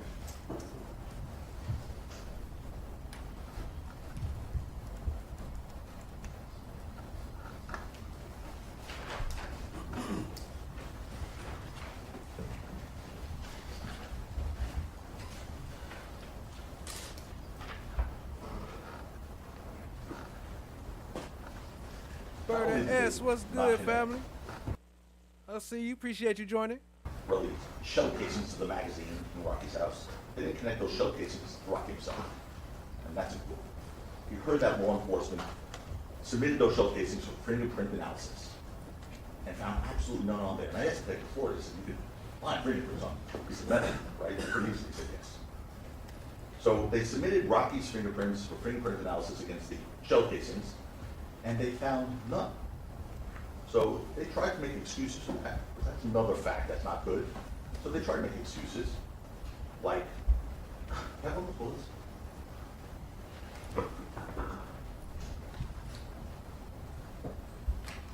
He showed this one's recovered. Claimed to be recovered at the scene, by the way, at 11:45. With no GPS data. Anyway, they claimed, Victor Flores said, yes, you do get fingerprints. My fingerprints are all over this thing right now. Okay? He said, yes, you'll get fingerprints on a shell casing. Metal, it's empty, it's portion. But then they said, well, could there be a reason why you would get fingerprints? And he said, yeah, there could be. So that's one that was, yes, rain, water, cars, and even wind. Imagine that. Maybe wind wiped the fingerprints off the shell case. Imagine. So now my fingerprints are on this thing. Oh, there goes my finger. Hold on, I'm gonna have to see that part again. I didn't mean to catch him on that part. Yo, we almost up out of here, family. I just want to say I appreciate y'all being here. Appreciate y'all rocking out with me. Shout out to all y'all in the viewer section. Appreciate y'all. But hold on, I gotta see that again. I caught it at the wrong spot. Fingerprint. Wind. Imagine that. Maybe wind wiped the fingerprints off the shell case. Imagine. So now my fingerprints are on this thing. Oh, there goes my fingerprints. Are you kidding me? Wind? Wind knocked the fingerprint off the shell case. Yes. That's an excuse. It's not a fact.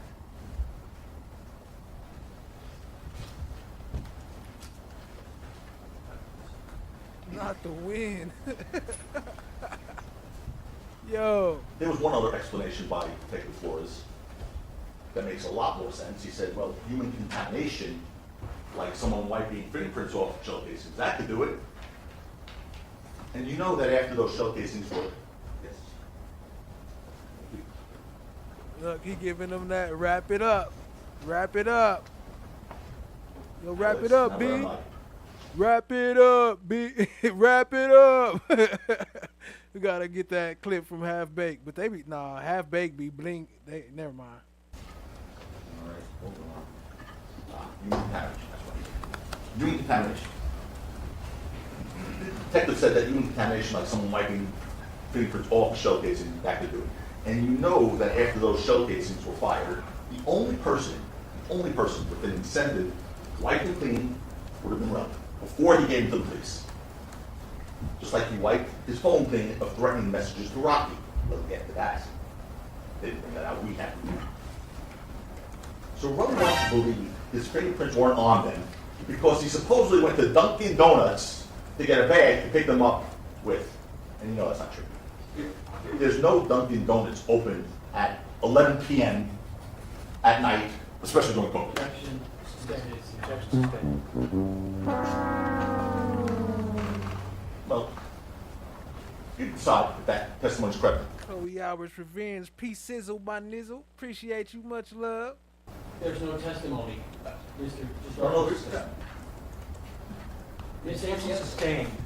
My favorite, funniest part of this closing was the wind reference. When Dunkin' Donuts are open until. That's The not- jury's job is to decide the credibility of the witnesses, including all testimony that is given by that witness. So here's what the witness said, and it's your job to decide. Bang.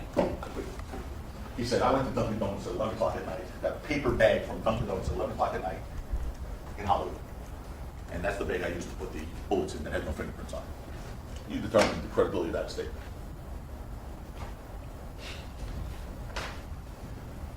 He came in here and told you that. You also heard that law enforcement took Rocky's DNA. They actually took his DNA, despite Detective Flores saying that DNA was necessary as part of their investigation. He had to swear that to a judge. They never compared it to the shell casings, or even the magazine recovered in Rocky's house. That might help. They didn't do that. For that matter, you know that Relly's 9mm shell casings were different than the 9mm shell cartridges found in that magazine. You've seen that picture a hundred times. Completely different brands. The ones in the Relly said he found were Federal cartridge. Lululemon's cartridges were made by Sig Sauer. Completely different. Again, on that point, you heard the magazine was never used, was fully loaded, meaning 2 cartridges were not missing from it, but they were different bullets anyway, so it doesn't matter. Lest there be any question that that block magazine in Rocky's house was not the magazine seen in the video on November 6, 2021. All you have to do is look with your own eyes. All you have to do is look with your own eyes. So after this part, I think we can stop it, but let me just go through this last thing.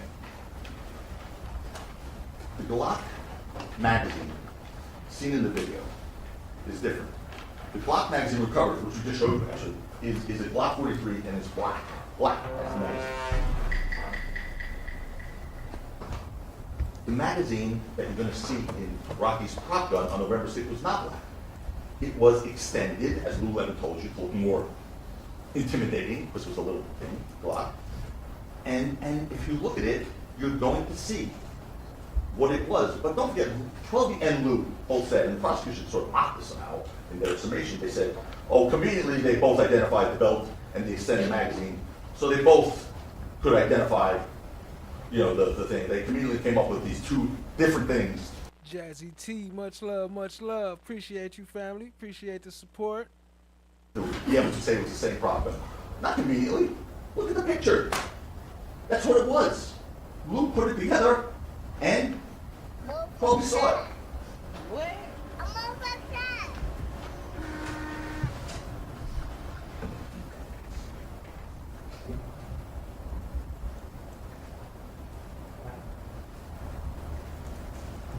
That's the magazine in the, okay, I know we're doing it now. That's the news that point in our you see on the screen. That's too hard on the screen. Yeah. Sorry. I was pushing through it.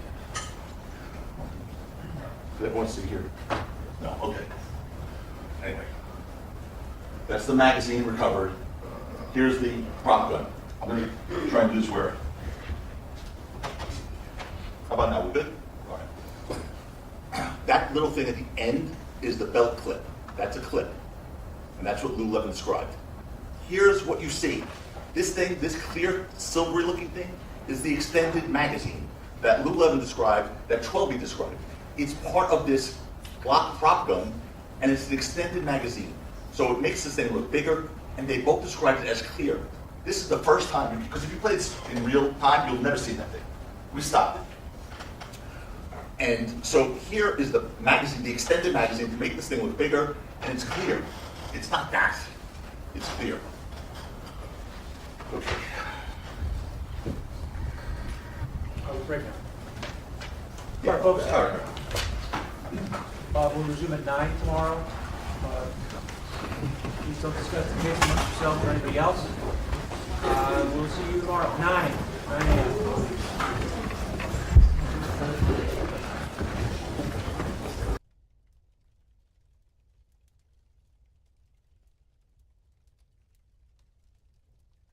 What y'all think, family? Y'all think Taco Pina shut it down?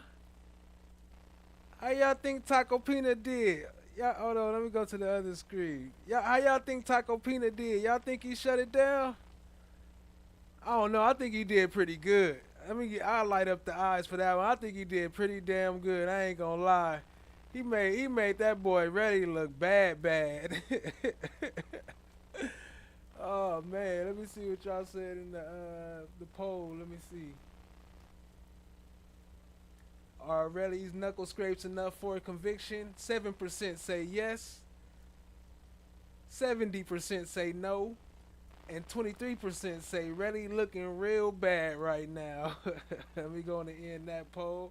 Appreciate y'all participating. Appreciate the love, family. Appreciate everybody who hit the like button. Much love to everybody who hit the subscribe. You know, it's always greatly appreciated. Let me see. I want to go to my dungeon. I'm in the wrong view.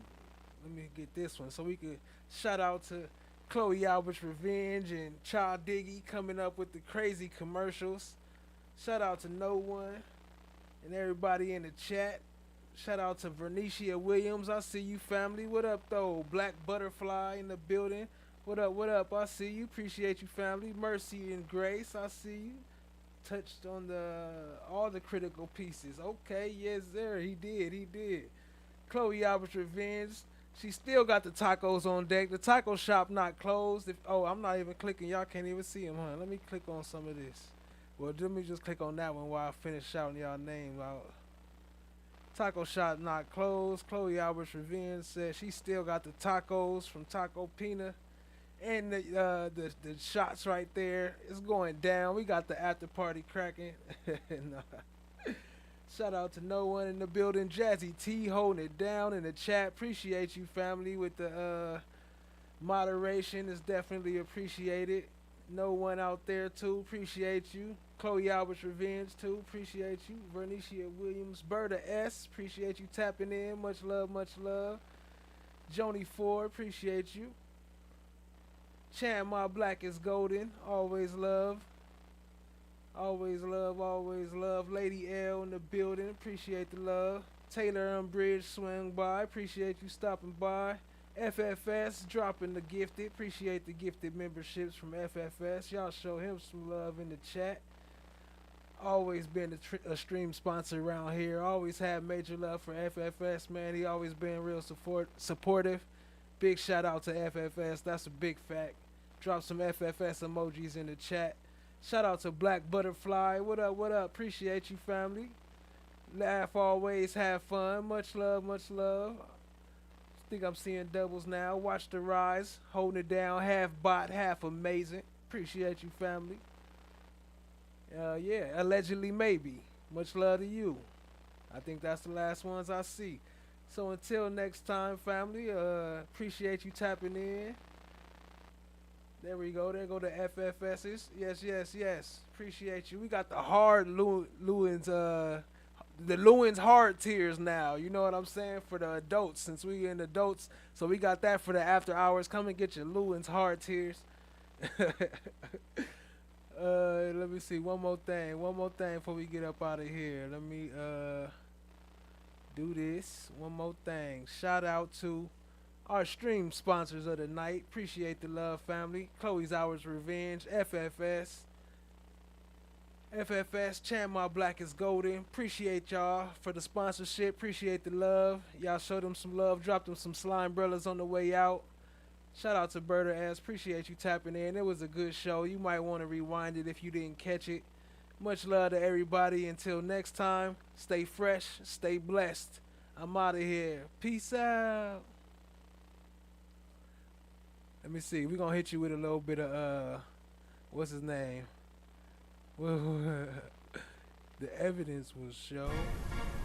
The evidence is going to show that law enforcement and this administration wanted to make me look like a menace to society.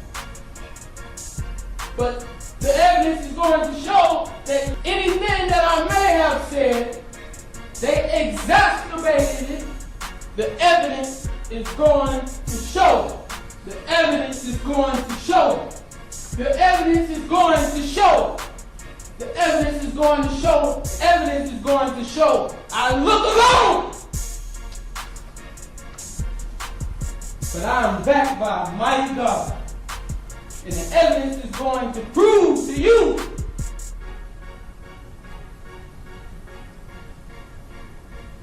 that this whole entire case has been tampered with and fabricated. Before it's all said and done, mark my words. That's what the evidence is going to show.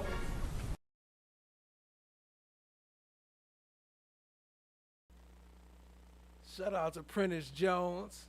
Appreciate you, family. Bernicia Williams, we up out of here. Peace out, family. Y'all stay fresh, stay blessed. Stay safe out there in them streets. We gone. Peace, peace, family. Y'all go sub up to No One. That's him, me and him on the track right here. Y'all make sure y'all go sub up. Hit the like on the track.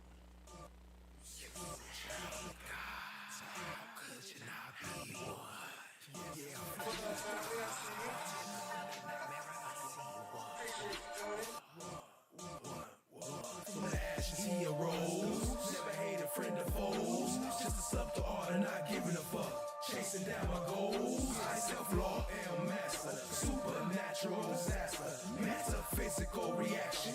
I am the flesh, I am the God. No one got the lab on lockdown. Talking hot winters and cold summers. Black Force Ones when we slide in the streets. We all stay home at a club jumping. What up, cousin? I see you, fam. Throwing slime coins when I watch the trial. Leos be capping, chatting action. Come and tap in the most interactive. I am the flesh. I am the God. I am the flesh. I am the God. Gon' tap in, gon' play skin every rap in. If you like us, gon' get the lights up. You son, you the shell, tell them pack in. From the left, right, front to the passenger side. It's right here, the premiere. How you know? Cause them boys broadcast to the live. Wanna talk about it, hit the link right here. Slide coins up, got 100 bands. Mars eyes, watch how the check. And the band made love to a bomber head. Two bands do a dance like check. I'ma keep going till motherfucking tired. You what? I'm motherfucking tired. Slide brother side, could we rain down game? Like, what you mean? Just watch the rise. Watch the rise. Watch the rise. I am the flesh. I am the God. I am the flesh. I am the God. Flesh of God. I see one. I see one. I see one. I see one. I see one. I am the flesh. I am the God.